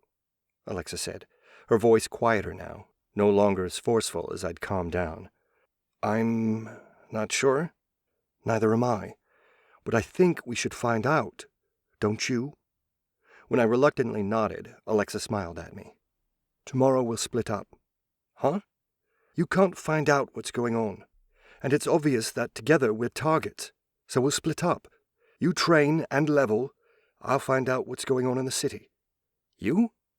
I let my eyes rake over the statuesque woman. Alexa, you're, less noticeable than a mage with his magic aura, trained in espionage, with knowledge and contacts in the supernatural world, especially in the city, over and above yours, and, most importantly, not the most wanted man on earth, Alexa said. But you're known. I'll avoid our enemies. But the man on the street, the ones we've helped, they won't care. They won't even know. It's not as if the organizations are going to announce that they're hunting you. Not exactly the kind of news they want to spread around. Bad for their reputations in some cases. Dangerous in others, Alexa said. Acting against me exposed organizations that might not want me to survive long enough to become a power to their enemies. It was one of the reasons the Mage Council had been willing to watch over me, a way to act against their enemies without expending significant resources. If the Council wasn't acting against me directly, nor the Orders, Alexa was safer. At the very least, she wasn't the final target.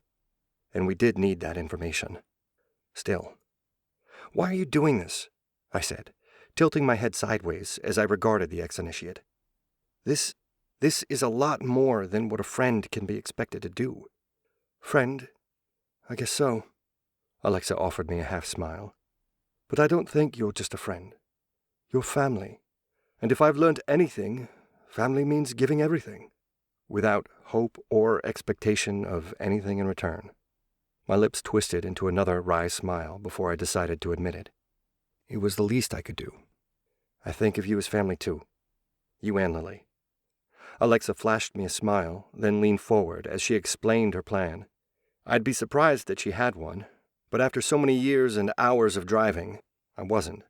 If anything, sometimes I wondered if Lily should have gone to Alexa. Certainly she was better at planning and figuring things out than I was. All I had was a little knowledge from my gaming days.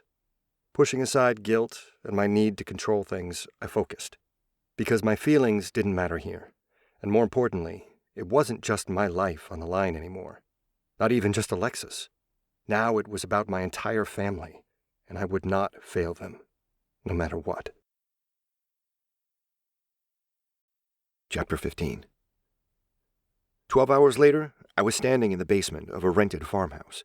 The farmhouse was one of those incongruities of the modern age, a building that had once housed a farmer and his family, now abandoned as pieces of a once proud farm had been sold off in dribs and drabs until nothing more than a large field was available. Unsuited for a working farm now, it functioned as a country retreat for rich yuppies and the occasional tourist. Like me. Of course, the homeowner had been surprised when I turned up alone, carrying nothing more than a single backpack, to take the entire location for myself. But once I handed him the month's rent, up front in cash, questions had disappeared. Once I was settled in, I had to clear out the basement and set up multiple repeating wards. I kept at it, layering ward after ward, till I was fairly certain that between the wards and the ambient interference from a nearby ley line, I should be safe. My hand hovered over my ring as I stood in the middle of the enchanted circle, my wards glowing, the entire basement lit by a quartet of fluorescent bulbs. If I was wrong, I'd be setting a flare-off for everyone and their hellhounds to find me. But if I didn't... Tired of my own hesitation, I rubbed the ring, sending a thought, beckoning Lily out. At first, there was nothing, and then there was nothing. Frowning, I stared at my ring, wondering if I'd broken it, her.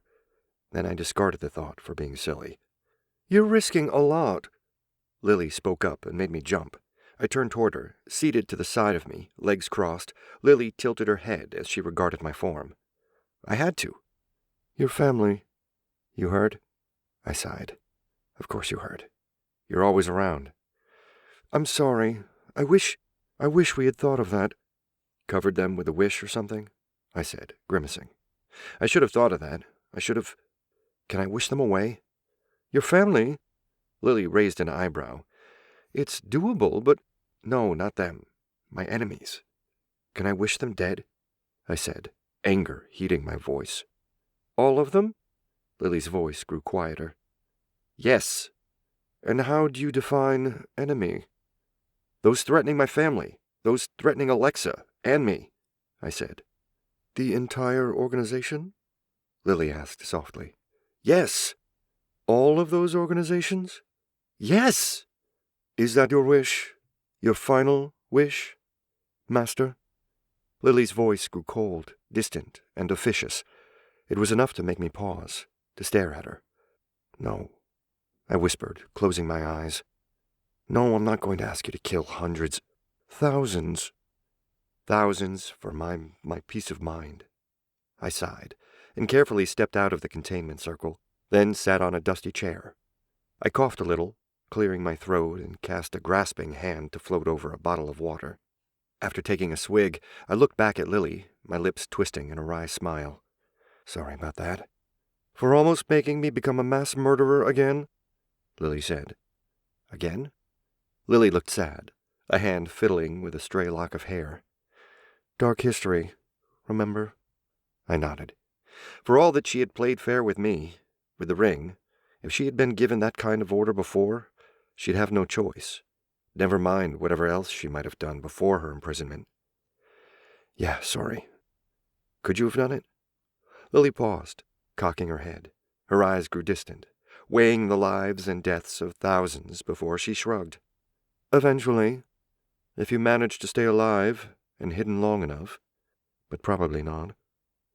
I'm not sure if I'm relieved or sad about that, I said. Lily let out a choked laugh before she fell silent, staring at me. Eventually, I grew uncomfortable enough to ask, What? You've changed. Grown more serious. Being chased around the country has a tendency to do that, I said. Also, you're the one who summoned me. Did you have something in mind? I need to level up, I said. I need to increase my strength. I need to learn, to get better. You intend to fight them, Lily said, frowning. Not exactly. I think I need to be a distraction, for 𝗏𝗏𝗄𝗏 to get my family out. And then, while they're chasing me in the ring, then I'll need to escape too. Another portable shelter? No, they'll be ready for that. I drew a deep breath before letting it out, resolve growing stronger in my voice. I need to hurt them, make them think twice about angering me. I need to be a credible threat. In 2 months. Lily raised an arched eyebrow. Yeah, I knew how crazy that sounded, how impossible that request was. I didn't need the Jinn to say it, and thankfully she didn't. The Jinn just nodded before cracking her head to the side. Then let's get to work. How do you raise levels fast? As any gamer knows, you grind. In my case, since my levels were tied to my magical understanding and my body's ability to channel magic, I spent hours casting spells, making adjustments in the spell formulas, pushing my understanding and abilities to the maximum. I cast spells while upside down, while blindfolded, without moving my hands, with only oral components or even without that. Spells were formed and created, mixed and matched with reckless abandon. Again and again, the shielding spells I created and recreated in the basement were put to the test as my headlong rush toward enlightenment had explosive consequences. I burnt my eyebrows off twice, my hair 4 times before I gave up and shaved it tight. I picked up myriad scars on my hands, the mana channels in my fingers and palms burnt and scarred from spell blowback. Late into the night, I trained, falling asleep on the table only to wake from the throbbing pain as my exhausted mana channels protested the abuse, only for me to start again. Not that I didn't take care to not overexhaust myself. I took expeditions, quests that Lily offered as she stretched the boundaries of the ring to the maximum. A dryad's healing sap taken from a tree after helping her with a logging problem from the local forestry company, put into a bath, helped to fix some of the burgeoning problems. A local group of giant beavers needed their dam reinforced, the natural enchantments around the dam no longer sufficient to stop queries from the locals. A chupacabra infestation killed off. Those were the easier quests. Other, more dangerous ones saw me stumbling home, bleeding from wounds, my clothing and armor shredded. Victorious while fighting the monsters in the dark, Wendigos, wraiths, other darker, unspeakable creatures that lurked at the edges of civilization, waiting for the foolish, the unwary. Normally, they'd be impossible to find without help, without significant time invested. But I had a cheat.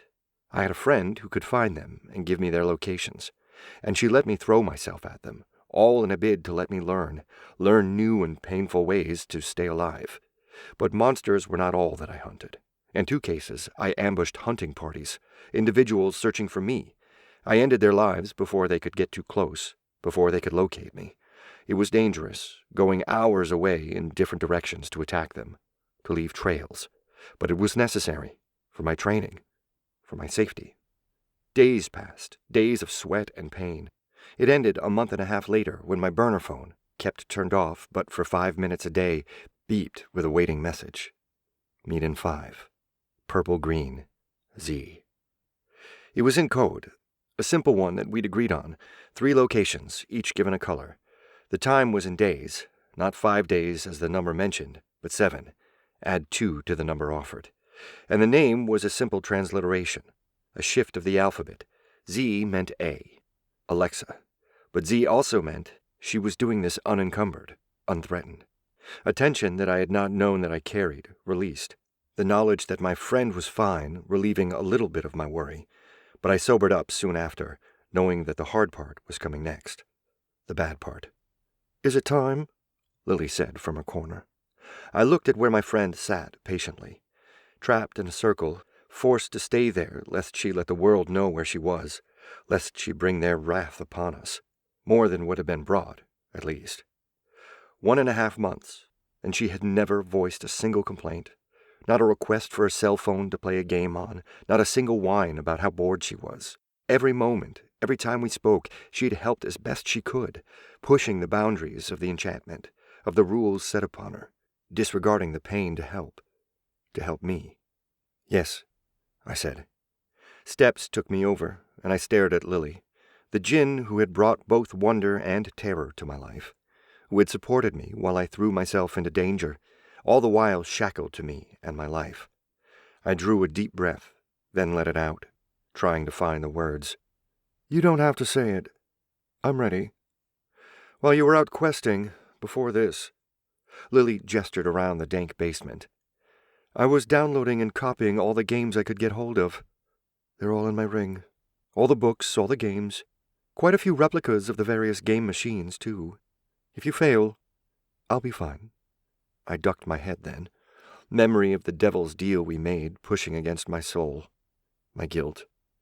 If I failed, when I failed, and died, Lily would be forced to an eternity of solitude, trapped by the ring, trapped forever by her own power. "It's fine. The ring itself is failing. Another 10,000 years, I'm sure I'll be able to break free," Lily said with false cheer. After so long, even I knew she was being optimistic.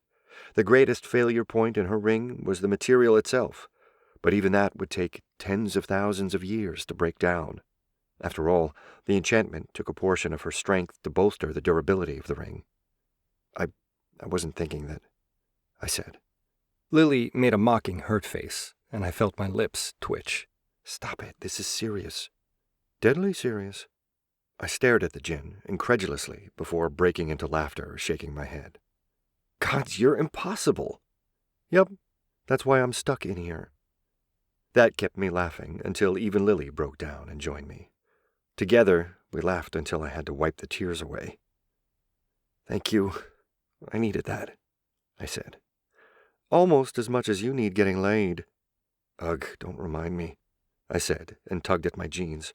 Living with 2 beautiful women, neither of which I was sleeping with, had been hard, especially when my social life had become non-existent. Hell, even when I was penniless and a hardcore gamer, I'd gotten better action. "And stop distracting me. I was trying to say thank you. And sorry. You don't have to." Lily placed a hand over her heart, looking me in the eyes. This has been the best time of my life." "Not a high bar, with the masters you've had before." "No, Not just while I've been enslaved. In my life. Lily intoned those words with assurance. You treated me like a friend. You let me stay out. You let me play games. You didn't push me when I had problems with going out, and then did when I needed it. You listened to me and laughed with me. You and Alexa, you've offered me... I waited for her to finish, but she did not. Instead, she flashed me a smile. Thank you. No, I'm talking to air. I sighed as the Jinn disappeared, having gone back to her ring. There was no warning, no flash of light. 1 second she was there, the next she was gone. Except she wasn't really gone. I touched the ring again, twisting it on my finger. I still think I owe you. And if I survive, we'll go find some of those augmented reality places and play them as much as you want. I could almost swear I heard a squeal of excitement rise from the ring. Smiling, I turned away and began the process of packing up. Time to get ready to go. 3 hours later, one of which consisted of cleaning up the various enchantments, and the other 2 of hiking into town, I was footsore and tired, waiting at the bus depot for the next cross-country coach. Traveling by coach into the city was neither glamorous nor smart, which was why our meeting point was not in the city itself. Still, the bus was convenient and cheap, and considering I had just spent the vast majority of my liquid funds, the last was highly important. The bus stop was shaded from the midday sun and open to the elements otherwise. That left me shivering as winter winds blew through the single-road town. Magic could have solved the problem, but I was too close to my goals to break discipline. No more magic. Not till the city. I couldn't afford to let them know. Not now. Nice bag. A teenager on a skateboard kicked it up, marveling at my duffel. It had been purchased from an army surplus store. At first an ugly camo green, but now bedecked with gold and red thread. The gold shimmered slightly as it caught rays of light and the kid's attention. Love the style, man. Peace and war. Thanks. I looked down, spotting the hippie peace symbol that had caught the kid's attention before shrugging. You know what they say. What?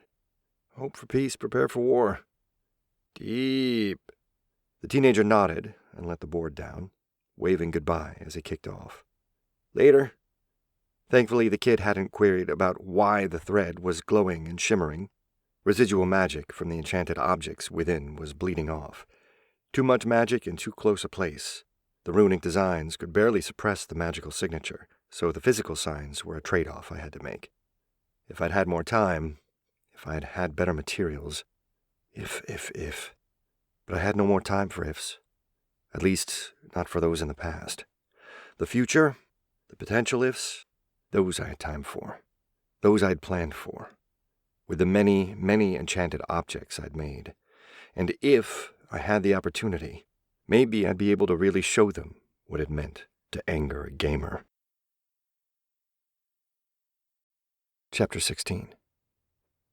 If I survive this, I'm never staying in another dingy motel, I said, when Alexa walked in 7 days later. It had taken me 2 days to make it to our meeting spot, after which I'd ended up staying in a motel room, finishing up the last of my preparations. Most of that consisted of repeatedly making the same enchantments I had made before, carving new wards and enchantments into whatever materials I could get my hands on. Getting ready. They do have a certain disreputable character to them, Alexa said, wrinkling her nose. Did you know, when I asked about the key you left for me, the receptionist winked at me, as if I was doing something illicit? Yes. Well, we kind of are. Not like that, Alexa said, looking scandalized. I would never, especially with you. I'm hurt, I said, clutching my chest. Alexa smacked the top of my head, and I laughed. I stopped the moment she dropped a thick file folder on the bed. My family? I said. Alive, unharmed, and untouched. They don't seem to know what's going on, though they are worried about you. I breathed a sigh of relief, grateful for all that she had said, but... Worried? Yes. They've even lodged a missing persons report. Shit. I breathed deeply and shook my head. Surely that wasn't as bad as I thought. Getting rid of a missing persons report should be simple. I was an adult. I could disappear for no good reason. After my house burned down, 100 hells worth of shit. Just about, Alexa said. Good thing you changed your hairstyle. You don't look at all like the photo they have of you on the missing persons report. It's like 6 years out of date. Also, I like the spikes. I ran a hand across my hair, feeling the spiky and now blonde-tipped hair. It was a little eye-catching, but not much. Add a pair of glasses that I didn't need and bulky shirts, and it was an easy change of appearance. As for the photo, 6 years. Had I not stayed for a photo, not taken one with my family for that long? In an age of selfies and mobile phones, of Facebook and Instagram, how had they not had a better photograph? Henry, Alexa said, drawing my attention as she opened the vial. Are you with me? Yes, go on, I said.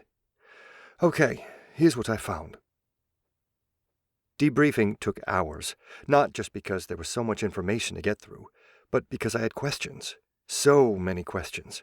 I did my best to keep them on track, but questions about how she'd gotten all this information, what she had to do to get it, abounded. Something in the way Alexa spoke, the way she held herself, the lines under her eyes and the pain in them told me I might not like the answers. And so I didn't ask, even if I wanted to. All right, to sum up, we need to get my family out in 2 days, Saturday, because that's when all my family will be in one place. They'll be watching more than ever, but you're hoping I can pull at least some of their people off, because otherwise there's too many, I said, my eyes narrowing. That sum up that portion? Yes. As for the threats we're facing, we've got... I took a deep breath and exhaled threadily.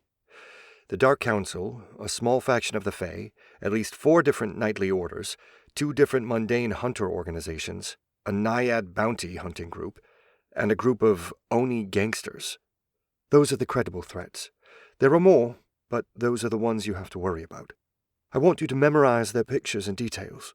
Alexa tapped the pile of files she'd drawn from her bag as we'd been talking.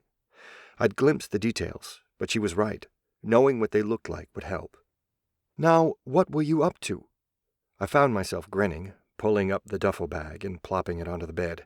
Then I pushed against the bundle of mana that made up my level stats and made it visible to Alexa. Why don't you check it out yourself? Class, Mage, level 79, 11% experience. Known spells, Elemental Control, 4 base, Force, Mana Control, Shaped Control, Forced Healing, Heal, Wards, Link, Track, Wards, Greater Glamour and Illusion, Lesser Summoning, Empower, Lesser Divination, Cleanse, Runic Script, Elemental Resistances. This is rather different. Alexa frowned as she looked over my adjusted spell list. You're missing a lot. We decided to clean things up, I said. Once I'd progressed my elemental control, I didn't really need a slot for Ice Ball, Fireball, Airball, or Earth Ball, and then another one for each type of dart, spear, cone, or whatever else I decided to come up with. Part of my training was learning to deconstruct spells so that I'm just shaping the elements to make it what I need. Makes sense. Doesn't tell me what you can do, though. Pretty much everything you've seen me do, except bigger. I can link 2 different elements together now, so I can generate a firestorm or create a freezing fog without relying on the spell formulas Lily put in my head. Magma's a bit out of my wheelhouse, and Lily refuses to teach me that one, I said, pouting a little. But my biggest improvement is in my actual skill set. Here. Another mental prod and a new piece of data appeared. Magical skill set. Mana flow, 7 out of 10. Mana to energy conversion, 6 out of 10. Spell container, 8 out of 10. Spatial location, 6 out of 10. Spatial movement, 6 out of 10. Energy manipulation, 6 out of 10. Biological manipulation, 4 out of 10. Matter manipulation, 7 out of 10. Summoning, 2 out of 10. Duration, 7 out of 10. Rituals, 2 out of 10. Multicasting, 6 out of 10. Enchanting, 8 out of 10. Your spell container and enchanting abilities are really up there, aren't they?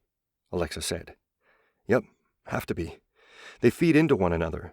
Gotta control the inscribed runes when I'm enchanting, so that's been progressing along with the matter manipulation. Same with multicasting, though I've hit a wall there, I said.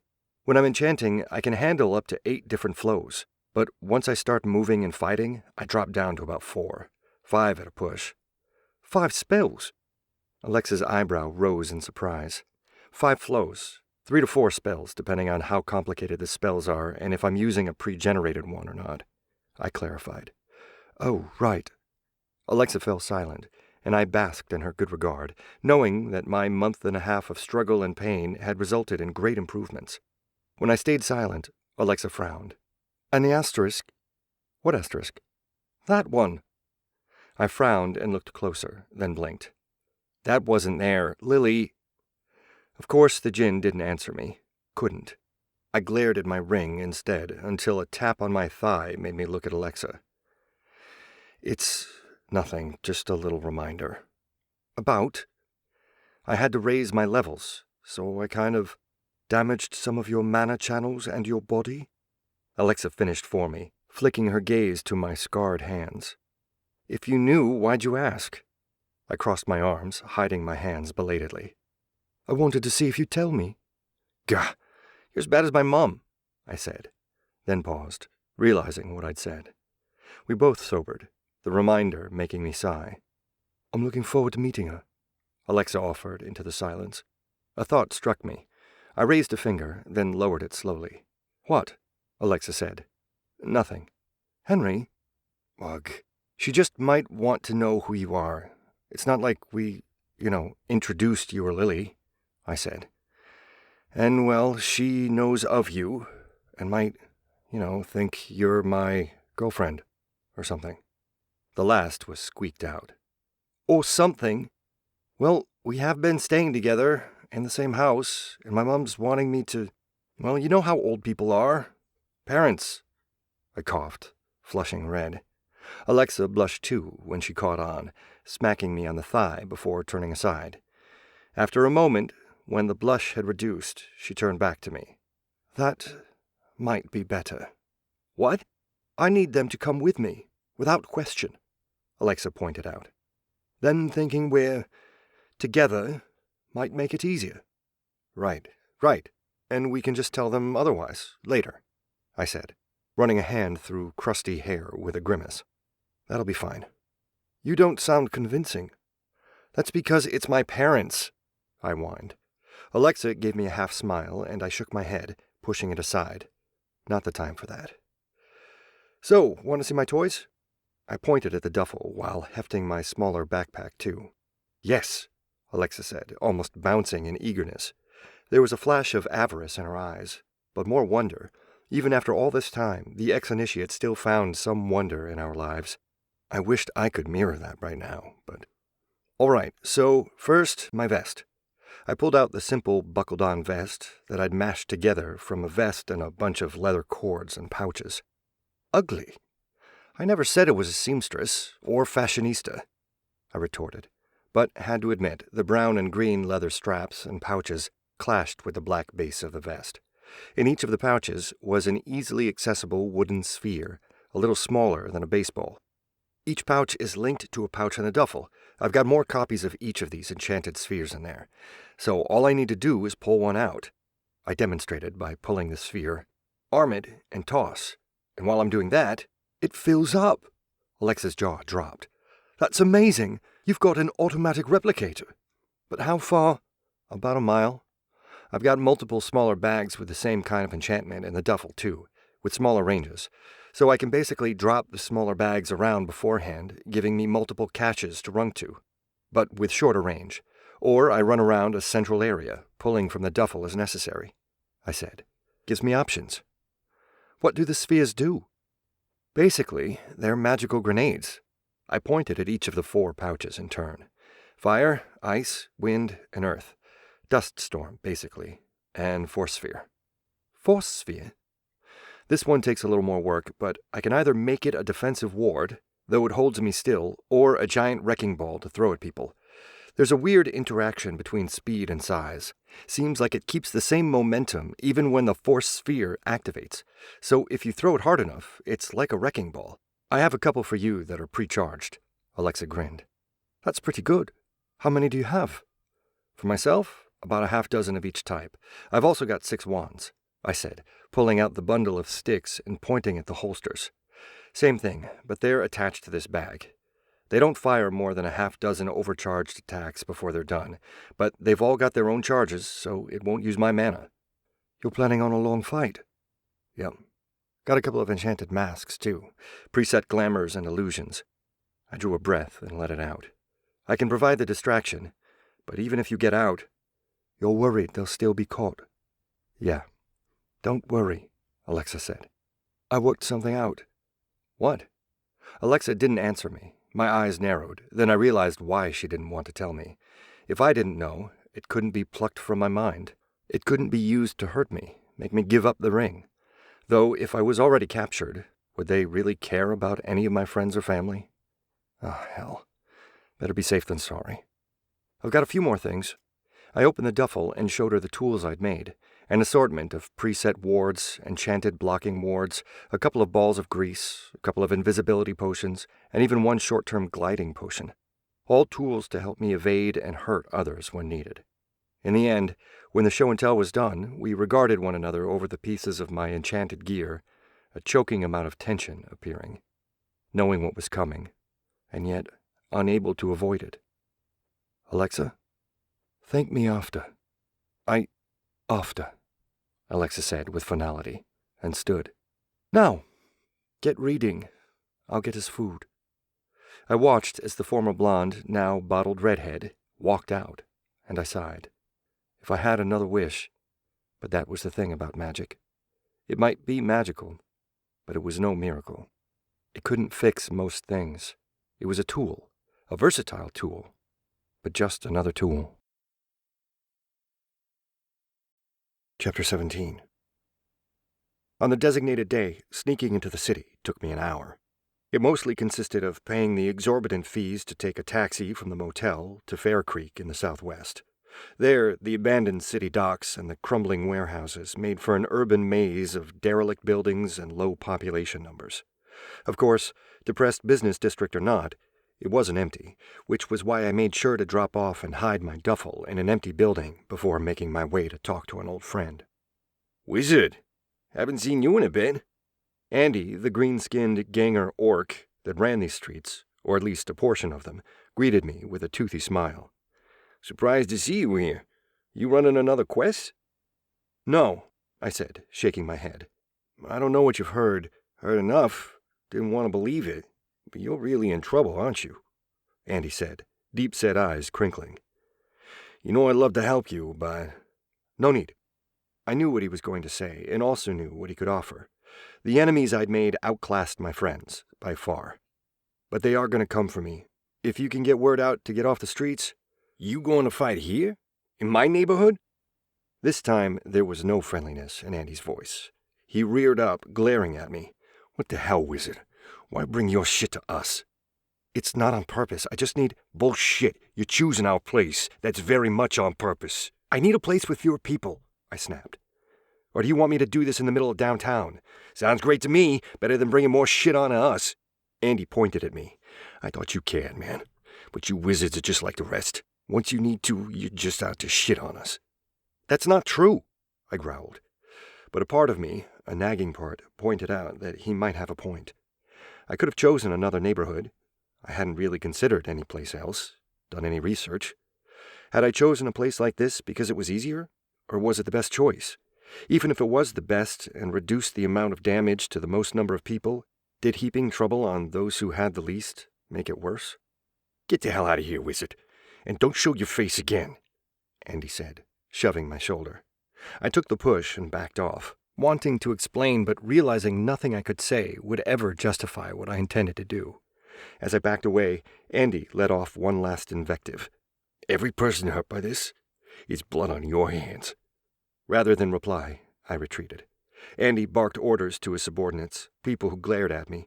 I hurried off, turning the corner before casting a glamour to hide my face. In short order, I was another person. I still had a lot of work to do, including scattering my other pouches around the suburb.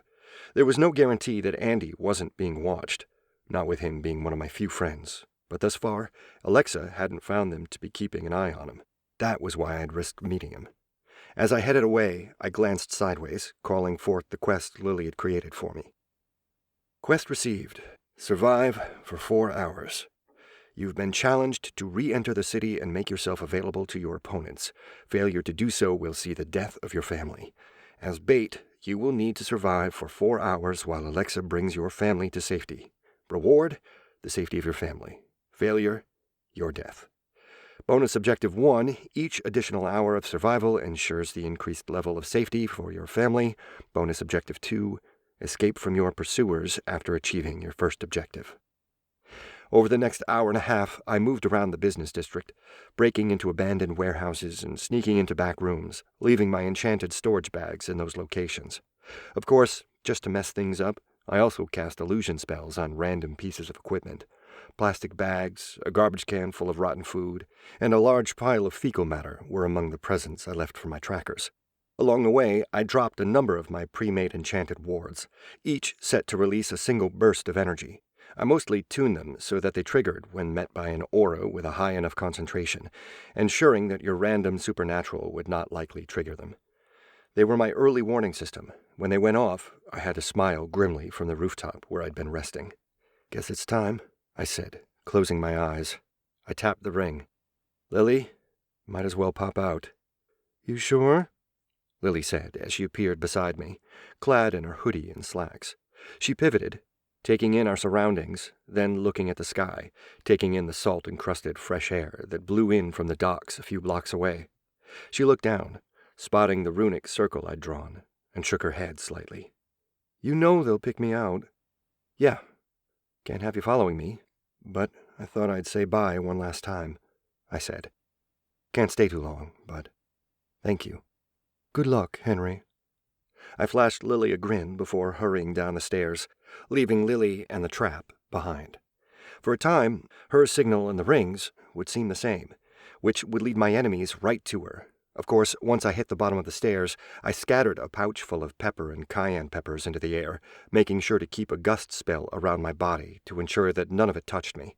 Once I'd moved away from the pepper, I inverted the spell, keeping my scent locked to my body. It made moving a little harder, but was easier than trying to mimic an entirely new scent via an illusion spell.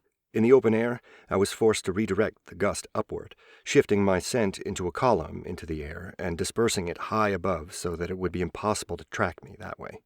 Head down, ball cap on, I trotted toward my next rally point.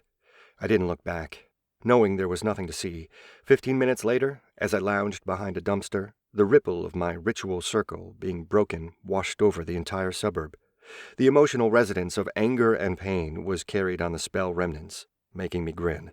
The ritual circle I'd formed had liquefied the concrete, then hardened it, basically dropping anyone on the roof half into the roof before reforming around them. It wouldn't kill, probably not even maim, if they were smart about releasing themselves, but it would scare them and hurt them. I tilted my head, letting the gust spell I was holding around me disappear. Turning to the side, I eyed the explosive ward I'd scribed into the wall, a ward that was integrated into a simple script. I prepared explosive runes this morning. They'd wanted me in the city, so there I was, and now I would teach them why having me there was a bad idea. Though I was careful to keep my remote attacks to harassing attacks rather than lethal ones. I wasn't about to leave the equivalent of magical landmines for kids to walk over. I was trotting up the stairs of a mostly empty office building, headed for the roof to get to the next building over, when I heard doors open beneath me. In the corner of my eyes, I noted how the timer was reading just about 3 hours after the start of this entire thing.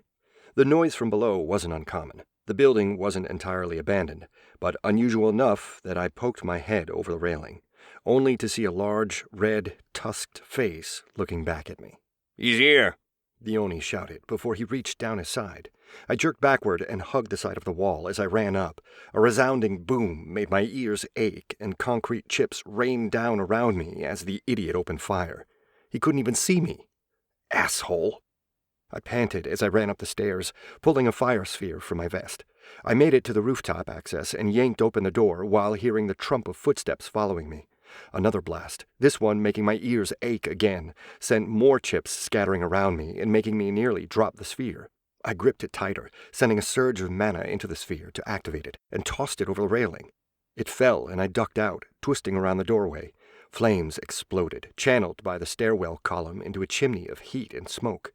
I heard screams from within the stairwell as a gust of fire heated my skin and toasted the tips of my escaped hair. A part of me felt guilty, knowing that the creatures I'd hurt, maybe killed, were sapiens, living, thinking creatures. Then again, the asses had shot at me immediately, never even taking a moment to check that there wasn't anyone else there. Fuck, I had neither. I turned toward the staircase, taking a half-step to it, and got caught by surprise when the door slammed open, and Oni, similar to the one that had shot at me, but bigger, nearing 7 feet tall, ducked out. The monster had to twist to get through the door, so wide that it couldn't make its way through normally. He saw me and grabbed my jacket and jerked me close. I flailed for a second, one hand impacting against his face to try to push away. Another hand flicked and twisted, forming a shield just above the Oni's hip, perfectly placed to jerk the creature to a stop as it swung its fist up toward me. The Oni jerked to a stop, confused by the sudden jarring motion, even as I finished casting my second spell and sent darts of mana and fire straight into the monster's eyes. Eyes were small, fast-moving targets that were hard to hit. Not surprisingly, the Oni flinched as the bright light and the mana flew toward its face, meaning that my attack left bloody, singed furrows across its visage.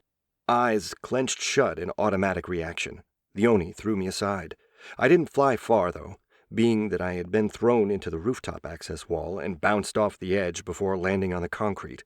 Only the impact-resistant wards in my jacket saved me from broken bones.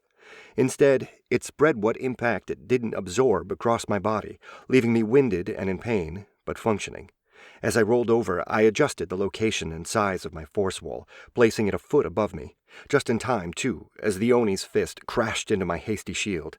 I felt myself pressed into the floor, the force shield cracking as the built-up momentum from the muscular demon nearly shattered my defense.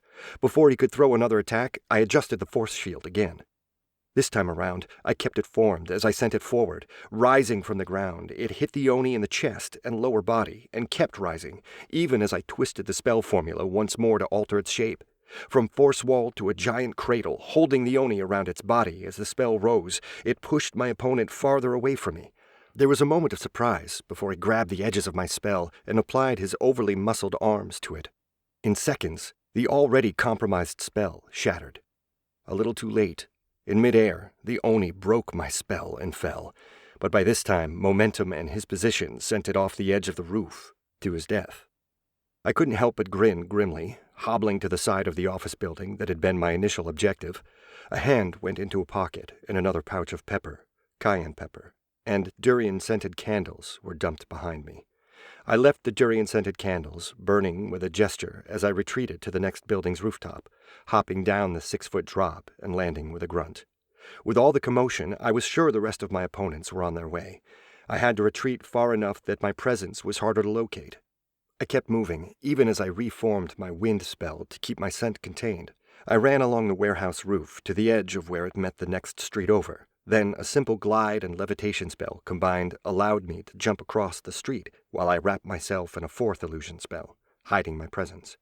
When I landed on the other side of the street, I crouched on the rooftop and pulled out another sphere, adjusting the activation portion of the enchantment to target any supernaturally strong aura that came within range and wasn't mine. I hoped that no one would be wandering the rooftop before daylight rose again, but it was a risk I had to take. As I rose, halfway to my feet, I froze when I sensed other auras. Strong, powerful supernatural auras. My lips curled up in a snarl, even as I noted that my enemies weren't bothering to hide their auras. Foolish and cocky. As I scuttled away, I rebuked myself. There was no guarantee that the auras I sensed were the only ones in play. In fact, I grew more careful, scanning the rooftops for potential dangers. If it was me, I'd use both. Hidden and visible hunters, the first to catch me unaware and the second to make me overly confident. I reminded myself that it was best to stay cautious, that this was our first encounter, and it was just a start. For all my mental wariness, the next group caught me by chance 20 minutes later. I was hiding behind a dumpster, only my scent-erasing spell in play. I trusted my position and the aura-dampening enchantments woven into my jacket to keep me hidden. I was waiting, counting off the seconds as the mobile electric scooter-running naiads zipped away, intent on the magic explosion 2 streets away. An explosion that I knew was from someone tampering with one of my enchanted packages. I was so intent on listening and counting, I hadn't noticed the Order Knights, their all-too mortal auras bypassing my wariness. I didn't notice them till the first crossbow bolt took me in the shoulder, the blessed and faith-enchanted bolt cutting through my protective jacket and twisting me around. The second bolt, targeted at my head, missed by inches as I spun about, leaving the bolt thrumming beside my face. Even as the pair of Order Knights dropped their crossbows and drew pistols, I was reaching for a sphere. Fast as I was cross-drawing the sphere, they were faster. I ignored the loud bark of their pistols, watching the bullets glance off the defensive shield that had formed around me as the backup enchantments woven into my jacket came into play. A secondary spell enchantment formed a force wall the moment it was pierced. It drew upon the blood I'd spilled to power it, giving it a brief but powerful surge of strength. An underhanded toss sent the ball skittering under my shield, even as the pair of Order Knights took turns firing at me while splitting apart.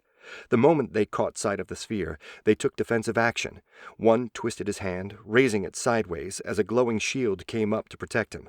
The other skirted backward into the cover of a dumpster. As my sphere exploded, as the pain from my shoulder made itself known, I pulled open a potion and chugged it. A blizzard appeared in the alleyway, one that coated the area with slick ice and dropped the temperature to about -40. It bypassed silly things like faith-based shields. Admittedly, it was not the sphere I'd meant to grab, but it worked well enough. The pair of knights came out of hiding to level their guns at me. I flashed them a smile around the edges of the sports bottle that contained my potion. Then I felt the spell kick in. Unlike my previous translocation spell, this one dropped me into the earth, displacing my body about 12 feet down. I held my breath at the last second as I dropped before I began the slow and entirely too painful process of swimming away. The only good news was that the bolt in my shoulder was left behind, the foreign faith enchantments on the bolt hampering my potion's ability to grip it. Unlike my bag and the rest of my equipment, it didn't have my aura ingrained into it through use in magic. And while the addition of my blood might normally have dragged it along, the faith enchantments rejected the sublimation of the bolt. That meant I didn't have to try to pull it out. It did, however, mean that I had an open wound pumping blood into the earth that surrounded me as I swam away. On top of that, I had a limited amount of time in the earth. Not due to the potion's stability, though that was admittedly a concern, but due to my inability to breathe. I had just about a minute before my need to add oxygen to my lungs. If I swallowed earth, it would still be in my chest when I popped back out. That would be somewhat fatal. As I swam away, searching for an appropriately sized and distant basement, I cast a healing spell on my shoulder. It wouldn't fix my shoulder, but it would, at the least, stop the gushing blood. It could be worse. I muttered that to myself constantly as I wrapped myself in glamour and illusion. The scent of my now healed but still bloody shoulder contained into small balls of concentrated air. I sent those gusting off, contained until they reached their designated locations, where they would break down. If I couldn't hide my scent, then I'd overlay it across the neighborhood to confuse the scent. Unfortunately, business districts, especially those that used to hold a bunch of warehouses, weren't particularly known for their small, twisting streets. That meant that I had to make my way down the street in open view. As I scurried along, a cold sweat that dripped down my back made me shiver, even more so when the group of redcaps turned the corner. One of them was leaning down, sniffing the pavement as he tried to locate me. The others scanned the street, searching for me. One even held up an old monocle. I knew the enchantment in that monocle, knew it searched for telltale portions of magic. Dangerous, but I'd taken that into account in my own spells. Still, I had never tested the spell against another, so I felt my breathing hitch as the redcap looked directly at me. He paused, staring at me, at what he saw through his monocle. "What is it?" one of the other redcaps asked. "Distortion." "A mage?" One of the redcaps reached into his jacket, pulling out a stone throwing axe. I felt my breath freeze. "Not sure. Might just be another trick of his. Or one of the other hunters. Or an ambient change. He could be clearer." "This isn't science," the redcap growled. "He's not moving. I'm going to throw my axe." The redcap hefted the axe, making a passing car swerve slightly as the driver noted the weapon. That drew the redcap's attention. The car sped up, the female driver ashen with fear. "Careful, we don't want the damn mundanes here," the monocle user snarled.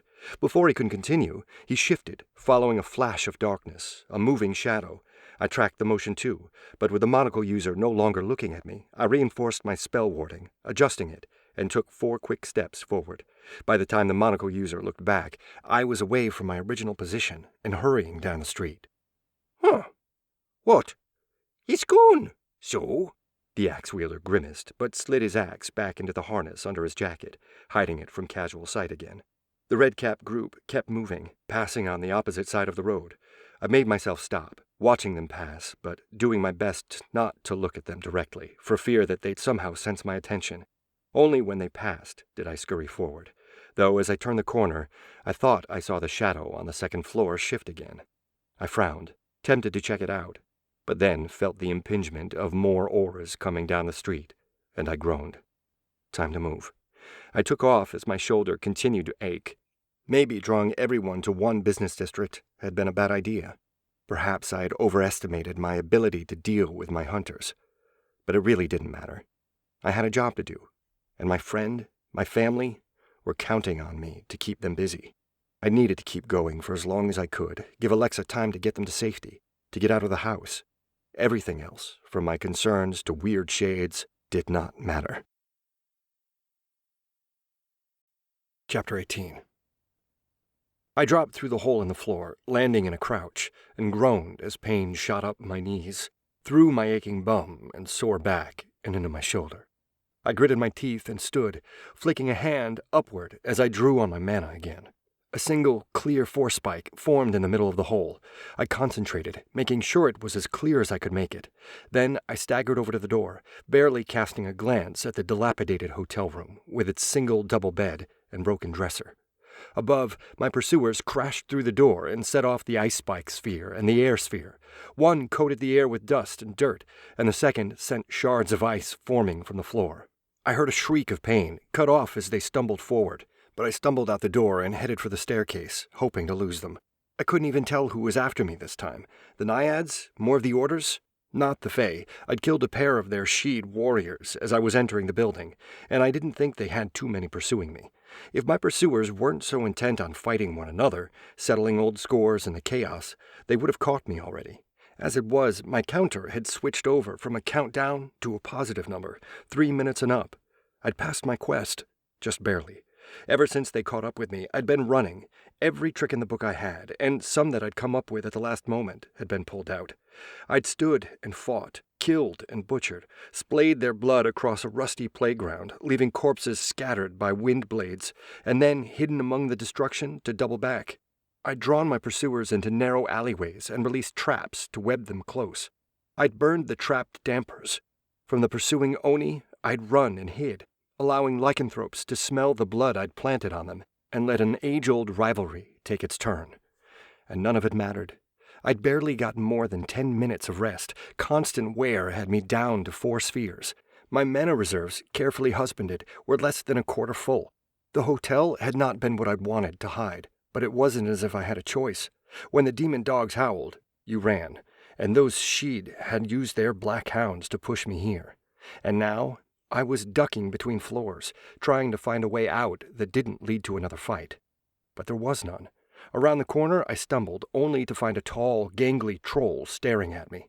Behind him, in the shadows, a trio of creatures stood. "You guys made it," I said, wheezily. I leaned against the wall, trying to catch my breath. The scream from behind me as one of my pursuers impaled themselves on my present barely elicited a twitch. "You've run far, but you must know how this ends." The troll's voice was urbane, civilized.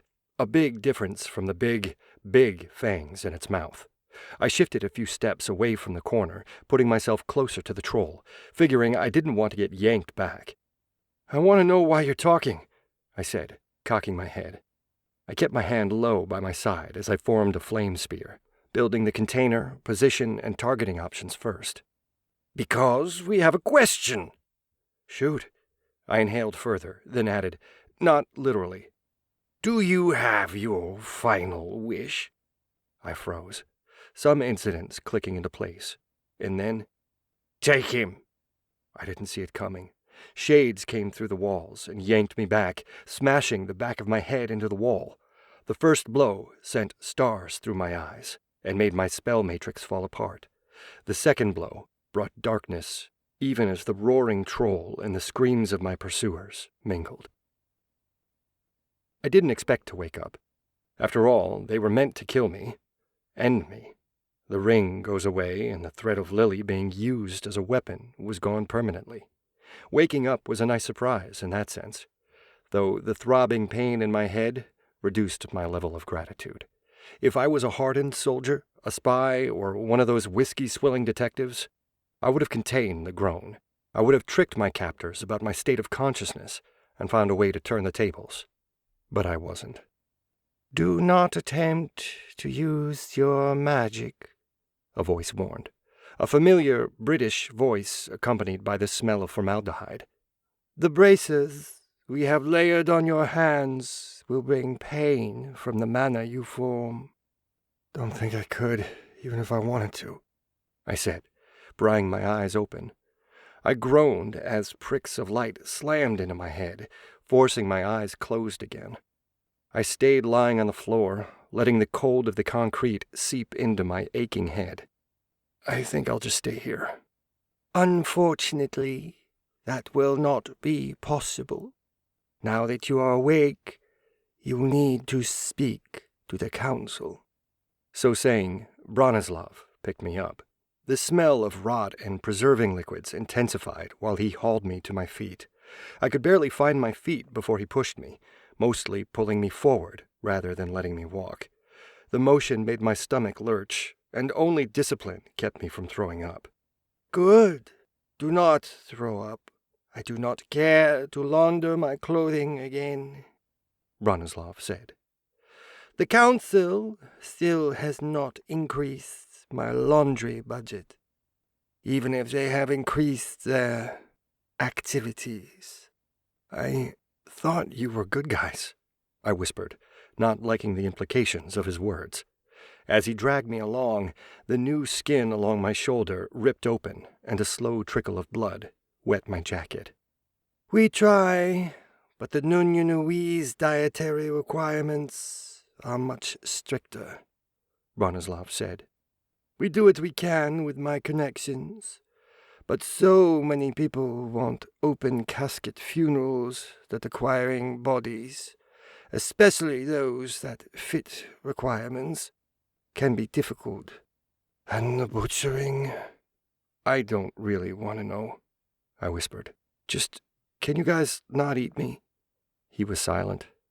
"Fuck," I said. In short order, I was brought to an all-too-familiar location. This time around, I was not left to stand, but dumped onto a chair, an old-school medieval-looking torture chair with restraining straps for arms and head. In short order, I was trussed up, though as I ran my fingers along the edge of the vinyl armrest, I realized something. "This is a bondage chair," I said. I mean, sure, it was great for restraining, but I swear if they hadn't cleaned it off properly, I was going to complain. My shock and sudden exclamation threw my careful control of my stomach into turmoil, and I found myself lurching forward, only to be brought up against the strap, holding my head still as I tried to vomit. Dry heaving, some of the refuse bubbled up my mouth and spilled down my lips before rushing back down, throwing me into another paroxysm of coughing and spitting. "Free him. Let him vomit, then clean him," the chair barked. Bronislav was quick to follow his orders, releasing me to throw up, then cleaning me up. The 𝗏𝗏𝗏𝗏 hissed and snapped his cane toward me, making my shirt burn off, along with the rest of the vomit. It cleansed me, though it scorched my skin too and left me screaming and thrashing, sending me into another paroxysm. Rather than wait for me to finish, another wave of magic flowed into me. This time around, I felt my head healing, my thoughts clearing. Surprisingly, the wound in my back and the blood that had escaped was not healed. "I told you should heal him. Mages are fragile," the troll growled. "We should have just killed him," the chair snapped. "We agreed to that if the others learn." "They will not. Not even the council can pierce my defenses," the 𝗏𝗏𝗏𝗏 said, laughing a little derisively at the vampire. "You worry too much, and you risk too much. For the Jinn, this risk is nothing," the 𝗏𝗏𝗏𝗏 said. "Enough. Let us get this over with." the troll said. Many saw our fight, some might suspect. Very well, wizard. When the 𝗏𝗏𝗏 saw that it had my attention, it pointed at my finger. Use your wish and release yourself from your previous wish. Or what? I snorted at the trio. They couldn't hurt me, not directly. Even now, Lily protected me from... A crowbar came down on my arm with full force, cracking the bones. I screamed, thrashing about, but unable to move much. Bronislav looked back at his masters after the strike, stopped only by a raised hand. Your wish protects you from us, but we have many of the appropriate level. Fuck. Yes, the 𝗏𝗏𝗏 leaned forward. Save yourself some pain. I can heal you if you grow too damaged, and you will repeat the pain, again and again, till we get what we want. Why bother? What do you want with Lily?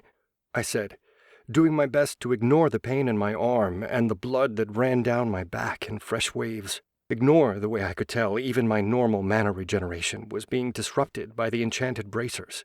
Ignore the welling feeling of helplessness. It is not your concern. A nod and another strike. Except this time around, Bronislav hit me twice, cracking an upper arm and a rib before he was called off. Once I was coherent again. When the waves of pain had subsided, I looked at the 𝗏𝗏𝗏. What does the council want? You know the ring goes to one person only? My words made Roland shift, but the 𝗏𝗏𝗏 laughed. Did you think to sow discord among us? A gesture and pain came. This time 4 strikes.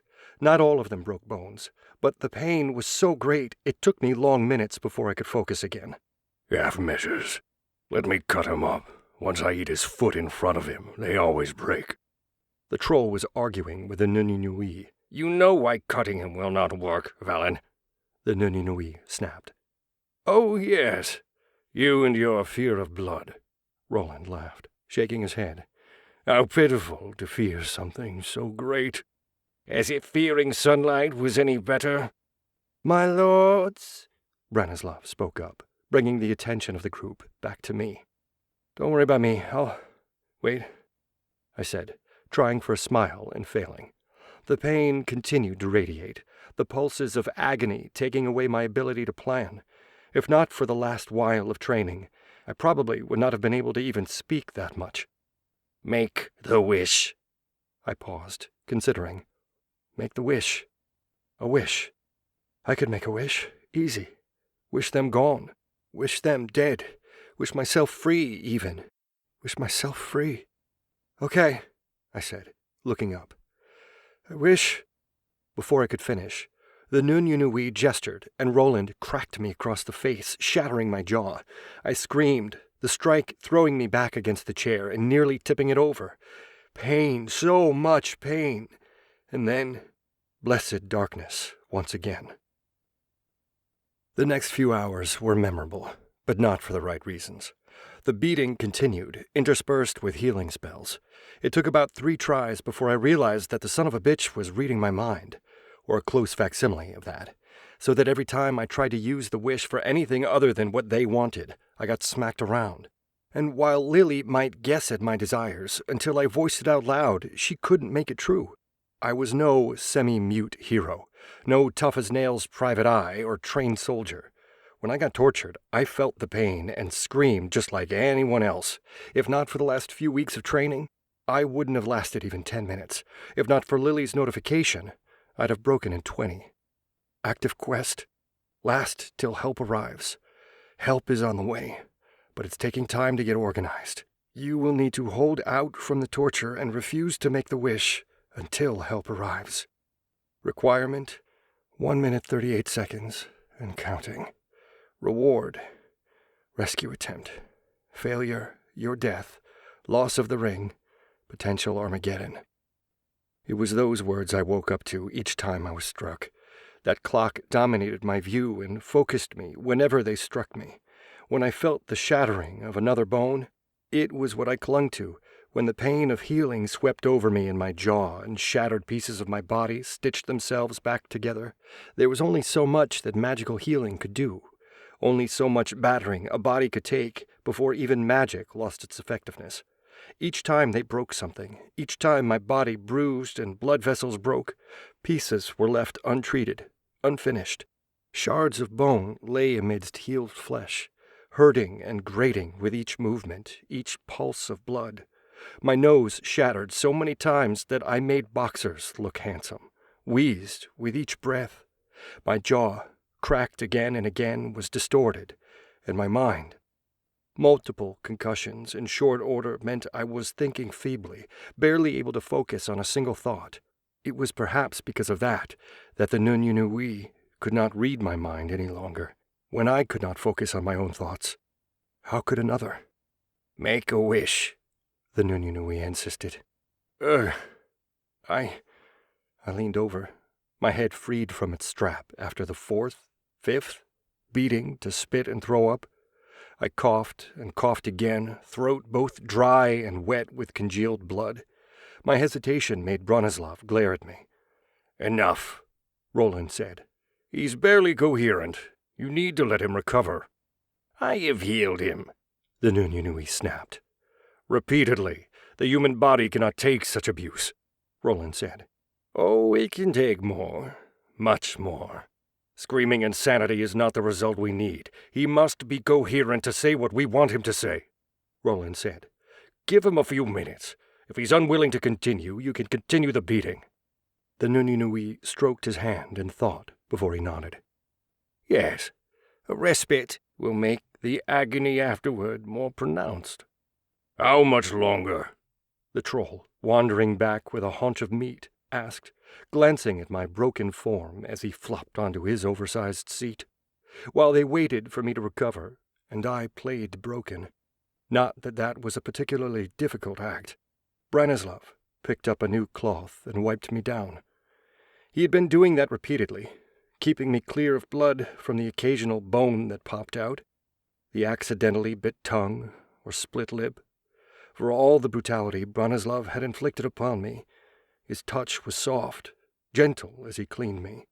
It was nice, comforting. I found myself leaning into his hands, seeking warmth, comfort. It had been hours of abuse and pain, and now... He's tougher than I expected, the troll said, glancing at me. But I still think you should cut off a limb or two. Maybe the one in between. We agreed that this is mine, the 𝗏𝗏𝗏𝗏 said. I thought it would take an hour at most, sooner or later. In the corner of my eye, I saw the clock counting down, changing. 44 seconds, 43. A flicker, and the timer changed again. 11. What? They can look all they want, but our people have shown that they do not know where we are, or what we do, the 𝗏𝗏𝗏𝗏 said. There is no way for them to find us. My wards are... The 𝗏𝗏𝗏𝗏 never finished his words, as he lurched backward as if he had been struck. Which, in a sense, he had been. His wards, the enchantments that protected this room from scrying and other forms of assault, crumpled like a beer can in a frat boy's hand. A moment later, a portal opened, one that brought the light of day to the room, flooding it. Even before the portal had finished opening, a spear flew through the gap and slammed into the troll, pinning it to the wall. White fire, the flames of faith-based magic, burned around the wound and along the haft of the spear. Roland screeched and threw himself away from the sunlight, bringing a jacket-filled hand up to his face as the vampire fled to the farthest corner of the room. Branislav's eyes widened, hesitating over who to protect, and he was rewarded for his hesitation by a blast of force magic that carried him back. Congratulations. Quest completed. Reward. Rescue attempt. First to emerge from the portal was Alexa, wielding a pair of wands I had gifted her. She kept them leveled at Branislav, sending the Frankenstein spinning away as he burnt and was smacked around by the fire and force magic. The moment she reached me, though, she dropped the spent wands to work on my bindings. Behind Alexa was Caleb, staff leveled at the 𝗏𝗏𝗏𝗏𝗏 as spell after spell formed and fired. It was a blitz of light and energy, mana forming along spell formulas at a speed that was impossible to track. Even as distracted as I was, I couldn't help but note that Caleb was going with low-level spells instead of something more powerful. "God, I'm sorry, Henry. We tried to get here, but finding everyone," Alexa said to me as she struggled to free me from the chair. Everyone, to my surprise, included a tiny pixie. Elle walked from the portal too, her focus not on the others, but the vampire. Instead of directly fighting him, she hurried around the portal with a bunch of mirrors, redirecting sunlight to trap Roland in his corner. "It's fine," I said, touching my clouded head. I wheezed as I tried to breathe properly. Then I looked at my ring. "Lily." The Jinn popped into space right next to me, offering me a half-smile. "Hi, Henry. You got to go. New quest, escape. Your friends have arrived. Now it's time to go. Time limit, 2 minutes 11 seconds. Rewards, freedom, live another day.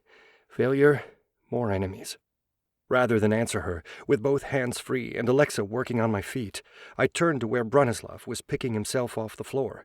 He looked better for sure, the majority of his shirt and jacket burnt off, exposed skin blackened and the stitching around his body torn. One entire flap of skin along his chest had slipped off, exposing blackened internal organs and copper wiring. But for all that damage, Bronislav was moving, dragging a lame foot over to us, the hated crowbar in hand. I focused on the bar, then on Bronislav's grinning, savage face, and then, my mind blanked.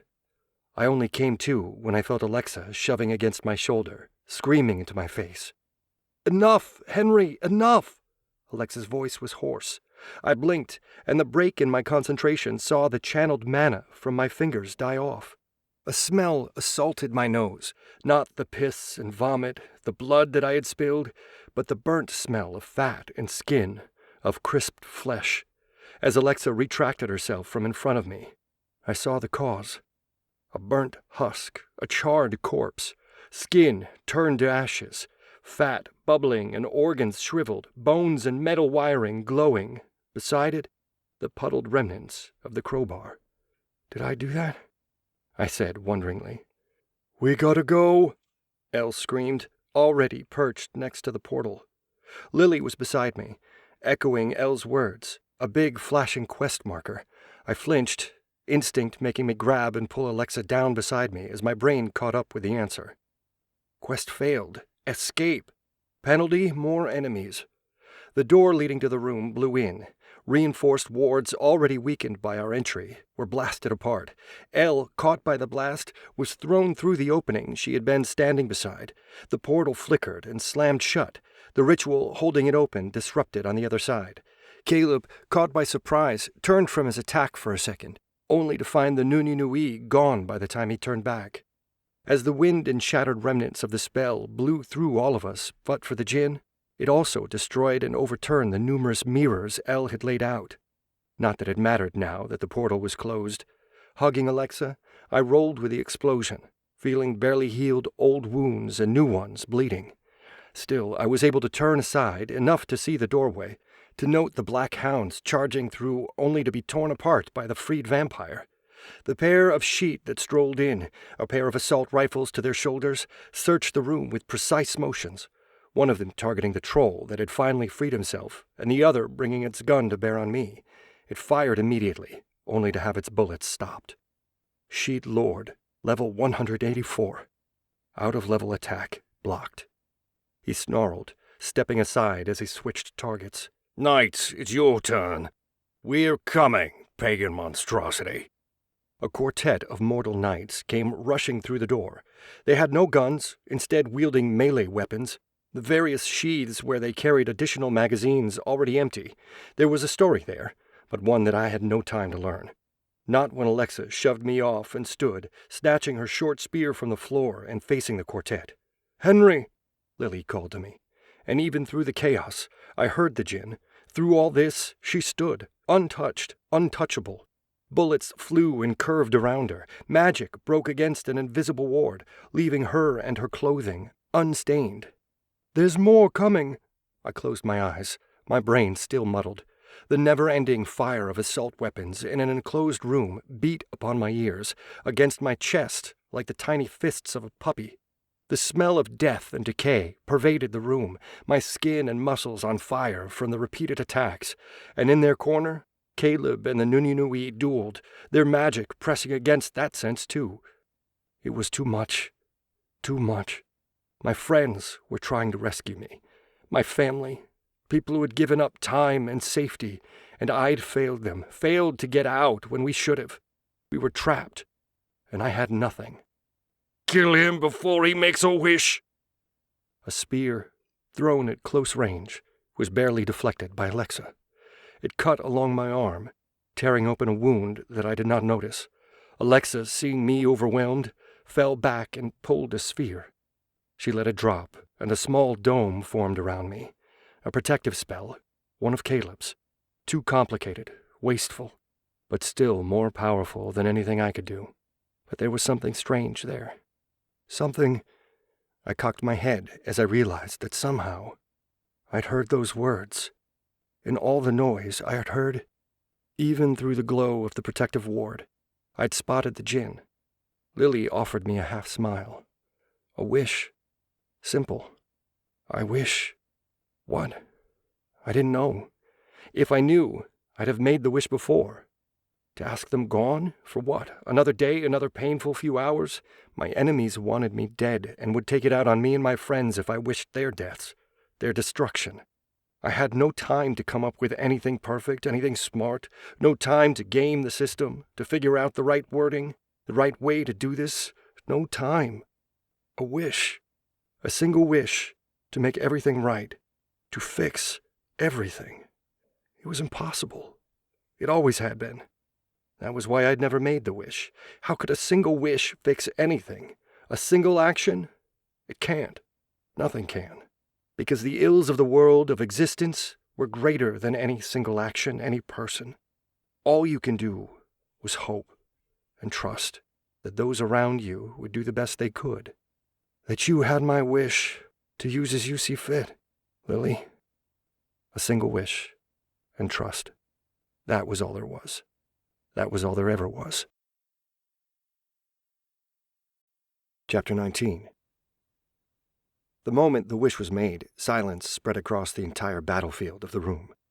It was not some weird movie effect, one of those unlikely silences that enveloped a battlefield because the director wanted to showcase an important moment. Lily flexed, and suddenly, no one could move. A fraction of a second later, combatants were pulled apart. Bullets moving through midair fell to the floor, with a tinkle of falling rain, and mana that had been gathering stilled. Well, that's enough of that, Lily said, straightening. When the troll tried something, she flicked a hand and squashed it against the wall, where it leaked blood. Hush, all of you. This is my moment, and I won't have it spoiled. Lily? I said, standing as I looked at the Jinn, who seemed so different now. Lily turned to look at me, no longer looking like a cute but somewhat scared gamer girl, but an imperious queen. She was even taller than me now. As I glanced down, I realized why. The Jinn was levitating. Adding a couple of inches to her height, a snap of her fingers, and the hoodie disappeared, as well as the slacks, and a regal gold and green gown appeared along with glittering jewelry. Much better. You really were slow, but you managed to do it, Lily said, looking at me. How are you able to do this? I said, looking at the still frozen fighters, at 𝗏𝗏𝗏𝗏, who was taking the intermission in fighting to bandage her thigh. You shouldn't be able to do this. The rules are made by me. I just bent them, Lily said. In answer, another notification appeared. Hidden quest completed. Give the Jinn a wish. Rewards. ? What? That's not how that works. You always indicated what the quest rewards are, I protested. Not always. Sometimes rewards are hidden, if you haven't completed the prerequisites, Lily snapped at me. For a second, I saw my friend in the imperious supernatural queen. Then she was back, as she turned toward one of the 𝗏𝗏𝗏𝗏 that was rubbing at an amulet. Stop that. It will not work, but it is annoying. The 𝗏𝗏𝗏𝗏 stopped, a resigned look in its eyes. What do you intend to do, Jinn? Do? So much, so very much. But I should finish my wish. Then I'll deal with you. Lily turned to me and gestured. The ring on my finger flew from my hand, taking a little bit of skin with it. Such was the force of its movement. The ring hovered next to Lily, glowing before her. Another gesture, and the glow expanded, resolving into runic script. The packed-together spell formulas becoming legible as she kept expanding the script. It took up the entire room, and we still had to squint to make out even a portion of the script itself. Considering a single rune could be considered a sentence, the complexity of the enchantment packed into the ring made my head hurt. Incredible, Caleb breathed, his eyes flicking as he took in what he could. Are you freeing yourself, Lady of Fire and Smoke? The 𝗏𝗏𝗏𝗏 said, bowing deep from its waist. It was only what I wanted to do, to free such a magnificent lady. Do you know, it's been tried before, Lily said. Wishing me free? It was one of the first things my followers tried. There was a silence as Lily flicked a finger and a section of the spell formula was highlighted. But they were smart. That is one of many things that cannot be wished for. Doing so forces me to end their lives. The 𝗏𝗏𝗏𝗏 froze at her words, while the knights relaxed a little, the hard tension in their bodies disappearing. Relaxed because the threat that was the Jinn was gone, supposedly. Or at least her being freed. Though I wondered if they considered, or cared, that their lives might be entirely forfeit at this point. "What are you going to do?" I said, as I hobbled over to Alexa and bent, taking hold of the end of the bandage that she'd been struggling to get wrapped properly. The ex-initiate flashed me a smile while I took over, and she found a healing potion in her jacket liner to chug. I focused on the bandage, noting how the blood still leaked. I didn't want to look at Lily, at the person I thought had been my friend, and who now looked or talked nothing like her, who I dreaded might have tricked me. I cannot wish myself free. I cannot wish the stone apart, and my powers are still contained by this ring, Lily said, tapping her lips. It's annoying. Simple solutions have been blocked off for a long time, but I've had thousands of years to think about it, to test theories, to have other ring-bearers try out other options. Lily let the silence grow. To learn. For two such innocuous words, they sent a shiver down all our backs. Lily turned, looking around. Her gaze was distant, as if she was seeing things that I couldn't. Well, I guess I should sort this out first. Give you your reward. There was something in her voice that made my eyes widen. Stop! Caleb shouted, lurching forward a half-inch before the spells holding him froze him. I did not understand what he was screaming about, could not, until I felt pain all over, all at once. Pain that came not just from my body, but from my soul. I screamed, and then my body came apart. I came back to my senses, still screaming, in a clearing, a lookout above the city. I was in the same position, hands splayed as if they were wrapping another person's leg. My chest heaved as I ran out of air, and I drew another breath to scream again, only to find that I wasn't hurting. Not at all. What? I looked around at the slow-setting sun, at the white, fluffy clouds and the peaceful blue of the sky. The green of the grass, all the greener now after hours of harsh white light in a gray concrete basement. Smells, normal, human, natural smells, and to my mana sense, the deep, deep upwelling of power coming from beneath me as multiple ley lines crossed over one another. There. That should do it, Lily said beside me. I blinked, looking at the Jinn. Lily? Sorry, I'm stretching the rules, but I need to make this wish soon, Lily said. I've healed you. Your friends are back where they are meant to be. If this fails, well, you should run. I nodded, knowing she was right. We'd had plans for if we had survived. If the ring was, well, where was the ring? And then I saw it, around her finger. Time to try again, Lily said, raising the hand with the ring on it. The Jinn stared at the ring, her voice far away as she contemplated things I could not hope to envision. The problem with enchantments, no matter how powerful, no matter how smart the creators were, is that they are static. And I am not. Light. A soundless thunder, one that shook my chest and newly healed eardrums. That stole my breath and sent my mana senses abuzz. I felt it, the war between her and the ring, her strength pitched directly at the ring, changing it, altering it, flexing the spell and the enchantment. I could not tell what it was she did, though I knew she was trying to twist the enchantment itself. Perhaps she was trying to break it, because I felt the strain that what Lily was doing was bringing to reality itself. I felt the power that she drew from the ley lines to assault the ring with, and I felt how it made my senses hurt, how the mana conduits in my body expanded and soaked up the energy.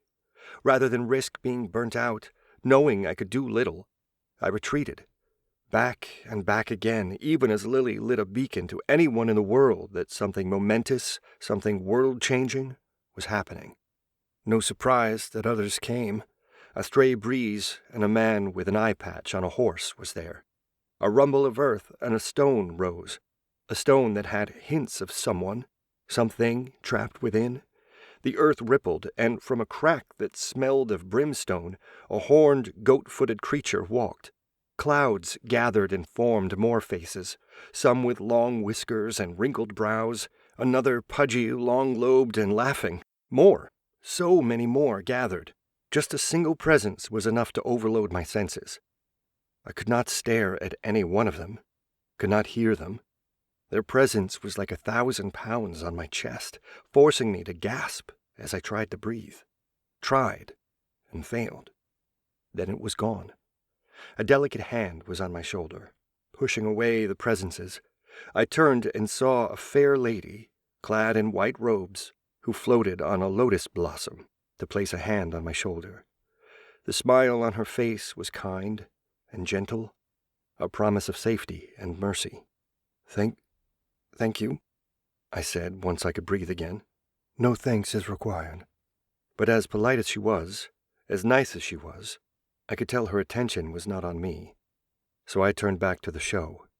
Not a single personage, not a single player moved to interfere. While Lily stood fighting her battle, none took part. She struggled against the binding that held her still, alone, pitting thousands of years of knowledge against the spell, pitting everything she had against it, altering rune by rune, forcing a change, and all the while the ring glowed and power welled. For hours she stood there, power welling, the center of attention, hours where, to mortal eyes, nothing changed. And yet we stood in silent vigil. The sun set, the moon rose, and still she stood. And then, as suddenly as it had started, the mana swell disappeared, as did Lily. One moment she was there, standing by herself, then she was gone. The sudden change made me lurch forward, as if a rug had been pulled out from underneath me. A simultaneous exhalation of relieved tension rose from those around. A few of the personages looked at one another. Some glared, others grouped up, chatting. Most just disappeared, including the lady who had saved me. I was not surprised. She had much to do. And what she did not do for gratitude. I stood there, ringless, alone. As I reached out to that bundle of power, where my character sheet and my party interface was, I found it gone. Empty. Truly alone, then. Epilogue. I said no, Caleb. I cradled the phone to my head, while I attempted to juggle the call, my keys, and takeout as I stood before the door to my apartment. My new apartment, one that I'd found after spending over a month looking for. The door was yanked open, revealing Alexa. She limped back to the couch. "Is that Caleb? Tell him no, and I hope you bought extra egg rolls." "See? Even Alexa says no. I'm not joining the council, no matter what they say." I listened to Caleb as I kicked the door closed and walked to the kitchen to drop off the food. I don't really have that much to show them anyway. Lily left me with the spells she'd given me, but that was it. I don't have any more lost arts to offer. I listened a little more, nodding to his words and rolling my eyes as I sat the takeout boxes down on the kitchen counter. Yeah, I'll see you Saturday for game night. Bye! Heaving a sigh of relief, I made sure the call was killed, then stuffed the phone back in my front pocket. In short order, I had a pair of heaping plates of food that I carried over to Alexa. Think they believe you? Alexa asked. Of course not. But without the ring, I'm just a little more powerful mage. Not worth actually fighting for. I shrugged and handed Alexa her plate. So long as I avoid the guys who are still holding a little grudge over who I killed, I should be good. Thankfully, they were all low-level guys like me. We ate for a bit, contemplating the fallout right after the fight. There'd been quite a few glares and shouted recriminations, but considering the fact that an all-powerful Jinn was loose, people had better things to do than throw accusations around. There were defenses to raise, people to warn. In the chaos, we'd managed to sneak away. Do you miss it? Alexa asked, raising an eyebrow. What, my powers? I shook my head. It was fun playing the game, making my life a game, but the consequences. I recalled my family, the shell-shocked look on their faces when I met them, the screaming and tantrums, my father refusing to speak with me because of the way I'd put them all in danger, and my friends, injured, outcast, lost. I think I like my games virtual. Alexa gave me a half-smile, a trace of sadness settling around us as we remembered our friend. How's the leg? I asked to change the topic. A few days ago, we'd been running another assignment, taking on a risky hunt for an escaped mini Hydra pet. Not only had we been required to find it, we had to return it unharmed, which meant Alexa had to get close, resulting in the bite. Unfortunately, Hydra venom wasn't something you wanted a healing potion on. Better. The venom is mostly gone, Alexa said. Another day and we could probably use a healing potion to fix this. Good, good, I nodded. You just want me to get back to earning my share. Well, we do have a few debts. Patching our lives together after the incident meant that we'd had to explain a gas explosion in our apartment, as well as replace all our belongings. Not surprisingly, our renter's insurance hadn't paid out, what with us disappearing for months after the explosion. If not for some minor tweaking by a few friends, we would be in even worse trouble with the authorities. As it was, we were just scorned and in debt. You okay, Henry? Alexa said, eyes narrowing. I'm fine. Why? You bought enough for 3. Alexa pointed at the kitchen. I turned, staring at the takeout. No, that's for after. Uh-huh, Alexa said. Thankfully, she decided not to pursue the matter, not as if we hadn't had this talk before. In strained silence, we focused on dinner. It was part habit, buying enough for 3, and part hope. Wish. It was a fool's hope. Starlight twinkled as it entered our window, playing across the coffee table. In her bedroom, Alexa slept, thanks to the drugs for the pain from the wound that refused to heal fully. I sat in the living room, a hand caressing the gaming laptop, the one I'd bought a week ago and I'd never even cracked open. Stupid. It's just a game. I swore at myself, fed up, and finally cracked it open. I tapped the power button and sat back, watching the computer boot up. Watched it get ready. A feeling of dread, of fear washed over me. And even as it asked me to input a password, I reached forward to slam it shut. Hey, I was playing that. No, you're not. I don't even have any games downloaded, I retorted automatically, and then froze. Slowly, I turned sideways to see a familiar figure seated beside me. A figure in a hoodie and jeans, brown hair escaping around the raised hood, a mocking half-smile on her face, and a familiar ring on her hand. Hey, Henry. Long time no see. This has been A Jinn's Wish, a GameLit urban fantasy novel. Hidden Wishes Book 3, written by 𝗏𝗏 narrated by Patrick Zeller. Copyright 2019 by 𝗏𝗏. Production copyright by 𝗏𝗏.